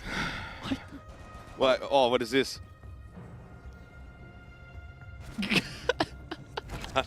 Hey, don't ever tell us that we don't love our job. Not enough passion for you. You wouldn't get that on, well, any other region, let's be honest. Maybe on Asia. Bit harder though when you're in the study. So 6-6 overtime. Now, what this means, of course, though, as we know, Odium needed all 3 points. So while this is great, they get a point. They can't make playoffs. For Circular Spheres, if they win in overtime, then at worst case scenario, if they lose to Prodigy next week, especially in regulation, it'll come down to round differential if Supernova get all 3 points against Odium. Now, because this game has been so close, if Supernova demolish Odium, I actually think from what I've seen, they can actually make up the round differential. But round differential would be irrelevant if Odium win this now in overtime. Then a 3-pointer for Supernova next week will send them straight into the playoffs. Attackers have dropped the bomb diffuser. Hello, Prez. Is he in chat? I don't know.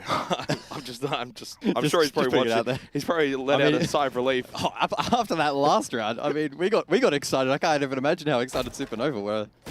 That one played out, the 1v1 Monty, and they still survived to see another day. So for Circular Spheres, though, still a lot to play for. You want to get the 2 points. You want to at least force it down around differential. Again, Save just so deadly on the entry with the LMG. Gets another kill, looking to set maybe almost a record. He did get down, went for the Adrenal Surge, self-revival, but no. Freelo says absolutely no way until that one. 4 versus 4. Good start for Odium, and we know how good they can actually be on attack. That for once, their double defense is probably not ideal. So midway point of the round, And the IQ play here from Killman into the pulse of Razor. I believe he is on the other side of mining. He is. And so we could see that kind of play come through. If Killman looks about 2 centimeters to his left, he should spot that scanner if Razor is able to bring it out. Although it is just the UMP in hand at the moment. Repel play. Killman taken low, survives. Odium in good positions here defensively, but again, I think it's going to come down to how much of an impact that Monty has from Nep. Stack over towards White, and Cocktail. Frag will get rid of the deployable shield. Japer behind Barbs, Killerman making his way in, so they double stack that. Montang now past washrooms and down the hallway. Oh, headshot angle. Killerman easy as you like onto Ray. Now this is certainly going to open up the defense. Razor in towards Train. Can he find anything on the pulse with the cardiac sensor? Japer getting some work in from Cocktail. 35 seconds remaining in the round. Has Razor even been spotted in that position, trying to make an impact? Hail from below, inside of reading. It's only 20 seconds, Jake. I'm getting a bit nervous for CS in terms of the time department. They're probably going to have to go for a pretty default reading hit and hope it sticks. So it's going to be a full pillar into reading, default plan. One still left above, that's Japer. Killerman now in position, and the Montaigne guarding. Last time out, this didn't work. Oh no, it's not in default, no one's there. What? He's not even on it at all. 5 seconds, they've just killed everyone. They've completely bamboozled Odium into thinking that he was planting default. The Phantom attack, Jake, 2024 meta. He's shooting at nothing, it's just a wall. And Circular Spheres will get themselves overtime match point.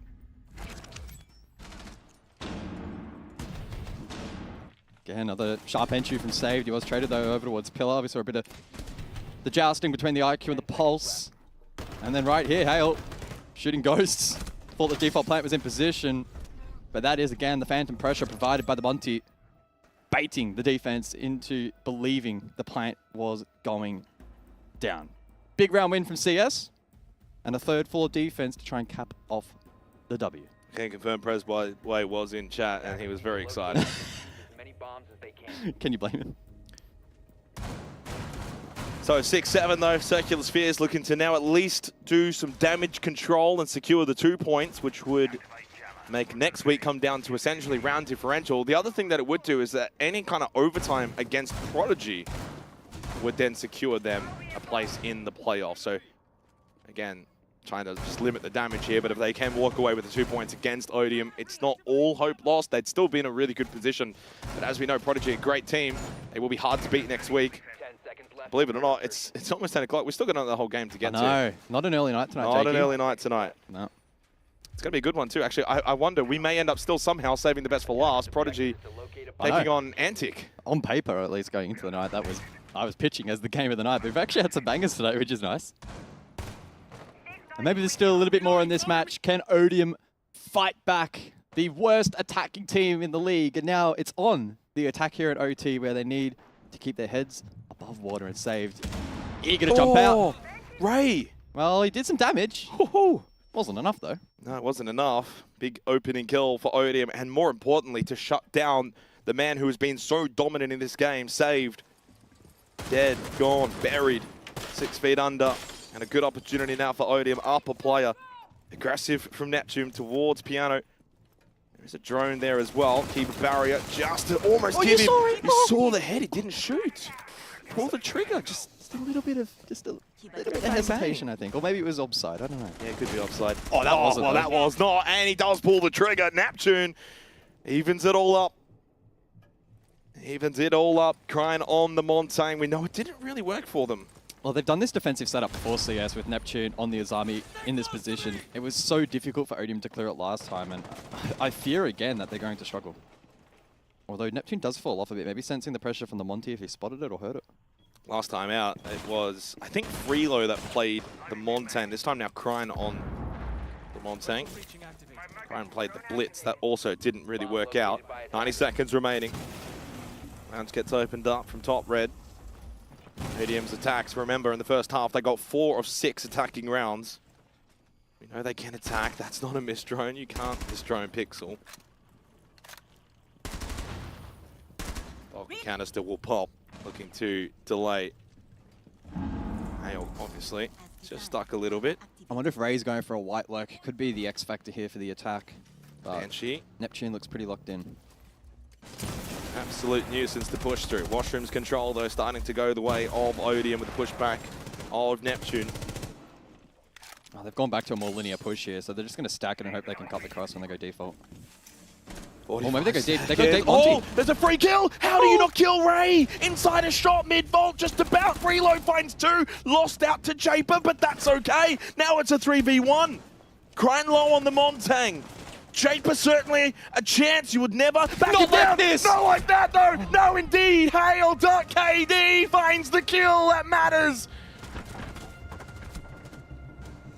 7-7, and the 15th round is required for this heart-stopper of a match. Odium on the defense. CS looking to find the 2 points that would put them in the driver's seat and play at a 7. If they can't find it, you'd have to say Supernova would be favourites to go playoffs into PD7 next week. Oh. If there's any game in the history of Siege that deserves unlimited overtime, Jake, I can't help but feel that maybe it's this one. Difficult to separate the two. We'd be here all night. We would be, but it would be worth it. Would it? If we're here all night? Well, okay, maybe I'm pushing it a bit far, but it would certainly be entertaining. I am enjoying this game, but don't push it. Okay, sorry. The good things in life are best not, you know... In moderation. Abused, yeah, in moderation. 7-7, great game. Credit to Odium, secured their first point this stage. You've got to remember, they came into this particular game, played A6 with only 8 rounds won in total, guys. They've now got 7 in this one. So you played 5 weeks worth of action and got 8 rounds in this one particular play day. You've now got 7. Look, an incredible turnaround from Odium, but for Circular Spheres, they will be kicking themselves. I mean, look, I really don't want to highlight Sprue, but clearly the loss of Physics is certainly not aiding them. Saved 19 and 12. Killerman's got 14. The others are fragging out, but and the thing is, Sprue's clearly been given this role of hard breach. We'll give you kit. You just got to go in, plant. You're not looking to be the one to frag out. But the loss of Physics has been felt for Circular Spheres. 7-7. Odium defense. That 13% defensive win rate throughout the stage for Odium. Will it come back around one more time? Yeah, shout out to Killman as well. Quickly, 14 kills in this game. Heading into the night, he was 30 and 46. He was the lowest rated player on Circular Spheres, despite so much success in the past. So it's been a good day, a good outing for him. Still one more round to add to that tally. To kitchen objective for the 15th and final round. And we see Neptune again on the Monty. It's been a difference maker, for better and for worse, throughout this match for Circular Spheres. Contest over towards Smallbait. Ray crosses. That is very ballsy. Gets the clutch. Oh no. And gets taken down. Oh no. Not again. Save has been allowed in. I mean, that position wasn't covered over towards VIP. It's happened again. Saved with the easiest of entries. And another opening kill to confirm the 20 bomb.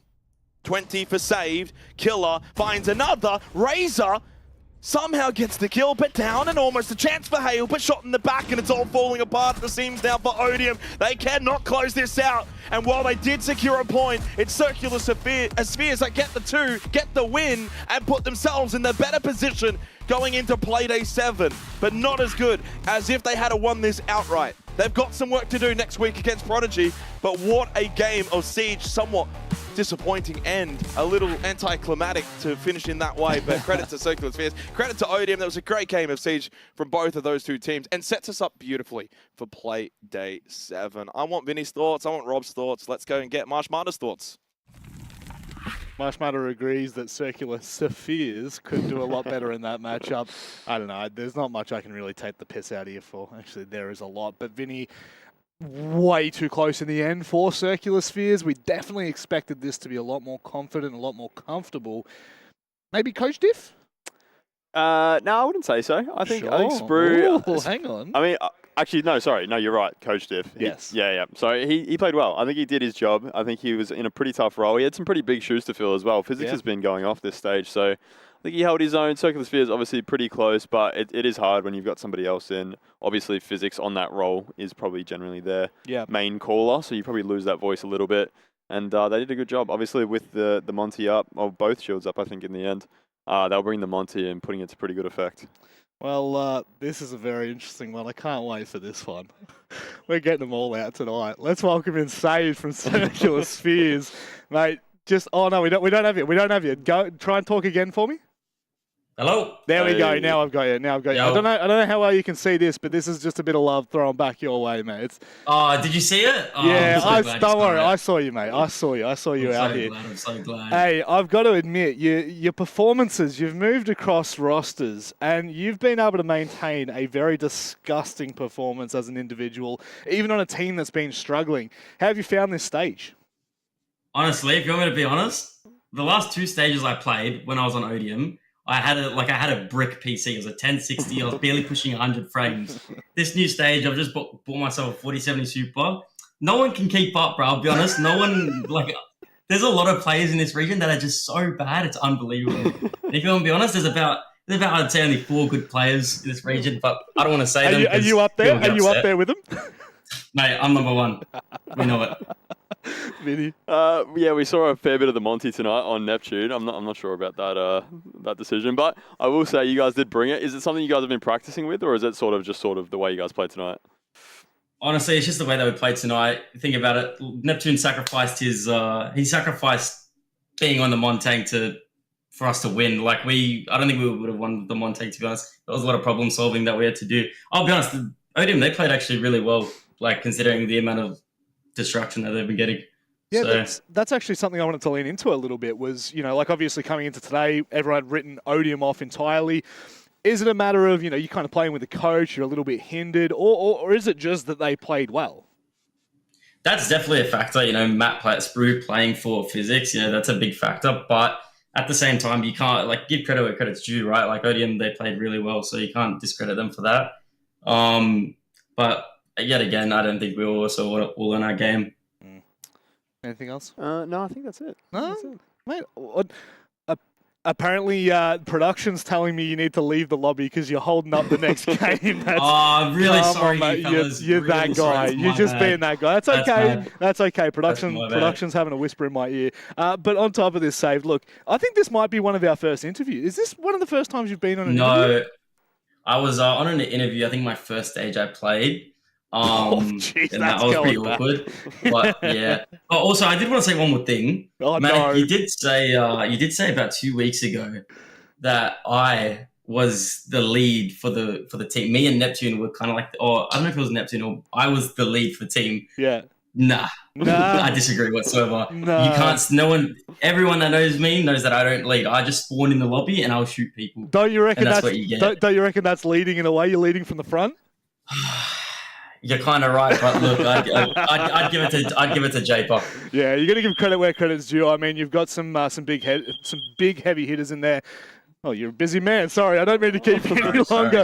Sorry. We need you on more interviews, mate. I didn't know you were this charismatic. It's nice to have you. Do you have anything you want to say before we let you go? Yeah, I'll be back next week. Well, I would hope so at this rate, mate. We need to see you back in here. Thanks, Sage. We'll speak to you soon. All right, love yous. Oh, what a legend. Yeah, what a legend. Very confident. I'm not going to lie. I've known Saved, obviously, for a while in the comp scene. I've never spoken to him outside of what he's saying his first interview, which was probably 4 stages ago now. I didn't know he was that charismatic. I didn't know he had that much charisma about him. I think he had the pink bunny ears in the interview. He did too. That was a long time ago. He was very new. Wow, that is a throwback and a half. Maybe we should ask him to wear him for next week's game. I don't know. There's some pretty serious context for that next week's game.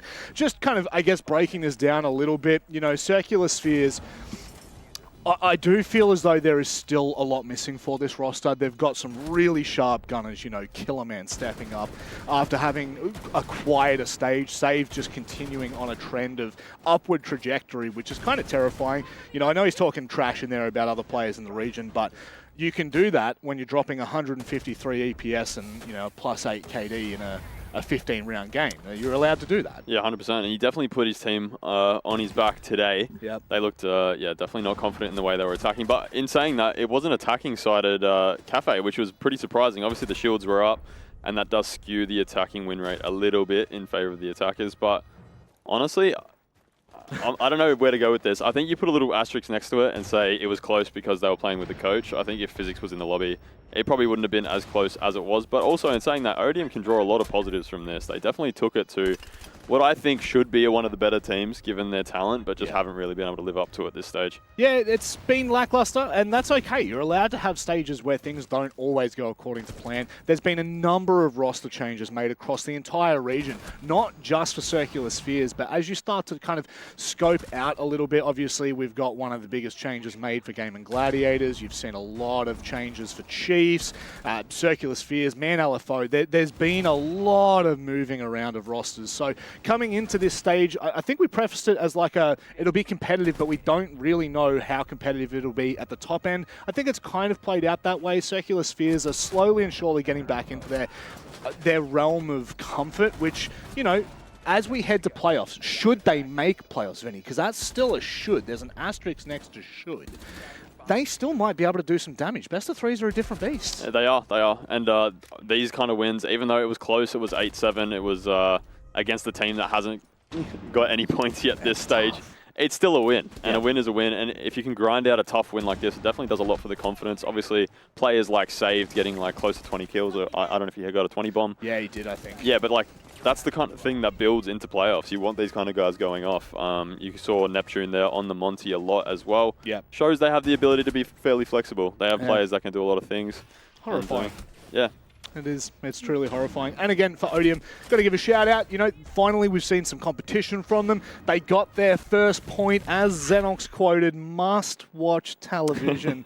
You heard it here first, folks. I don't know what he's doing in esports. He needs to go pick up a commentary job for the AFL because he might fit in perfectly there. Obviously, we move on to our last match of the night, and I think this has the potential to be the closest game, which is funny because all of these games have actually been quite competitive. We've got Prodigy going up against Antic, and Antic just haven't looked on the mark this stage. It's slowly starting to shift, but you know, at what point do we start to go, meh?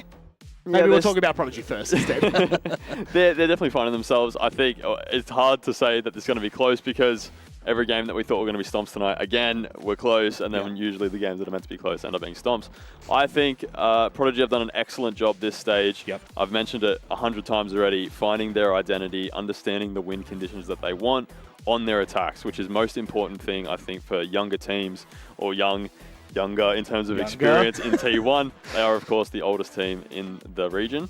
But yeah, they've done a great job. If you can get your attacking win rate up in this kind of at this level of Siege, it can only spell good things because defenses are always going to be strong. Siege, in general, is a defensive-sided game. And yeah, they've done all the right things to build into a really good playoffs. They have, and look, to be fair, Antic have started to turn around their stage. It looked quite abysmal heading into Playday 5, I think it was. Playday 4? Yeah, Playday 4. They just lost against the Chiefs, and although that was competitive, it was on the back of, you know, a loss in the opening Playday. They did 7-0 CS, but as we've seen, CS are not that formidable roster we've seen them to be of past.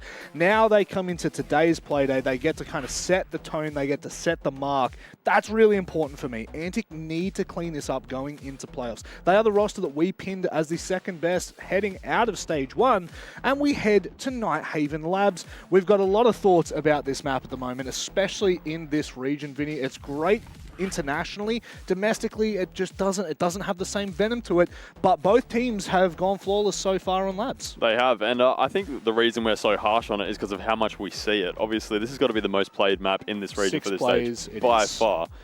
And yeah, I think, as you said, it hasn't been the greatest in local Siege for this stage. I think a lot of the teams are still kind of struggling with understanding the win conditions for attacks. But also in saying that, Prodigy have done a great job so far in their 2 wins, bringing that shield and using it to good effect. I've been a little bit critical of the way they use it for their top floor attacks. I think them coming from blue with the Blitz, as I assume Monty will be banned this game, hasn't been the greatest use of it, but they've got 2 wins, and that's as good as they can get. You can't really knock it, can you? No. And this will be the 3rd Playday in a row that Prodigy have played Nighthaven Labs. So Antic go in with a lot of information. You've got your Chef Jeffs, you've got your Hunters, those kind of players. They should be well and truly prepared for this kind of matchup. Again, it's not must-win territory for these teams, but it is much-watched television for us here on the desk. Enjoy the cast, boys. A double shift from Rob, a rare treat. It's not often that he has to work an end post-show, then into the pre-show without a break. Are you okay, Rob? It's not often he has to work, period. You might have pulled a hammy there. Maybe. Maybe. Bit tight. We are speed running through this to make up for what's been a bit of a lengthy night. Nighthaven Labs now ready to go. Final game of the night, Prodigy taking on Antic for what was, well, on the billing, supposed to be the match of the night, but it's got some living up to do. Yeah, certainly. We've had some absolute bangers this evening, and that's why we're running so late into the night. I disagree with the social media. I'm pretty sure the majority of the desk did pick Prodigy. I think it was a 3-2 split on the desk at least. Was it actually? I believe so. I actually, yeah, I don't recall. I think so. Look, I think the Prodigy boys have built up a good reputation. They love labs, so this is a. Oh, what do they ban? Monty or Blitz? Well, they'll ban the Monty. I think Dave is tripping. Now, Jeff's got. We love you, Dave. We love you, Dave. Oh, Davey, we love you. And they will. Whoa! No way! They banned the Maverick. Oh, look at Davey. Oh. Dave has selection issues now. Will he go the Montang? Will he go the Blitz? Will he mix and match? And will he back in what he said? Where he said on the interview a couple weeks ago, he prefers Blitz on labs. We'll see if he backs that in. Okay. Shit. Have fun, says Dave. I tell you what, if Davey runs rampant inside of this first 6 rounds on the Monty and just abuses it and it works, Antic are going to look very silly. But this is one of the best shield players in the world. But on the flip side, right, if they've baited it in and they have some great strategy and team play to shut it down and actually maybe make Davey's shield play look subpar, then they're going to look like geniuses. So, yeah, this operator ban phase is super intriguing. I hope they pulled out my webcam for the whiteboard today. We did, Sheffy. The old Jeff. Didn't have the best of games last week, actually, so maybe should focus on the the lobby. Focus on the warm-up. Less on the whiteboard. Big game. You're happy with Prodigy here with the bans and the map veto? Everything says Prodigy. Everything. The map, they've been so dominant on labs. They get both shield ops for Dave, and well, he locks in the Montang, and I get my sweet revenge because you said, "Oh, you're trying to tell Dave on to play. He likes the Blitz. Well, it must be the Blitz." And I said, "No, you'd prefer the Montang." I actually think, and I think Vinny said to me, actually, "No, Dave's bullshit." I feel like we're being baited, and Antic have some insane read or strat ready to go here. If you think about it right now, if I'm Prodigy, I'm like, they've let us go to labs. They've given us the option between Montang and Blitz at any moment. Counter-stratting. It just seems like counter-strat territory where it's just like, let's give them everything. We'll be ready for it. Here's what we're going to do. Well, now, straight away into the Clash for Hunter. Clash round 1 and then the 2-brow Bandit combo plus Kaid on the board. So we do know Hunter can play a pretty good shield. Look, they're hiding the Clash and the Kaid. They are literally in each other. We've seen this before. It's not every day that we can see the Kaid hidden, though, as well. So yeah, I think this is 100% going to be a heavy Counter-Strike game. And I'm all for it. We probably don't see enough Counter-Strike play throughout the regular stage just because of the BO1 format and the 2 games a week. So, well, don't forget, Antic did play labs yesterday, and they were pretty similar in their hiding of Kaid and Clash, if you recall, against Supernova. So again, I think just kind of bringing that same style into this match. This literally is, in this instance, the best, where both teams feel really confident on this map. So an exciting way to finish Play Day 6 of the Oceania League. If you've just missed the previous game, Odium, of course, cannot make playoffs. Supernova are alive. They've got a big game next week. And so too, Circular Spheres. So we've essentially got elimination games next week, which is great. Prodigy and Antic, this is more of a seeding match and a bit of a taste test for playoffs to come. In terms of who they play, actually, next week, by the way. Oh, Prodigy will play CS and Antic will play Gaming Gladiators as Lunchbox will get the opening kill. And it is the shield of Davey. They have cooked. And Faulty, of course, down on the floor at the moment. The Clash, though, not going to be able to do much from there. Good shot from Lunchbox. Box is cooking. Box is cooking. Maybe overcooked a little bit.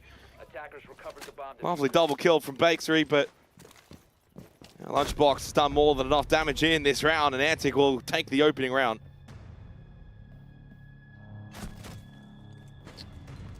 Raises eyebrow. In italics. Well, to be fair, it's Labs defense, right? Yeah. Still though. Command server. I think from Prodigy's perspective though, it's a matter of this is clearly not going to be a walkover. They're going to have to deal with the clash. They know full well that Antic are going to put a lot of work into Dave on the shields. Lovely turnaround from Bake to actually get both of those kills. One blue, one rafters. Well, yeah, the attack there of Prodigy needs more presence over towards Warehouse. Box shouldn't be allowed to go for that swing, and it was a pretty, well-planned set play in combination with the clash top blue. It meant that Davey was distracted from that position. Not going to see the clash on basement though, as has been the trend. Which does mean that this will be the one site where the shield play of Davey will be uncontested. In the sense of shield v shield. And he gets off the Monty onto the Blitz as well. So probably a roam clear combination with the Jackal Buck.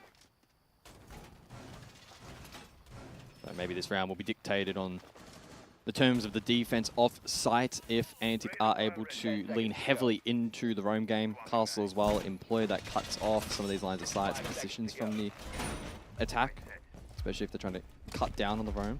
Attacker's objective is to locate a bomb and defuse it. We'll see how this one comes into play. There is the Legion for the counter util as well in the hands of Jay Kennel.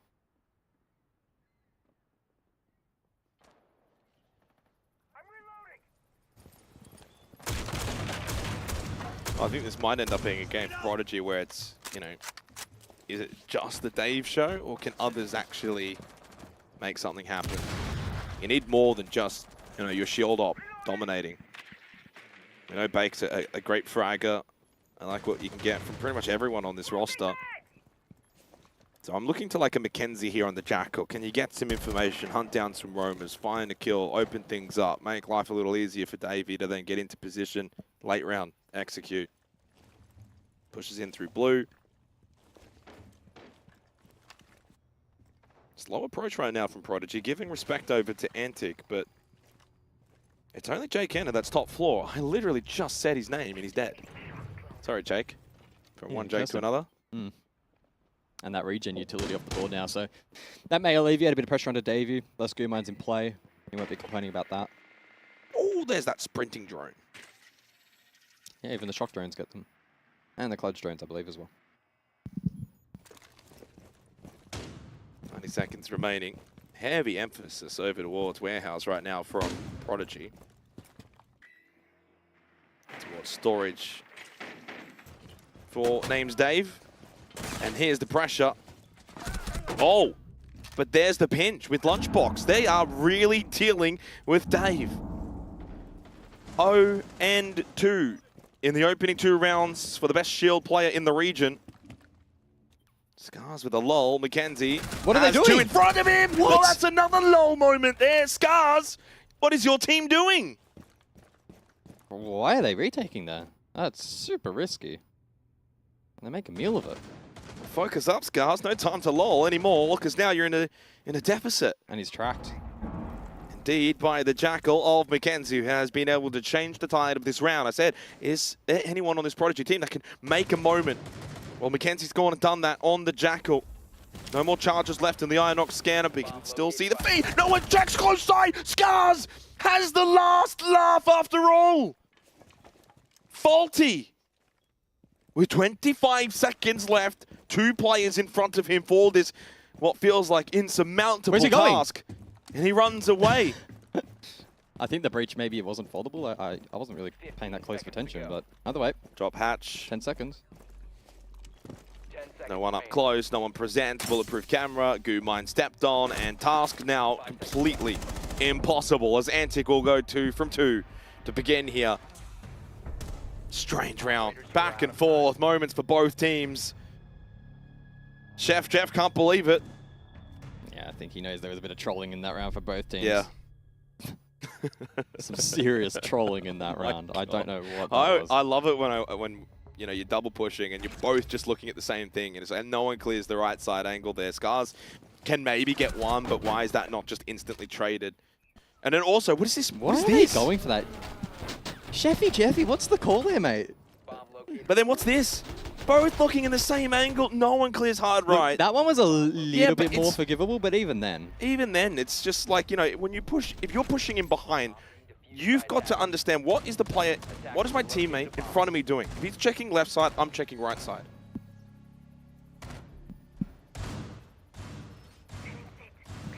Well, yeah, good start for Antic at least. These are certainly going to be very difficult rounds to acquire, I think, for both teams, both sides. I look at this as a genuine 50-50. Both teams like this map.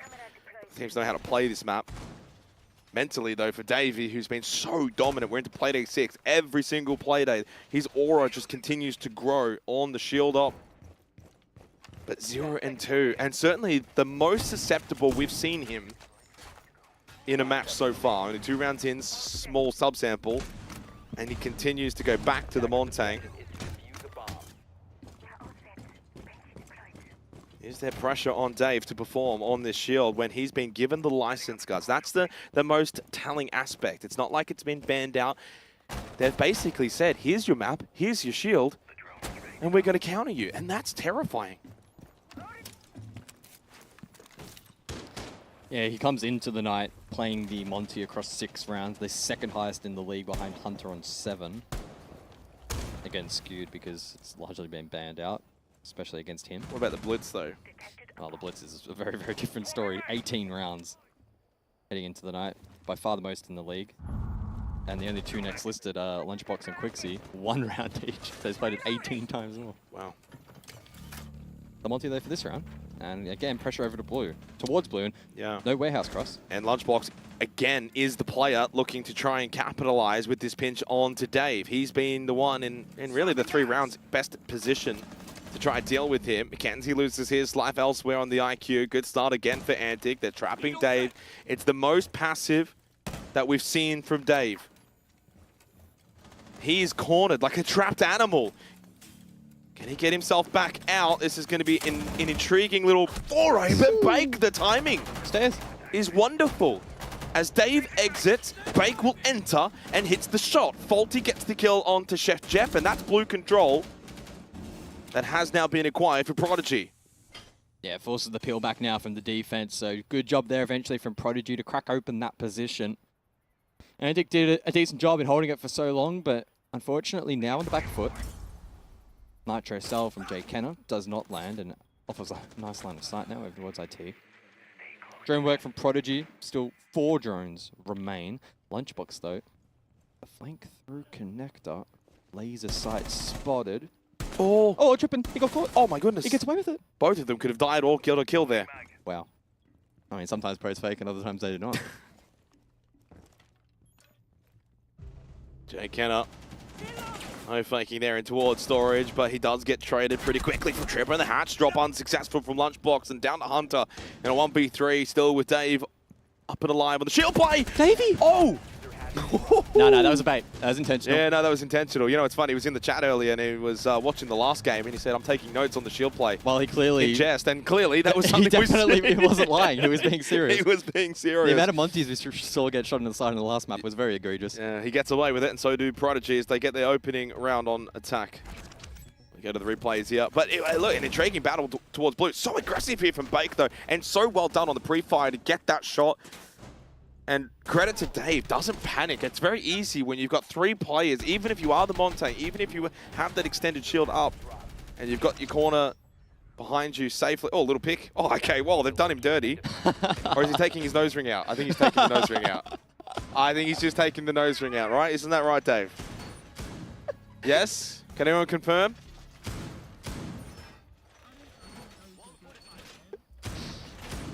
Yeah, just... He has a nose ring, right? I'm pretty sure he does. We did. Well, Jacketta hiding the mirror here for round 4. Jeez. We've seen them hide both the Kaid and the Clash in the past. This is intriguing. It's not frequent you would see the mirror hidden. I think Jay Kenner has a hiding problem. He has an obsession. He has an obsession with hiding. But I think they're probably doing it just in case the Twitch was to be repicked into, and it's not. Also no Ash. So there's not the best of counterplay on offer here. You can just try and get Davey into rafters and then just Montang it. And it opens up this spawn peak opportunity or the Nitro lob as well. Okay, we'll see if it works. I think Box is maybe going for a Nitro elsewhere in cargo. Oh, okay. I think trying to get some of this warehouse control and maybe try and get Davey up the rafters position, deal with the mirror window, and then you can get him back out and elsewhere.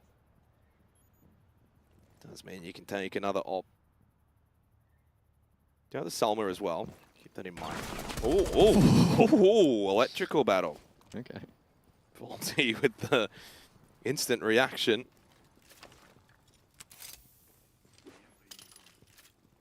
Tuberau here will be impactful installing Breach, you would imagine. Scar's got to pick elsewhere too. And that's the Zephyr off the board.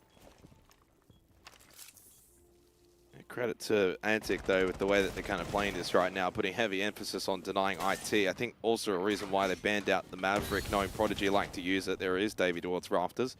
Not often I'm right, Guz, but sometimes. Well, even a broken clock is right twice a day, Jakey. That's correct. That's 1 out of 2. But they're just not getting this breach opened up, and it's very much going to hinder their attack. Yeah, the Tuberau's done a good job of stalling out quite a bit of time, that being said. Still a minute 30 remains here. Clash, though, could be critically important for the defense. Great swing. That's a great time there from Chef Jeff, and gets the kill onto Bake. This is going to really limit the potential for Prodigy to win this round. Essentially, triple stacking from one dimension on this particular side is just never going to work. Even playing behind Davey, this is virtually impossible. I mean, most teams just seem to be allergic in terms of pushing con. We see so many of these one-dimensional pushes. They either push it, but they push it all at once, and they don't split it properly, right? They overdo it. I've seen triple stacks in electrical, and I'm just left pulling my hair out. And that's probably what they're going to try and do now. Oh, that was a free shot. Oh, he got a bonus check in! Oh, no! So far, it's not Day's day. And Faulty, certainly not his moment, surely, with 35 seconds in a 1v4 with a clash that's pestering you and electrifying you. Pistol out. What can you do from this position? Not a lot. Not a lot expected of him. In fact, nothing expected of him, let's be honest. Reload and Diffuser in a bad spot, in a bad way. And right now, Antic looking very good on their defense. Yeah, I mean, the hard breach denial in that round was really quite faultless from the defense. I think Prodigy heavily invested over towards Warehouse. We're eager to open up the walls at O'Canister, though stalled that out in combination with the Bandit. Got the Summer off the wall. Forced this really awkward rotation, and Jkenna lined up too. Con never properly pressured. Blue couldn't be taken because of the clash. And they just kind of ran out of the ability to problem solve that round. They're really building towards the playoffs, aren't they, Antic? Like, I feel like they're kind of just improving as the stage goes on. You go back to like play day 1 when they ceremoniously lost out.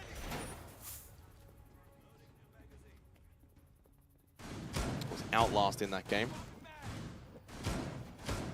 7-4 loss. They have been able to, I think really kind of string together a decent stage. I think they play Gaming Gladiators actually next week, so talk about the final hurdle, the final boss to prep them for playoffs. If anything, actually, I would say, considering if they go on and win this, right, and they go to their 4th win and they've had a pretty good stage and where they're at, I think it's just a free swing at GG, get a bit of a feel, get a VOD review in there, play them out, have a little week off, and then you go into playoffs. That's not a bad little preparation. Broken clock. You're right again. You've now run out. What was I right about? Oh, I agreed with your point. Oh, okay. Well, I mean, it was a pretty subjective point. I could still be wrong. I don't think that's a broken clock. Maybe I'm being a bit too kind.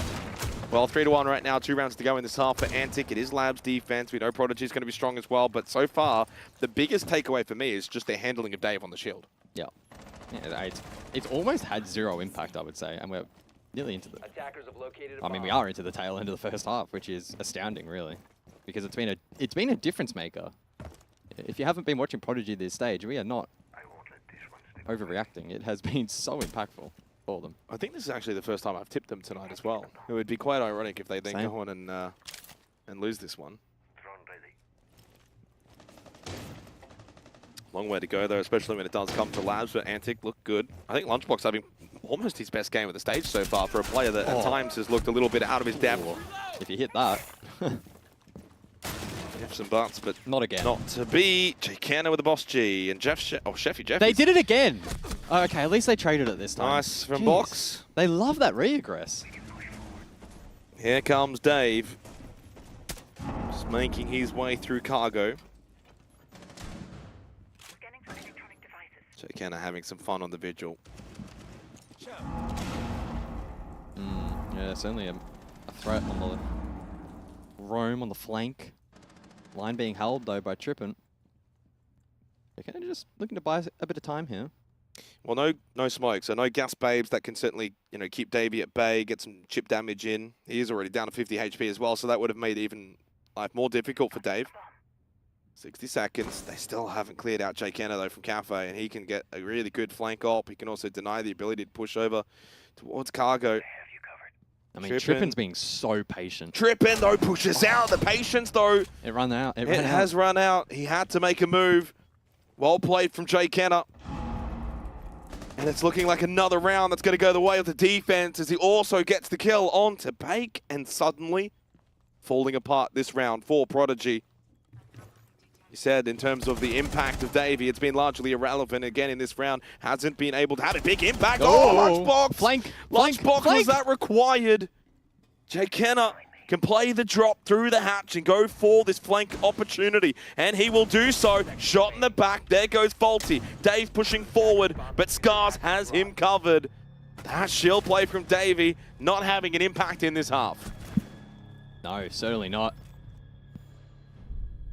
And so far, the ban phase has been a masterful gambit, really, from Antic, it must be said. Their ability to shut it down has been phenomenal. 5 rounds down, 1 to go for the Antic defense. It is, though, tertiary. So still an opportunity for Prodigy to strike. 2's probably good enough in a match like this. There's every world in which Prodigy can match the defensive rounds that have been acquired. That re-aggress, though. Oh, my God. This was Jaykenna's round, though. Yep. Good attempt from Faulty here. Such an over-aggress there from Lunchbox, just in terms of his positioning, giving so much of his body away. So quick to try and maybe get the trade, but he was never getting that one so quickly. Needed to almost just play sight and play, you know, entry denial in terms of pushing in towards tank. Went for the trade, lost his life. Davey 0-4. Now, typically, shield players don't necessarily frag out. Dave is the exception, though, guys, if you want to maybe try and get his stats, and I'll delay as much as possible while you search it, because he is the kind of player that can certainly get that pistol out, get kills. And we know that both on the Montang and especially also on the Blitz. When the Montang does get banned out, he forces the Blitz a lot more and he pulls that pistol out and he can certainly find the frags. Doesn't look like this is loading, though. No, it is. So Davey heading into the night, 27 to 32. That's pretty good for a shield player. Yeah, and a 37% survival rate, best on the team. And 6 plants, so very much fulfilling his role. Yep. That's the reason why right now he's definitely labeled as the best shield op in the region.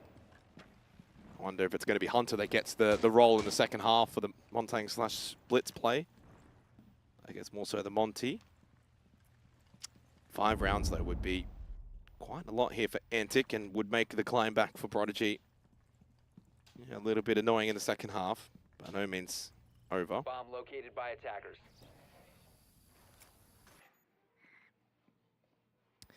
Pulse in play here, round 6.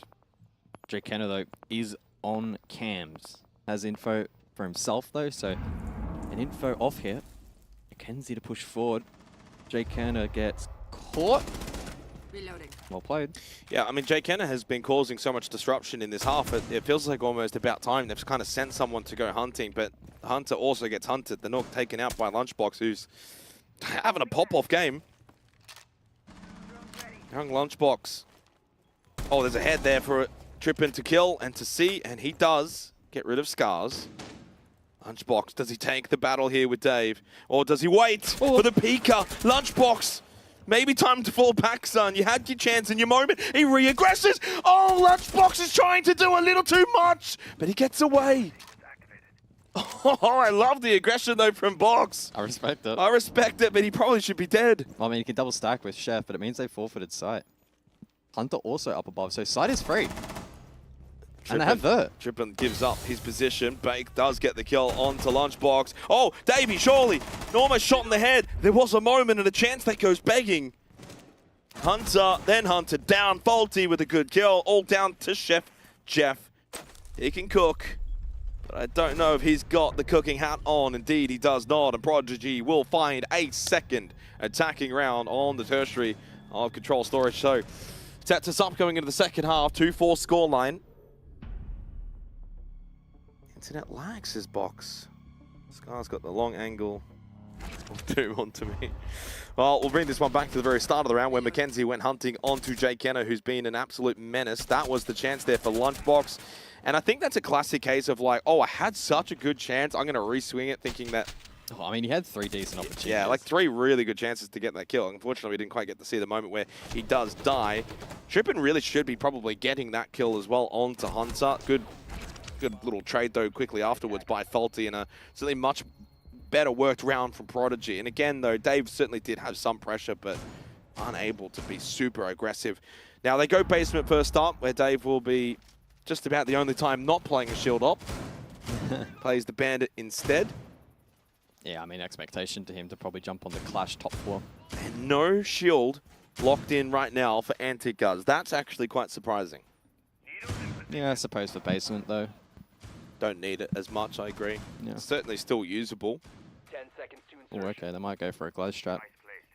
Play heavy on Breach, a bit more direct. Open Breach, keep the Glaz outside, send others in. Yeah. We have seen that at this stage. Not sure if it was them specifically, but we have seen direct strats I'm work. sure we saw it yesterday, actually, against Supernova, or whoever they played. Mm. Yeah, I mean, the idea being Breach gets open and then Scars can be self-sufficient on that. There's also smokes from Hunter as well, and then the Glaz can offer a lot of pressure. And then if there's maybe info that side itself is weakened, they can flood and go for the plant. It is a 3-1-1 split from the defense.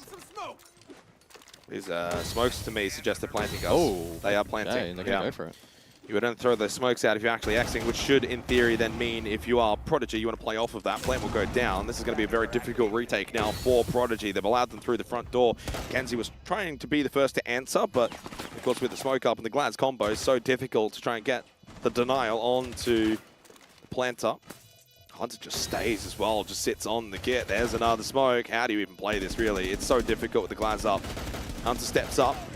Needs to try and get the trade onto him to make it a 3-on-3. Prodigy are in an absolute world of hurt here and trying to be able to retake this. The Glaz has just been so oppressive, down to 10 HP. They almost got the kill, 13 seconds left. They still haven't cleared Hunter, who stands up, but he got the kill onto a low HP bake. Jay Kenner with an angle as well from Storage. He's got the ultimate win con, you would imagine. Really, the Glaz, though, was the ultimate win con. They could not deal with it. And in the end, that was a little bit too easy if you're Antic. That is a pretty classic situation. Breach, smoke Glaz. And yeah, I think the only way you pretty much win that round is deny the plant with, say, a Nitrocell or any other way, top-down view. Are you guys lagging? To be fair, if you're lagging, it's hard, but yeah. Oh yeah, look, they had to delay the retake because of the smokes, but allowing it down. Well, they didn't delay the retake. Mackenzie just ran straight in. Yeah, in the first piece, yeah, for sure. Good position as well here from Hunter, who got another one in this right here. Jeez, how does he get that? Yeah, a bit of RNG. Davey did find a frag, by the way. I think that was his first one of the game so far. We told you this is the last two. Oh. We're strat saving, says Davey. Yeah, look, honestly, in some ways, is this... I'm almost looking at this as just Antico are improving as the stage goes on. Your only strat is Montague. Come on, Scars, you got to at least spell it Hey, right. he's got 10 kills, so he has the license to say what he wants. He certainly does. He's having a great stage as well, Scars. 10 seconds to go. Up 5-2 now for Antic. All too easy there on that basement aggression with the Glaz. Well, they go basement again. More vert pressure and LOS to stop that from being... But it's the classic over... I've lost the word. Overcorrection? Overcorrection. Thank you, Guz. Now you're bringing double denial, well, triple denial essentially. If you classify the tuber as denial, it's more of a delay. They're not going to go for the So they're not going to go for it now. Like it's just too much overcorrection. Sure, you're going to keep that breach under lock and you're going to force them above, but you now don't have the ops to kind of deal with them above as much. You got the Fenrir and you got the Legion. The rest are really just to deny breach. That is a huge overcorrection. I would have dropped like the Kaid and just kept the Tubarao and the Bandit at the very least. don't know if you need double. You can, of course, place the claws on some hatches as well if you want.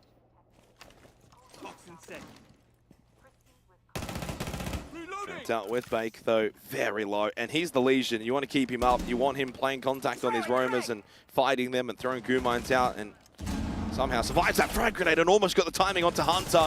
Jay Kennett does lose his life courtesy of Dave, but they finally dealt with Bake and no more Legion, no more goo mines.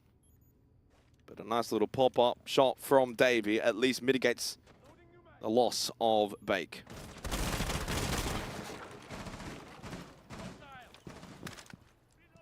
So 4 versus 4 then. Pressure over towards Warehouse.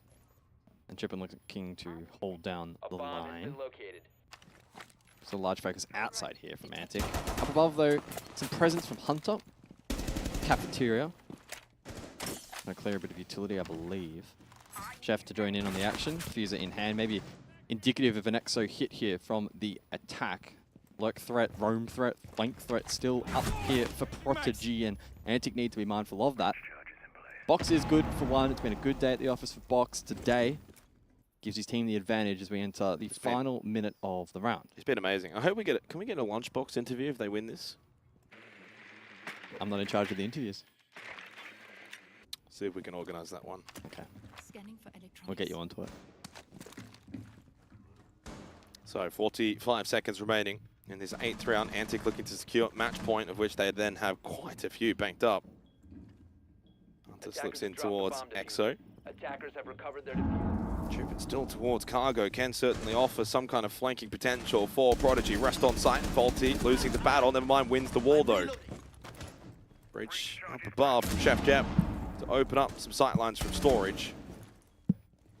Down to just Davey and Faulty in terms of still on site. Trippin with a late flank and does win the battle against Chef Jeff, and he's got warehouse control, storage control, vert control, Box with a double kill. One left on site, never mind make it 2 with the drop down now from Trippin confirmed. Scars playing from storage. Can he provide cover from above? He does deny one. Box, will he deny? Be denied? Yes, he will. Yes, he will. Jeez, if he doesn't swing there, they lose the round, because it could have been held from above.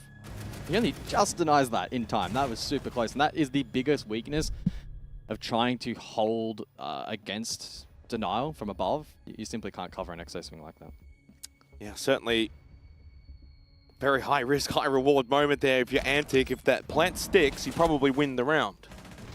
But it doesn't, and therefore you're never going to win the round.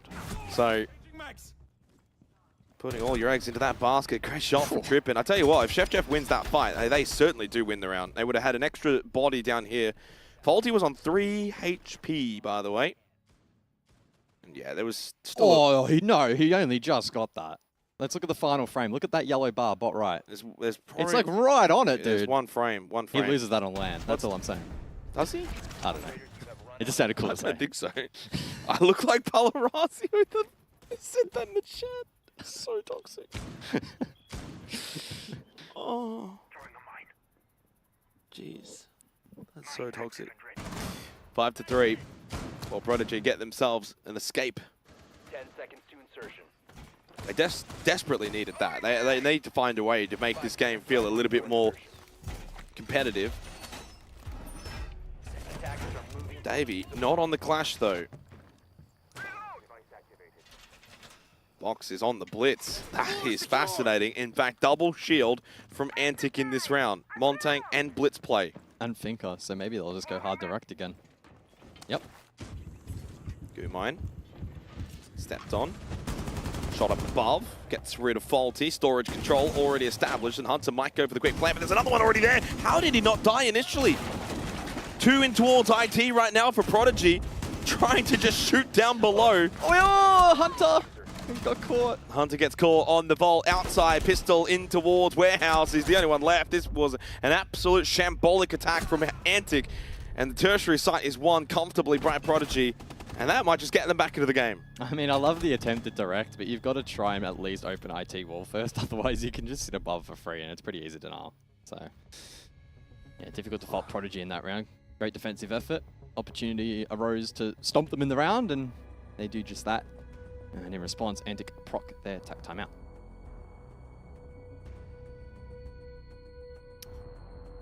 nervous. I tell you what. The chat this game's been great. The chat this game, though, has been very sensible. You know what I mean? Like, no one's overstepping the mark. Everyone's trash talking in the right way. I love it. You get taxed for a reason. You do get taxed for a reason. The best thing as well is if Antic probably win this next round, I would imagine Prodigy call attack. Chef life game. He's 2-8. It's an anti-life game. Largebox, though, having a life game, that's for sure. 9-8. He is absolutely impressing in this match. I mean, I know he's high on the deaths, but he has been really important in this game for Antic. Tactical piss. Well, honestly, when this kill happened, I thought maybe there's a world in which they overload storage, but the response from Prodigy was swift to actually just get numbers into IT and deny from above. Yeah, I mean, at this point, 2 players IT. Bake's also down below basement assembly for any potential denial opportunity. So, yeah, it's really well worked there from the defense, lack of pressure up above, and the inability to reposition on site made it very tricky for the attack. Rotation though, round 10, top floor, standard site. Still no clash. Do we see an attack through con though, Jake? That's the question. We're waiting for it. I was talking to Vinny about it last night, I think. Yep.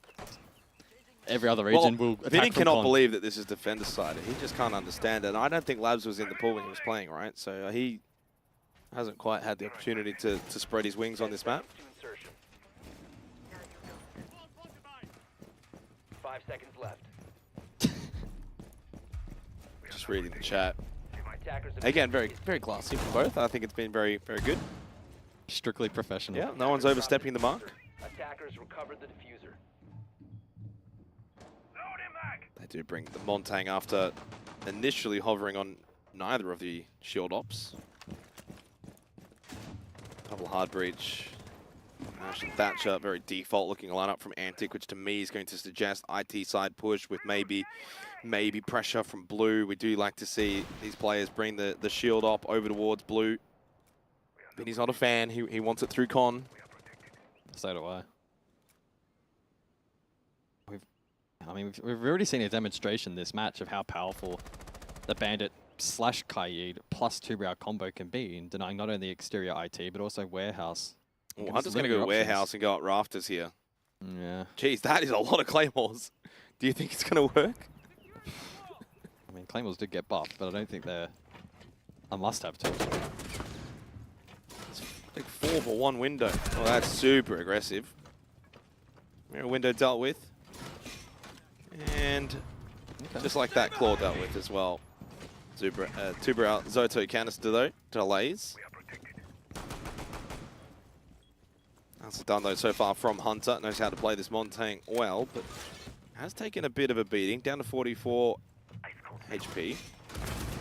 For me, the big question is warehouse. Can they open this warehouse wall? If they fail... He's trying to shoot the Zoto canister, by the way, but he can't. He's getting peppered too much.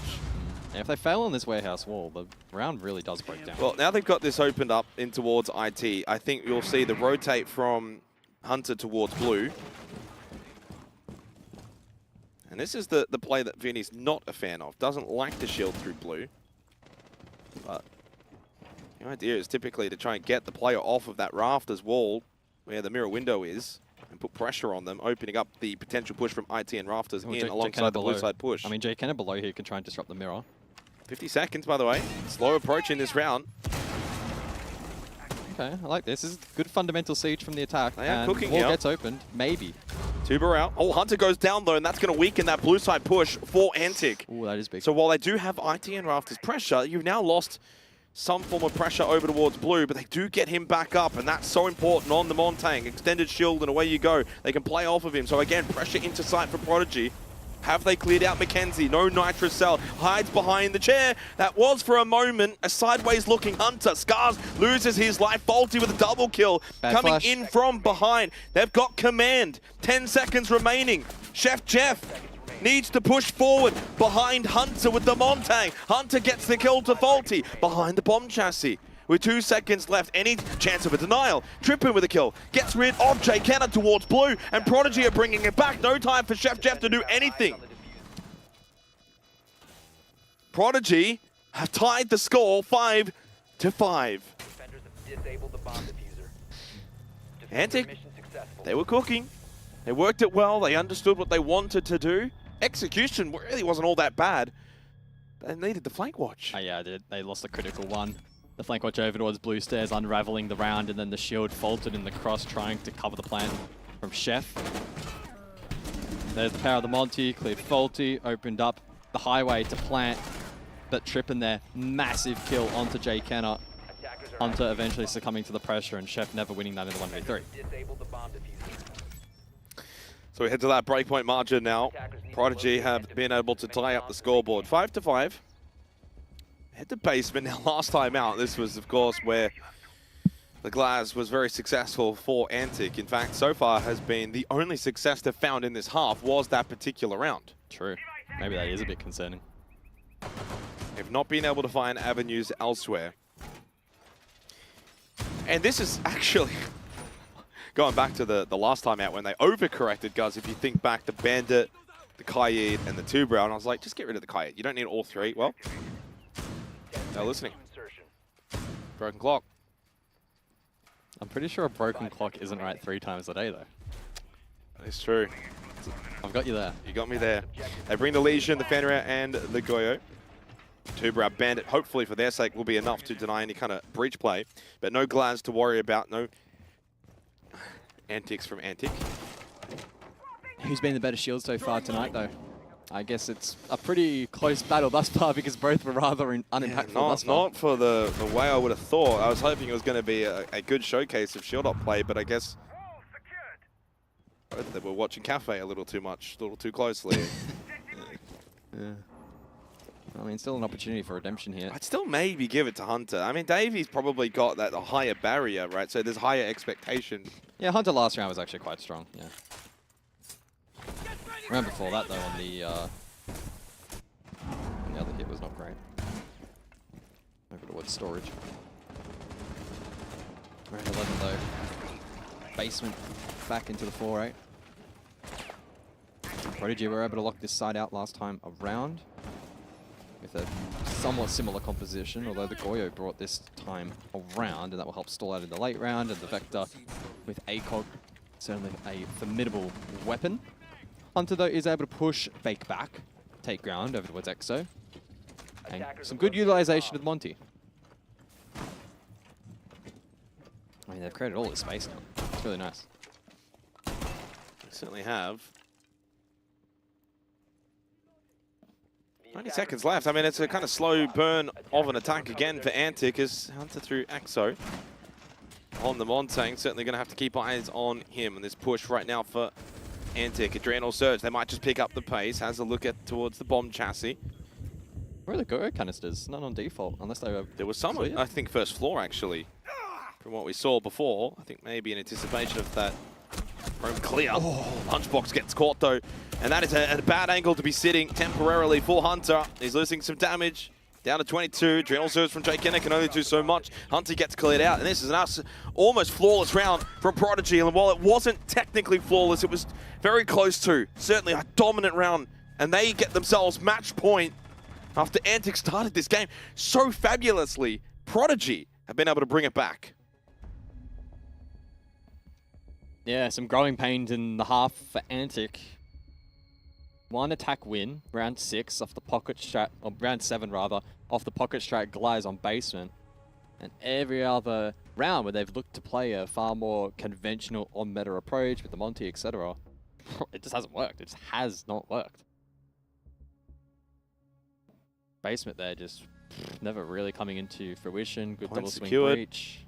Defenders, protect your bombs from being defused. Davey up to 6-6, by the way, after starting 0-4. Largely irrelevant in that opening half, but he's been sensational since.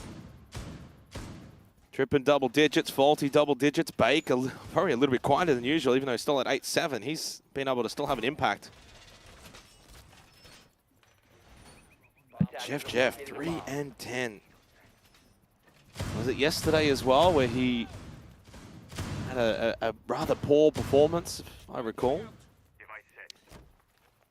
Back to the drawing board for Sheffy Jeffy.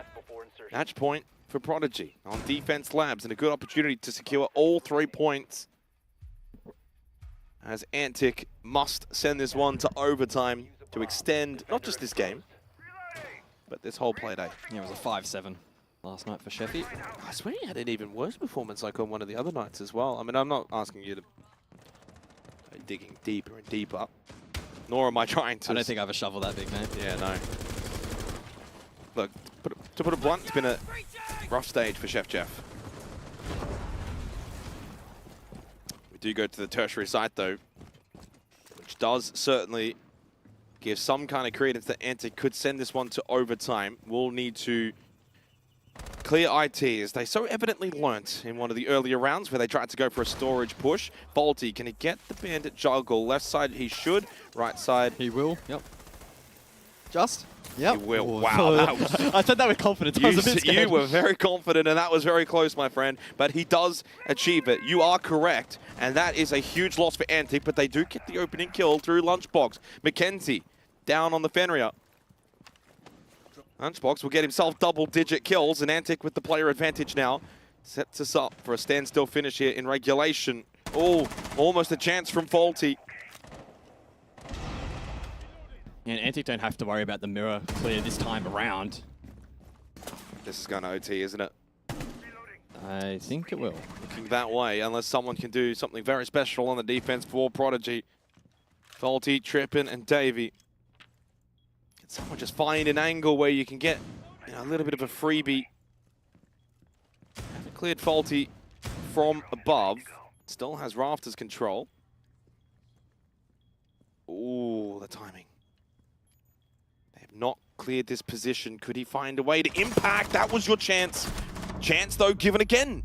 As Lunchbox went for another peek. Chef Jeff, though, stands up, and that's going to be an easy kill. Holding outside on the breach. Easily done from Scars. Plant down. Davey in a 1v4. And, wow, how the shields have turned. Yeah, good work from Jay Kenner in that round. And Antic finally, after losing 4 attacks in a row, able to claim round 12 and push the game to overtime. Unfortunately for them, though, they will be continuing on the attack. So what does this do in terms of standings now for these teams respectively? Of course, neither of these are in elimination contention or top 2 contention, but does it mean that someone else looks like they could go up? Does this benefit an Outlast, for example? Could do. Antic, Prodigy, Outlast all on 9 points coming into this particular game. Of course, with Antic and Prodigy still able to get points, of which they've both been able to get 1 point. So if anything, maybe... I mean, who does Outlast play, actually, next week? They play shit. They play the Chiefs, okay. They play shit. They play the Chiefs. Oh. I guess that's something else. No, I certainly didn't. Wouldn't. And for Antic, well, they play Gaming Gladiators, so if anything, this might mean for Prodigy, win or lose, all 3 points next week would probably get them into 3rd, which is a very good result for this roster, for this team coming into this stage. Attackers are heading out to defuse a bomb. Ooh, proxy lineup. Okay.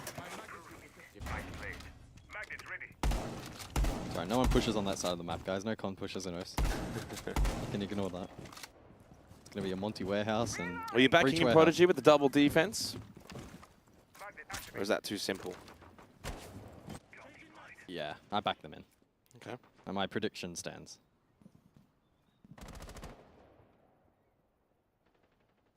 So Montang again for Hunter. He's been pretty good on it so far. He makes his way Warehouse side.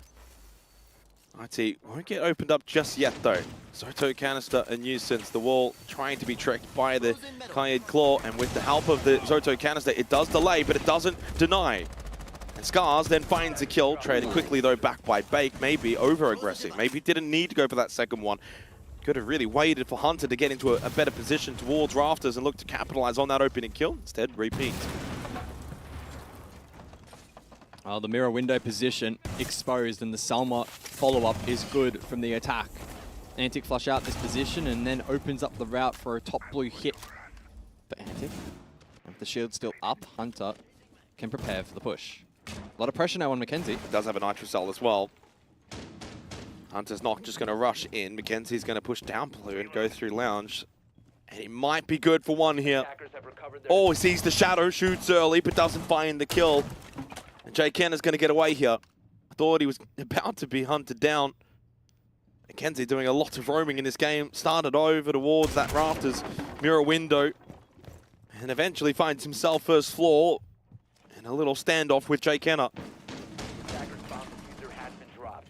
Attackers recovered the bomb diffuser. Jeff handing the diffuser over to Hunter and says, go son, get in there. Oh, you reckon he could go for an early plant? Cover the cross from deep. Mackenzie wins the battle against Jay Kenna, though. Chef Jeff hoping to hold this cross as Bake loses his battle against Lunchbox, who continues to frag out over towards Warehouse. So they got that control. Chef Jeff knowing that that plan is successful, expecting a flank over towards Blue. There is that flank watch. 3-3, post-plant retake now. Jeff can hold Blue. Lunchbox. There's two below for Prodigy. They're going to have to retake up the staircase. And making their way over is Mackenzie. They will not clear Chef Jeff. Chef Jeff will get an easy kill. From here, you would imagine this round will go the way of Antic to take command and server as the attacking team will set them up nicely. Just in case he's not dead. Just making sure. Just making sure. 7-6, Antic will get themselves overtime match point going into defense. There's your flank watch, says Chef Jeff. Well, I don't know. What's he saying in chat? What's he saying in chat? What's he saying in chat? Sorry, guys, lagging. Oh. Well, he did play the flank watch very well, so he gets licensed for a bit of BM after that round. He did. And that is now putting Prodigy into a really difficult position. And it all started here. The Kaid and the Tuber are unable to deny breach, and then Scars gets the opening kill. Sure, Scars gave them somewhat of a way back in. At that point, 4v3, but the Montang was already deep into sight. Mackenzie had no idea Chef Jeff was outside of Blue, and that is round done at that point. Chef Jeff with a little teabag as well. Did not leave the match under any circumstances. To locate and defuse as many bombs as they can. Is everyone for themselves now? I tell you what. I mean, for those unaware, the new patch did come out, which I am led to believe. Oh, here we go. Has some pretty big fixes. Yeah, Adam J. Kenner. Little hidey high. Loves it. Dripped out into black ice. And you would imagine, should close that out from here. Unless Prodigy can find a way to win an attacking round. And it means the majority of the desk will be incorrect on their prediction. Yeah. Do you have the, or are you just going off? I'm just going off my what you remember. Okay. I believe it was a 3-2 split. Okay. Do you know who went for Antic? I think it was Rob and James, right? I heard a yeah boy in the background, but let's be honest, he just coin flipped it, so you can't yeah boy. Dev though can definitely yeah boy. He's still. But he's not here, so he can't even yeah boy. He's having breakfast before EU. Yeah. Audience though did guess it and might be correct. Respect. This one's not over yet though. But the clash is certainly going to be a nuisance, and command server not always the easiest to take. Davey on the Montang. First half, one that he'd like to maybe redeem, and this is his chance at redemption. Kenzie inside of storage. With that bar can certainly put pressure in towards IT and help alleviate that from being denied. Aggressive from Scars and Electrical, and at any moment he could go for a jump out. Yeah, could also just equally hold the line and catch somebody off guard if they were to cross after the breach is opened up. Probably wants to preserve that Nitro as well, or use it early. Ripped, heard, moved. Faulty's played that nicely. Mackenzie, though, has lost his life on the buck down below. Lunchbox, another opening kill. Fascinated to see maybe how many he's got now in this match, because he seems like he's been prevalent in that area. Goomine stepped on. Bake will deal with it. Trippin makes his way over towards Electrical. 90 seconds left. Scars is still there. 3-2 for Box on entry. Not bad. It's positive. Oh, the timing. Antic with the advantage. Secondary hard breach. One spotted. Nothing Davey can do about it. Both times Lunchbox has won the entry thus far. His team has won the round, though. That's a wonderful stat if you're an Antic fan. Little angle here found by Bake, but the clash will just essentially block that hole. There's no pressure anywhere else on the map here from Prodigy. That overview wonderful to really highlight how one-sided this push is right now from Prodigy. It's Rafters and it's IT, and that's all. but Bake still finds an angle and gets the kill onto Lunchbox. Even things up 4 versus 4. Candela's thrown in. No more remaining for Bake. Faulty, another kill. Oh, the timing. Trippin is down, 2 is up right now for Prodigy. Jay Kenner confirming 2. 3 versus 2. And a wonderful battle, 1 towards blue from Chef Jeff and Antic on the verge. The GGs are out early, but not from the side you thought you would see it from. Trippin gives up on Davey. Davey does not give up though.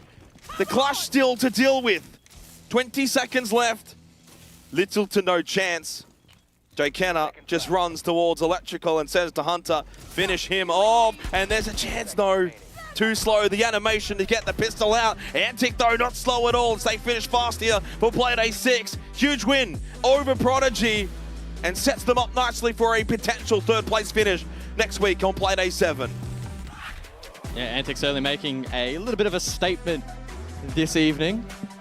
But both teams, I think it's fair to say, going into the playoffs still quite evenly matched. And maybe if we see them face off in a BO3, it could be a different story. Would be a spicy one, certainly a lot of trash talking.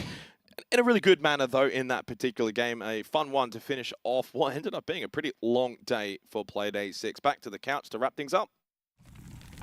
Probably one of the more competitive playdays we've had. Nay, it would be the most competitive playday we've had here for Stage 2 in 2024. Nice way to close out the night. Unfortunately for Prodigy, they can't get it across the line when it mattered most. Well, for a team that prides themselves on how much they love playing shields, they didn't really bring the counters when it was in reverse, and they were getting shielded on. So, yeah, Antic doing a pretty good job of using the shields there to kind of brute force a few of those attacks. But for God's sake, someone open the con wall. Like, what is going on? Nobody wants to open the con wall. Every push looked identical from both sides on the attack, and a lot of them didn't work. So I don't know what are they doing. Vinny, maybe you should consider coaching. I think I'm just going to message all of them in a little group message tonight and say, guys, open the con wall. Like, let's just try it maybe for 1 week. Well, you know what? How about we ask Jay Kenner himself, because I'm sure he'll have something to say about it. My first quick, God, like, can you turn a light on, Jake, please? No, the darkness got aura. Yeah, I don't know about that one, mate. I can barely see your cheek. Look, at this rate, I need to ask you. Interesting game, but I think the chat maybe did more of it than we necessarily thought. What's going on there? Bit of beef, bit of friendly banter? Lunchbox has been shit-talking those guys have ranked for 3 years, so it was very important we did not lose that game. So, yeah, the egos could have been crumbling off that one. Yeah, off the bans, you guys did not ban the shield. It's something that every other team has done this stage into Prodigy. You guys came into the game with a game plan. What was that? Hunter's better than names Dave at shields. That's pretty much it. Wow, you just keep it short, sharp, and sweet. Thoughts on the matchup? Obviously, a very close game in the end. Some maybe missed opportunities on attack from both teams. How'd you feel it played out? Because from our side, it did look competitive, but obviously get the double win in OT, which is probably the most important part of all.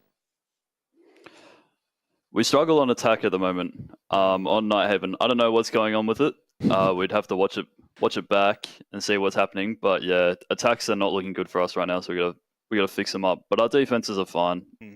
Open the con wall, Jake. Just open the con wall, please. Bro, con wall is useless. I see teams doing con pushes. I'm like, yeah, they've lost the round already. Like the blue rafters push is 10 times better than the con push. We just reek. I'll take your word for it then. That's good. I don't think I have any more questions. That's about it. That's all right. Look, Jay Kenner's a man of few words, so we can get him off nice and quick here. Respectfully, what do you have to say before we let you go? Well, I've got some very respectful shout-outs tonight. There we go. Shout out Shan, shout out Paul. The Rat wanted a shout-out. Mogger Black wanted a shout-out. No, shout I don't know out the about highest. that one. Well, he's the highest rated CGG. He holds the CGG world record, so I had to shout him out. Really wanted a shout-out. And this game was dedicated to Captain Australia, also known as Captain Oz. It was very important we take down Bakery for him. So yeah, shout out Captain Australia. Well, and that's all, guys. That was very respectful from you, Jake. I'm surprised. Thank you for joining us, mate. We'll speak to you soon. Hopefully, see you guys. Hopefully, that's not very confident from the big fella himself. Very clear that they know where their faults lie, but obviously not so deep that they can't take down an up-and-coming Prodigy? Yeah, well, we had pretty high hopes for Prodigy. Obviously, we've put a lot of emphasis on their shield play and how well that's played into their attacks. But tonight, just weren't able to put it together. I mean, I think Anti came into the game. They are, as Jay Kenner just said, they believe Hunter's a better shield player. That could be the case, but in saying that, Prodigy have basically done the business with the shield to every team in the region. They have. But yeah, it looked like Anti came into the game ready to kind of counter that shield play. We saw a lot of clash from them, which was a really good pick. Just really nullified Davies' impact on the game. Yep. And it led to their win. Obviously, OT probably isn't the greatest for them, but as we said before, it doesn't really matter at this stage. Both teams are basically locked into playoffs. Yep. And yeah, it's just about building some confidence going into those matches. Yeah, both teams now sitting respectfully on 11 points and 10 points. But I guess, you know, when you kind of sum this match up, it was incredibly close. You look at the kill, like not often do you see a scoreboard where it's near on identical to each other. Some very close rounds there that unfortunately just spiral out of control. And again, just some attacks that need to be tidied up a little bit, Vinny. We said going into this match that Labs, although it's being played quite at quite a high rate in the OS League, there is just a slight bite to it that's missing, especially on the attack. It is a newish map as well, so I think the hardest part about playing any new map is the ability to adapt mid-round, and it's probably one of those things that teams are starting to sort of figure out now, and it's going to take a lot more play time with those teams. Just quietly, Scars as well came into that game. We've talked a lot about Hunter and his KD and his impact this stage. I think he came in above Hunter in terms of EPS coming into this game, and he went 13-7 with 4 on the entry. Wow. So another great game from him, just quietly making his way up the CGG rating. Yeah, I think Scars for me is the player that obviously last stage came in and was had a debut season. We were all really happy with him because he did what he needed to do. He had some shining moments, but wasn't like a standout player. But boy, in the server, every single round, he just managed to find those small win conditions as an individual player, which is just so critical. So, shout out Scars. Let's go ahead and have a look at how things have panned out for today. 4 matches, 4 close matches. In fact, we went overtime. I didn't realize this. Overtime, 3 games, Vinny. I think maybe the one that shocks me the most, funnily enough, I would have said Chiefs, but the Odium game, that was the one that really blew me away. Yeah, Circular Spheres have been super patchy at this stage, and they just showed it today. They'll probably due a bad game after a couple of good ones. And Odium stepped up today on Cafe. Obviously, Circular Spheres playing with their coach. Might have had a little bit of an impact on their ability to attack on that map, and it was a bit of a struggle. But luckily, the only game I casted went to 7-4, so I didn't have too much work to do. And yeah, I mean, as you said, the most competitive day I think we've had all stage. Yeah, and again, it's probably just reiterating where the league's at. Truthfully, there is no real firm marker outside of maybe GG, because even Chiefs, I feel like, Vinny, maybe aren't hitting the heights in which they could do. But it's also exciting because heading into playoffs, it means there's room to improve. 100%. Every team has room to improve at the moment. Obviously, Supernova and Odium won't be able to get there.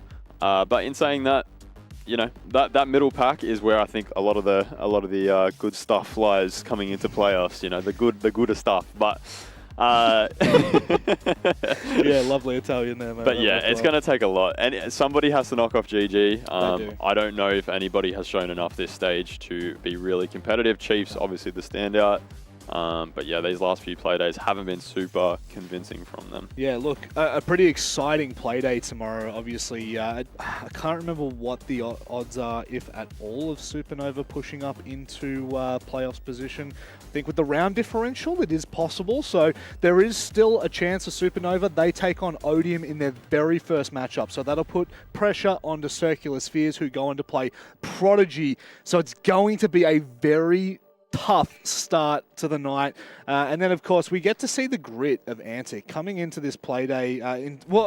Coming into this playday, we were a little bit disappointed. Coming into the league, we were more disappointed because we just expected them to be a lot more competitive. They're now sitting third, which is where I think we all put them at the start. It's just taken a little bit of time to get into it. But they play GG.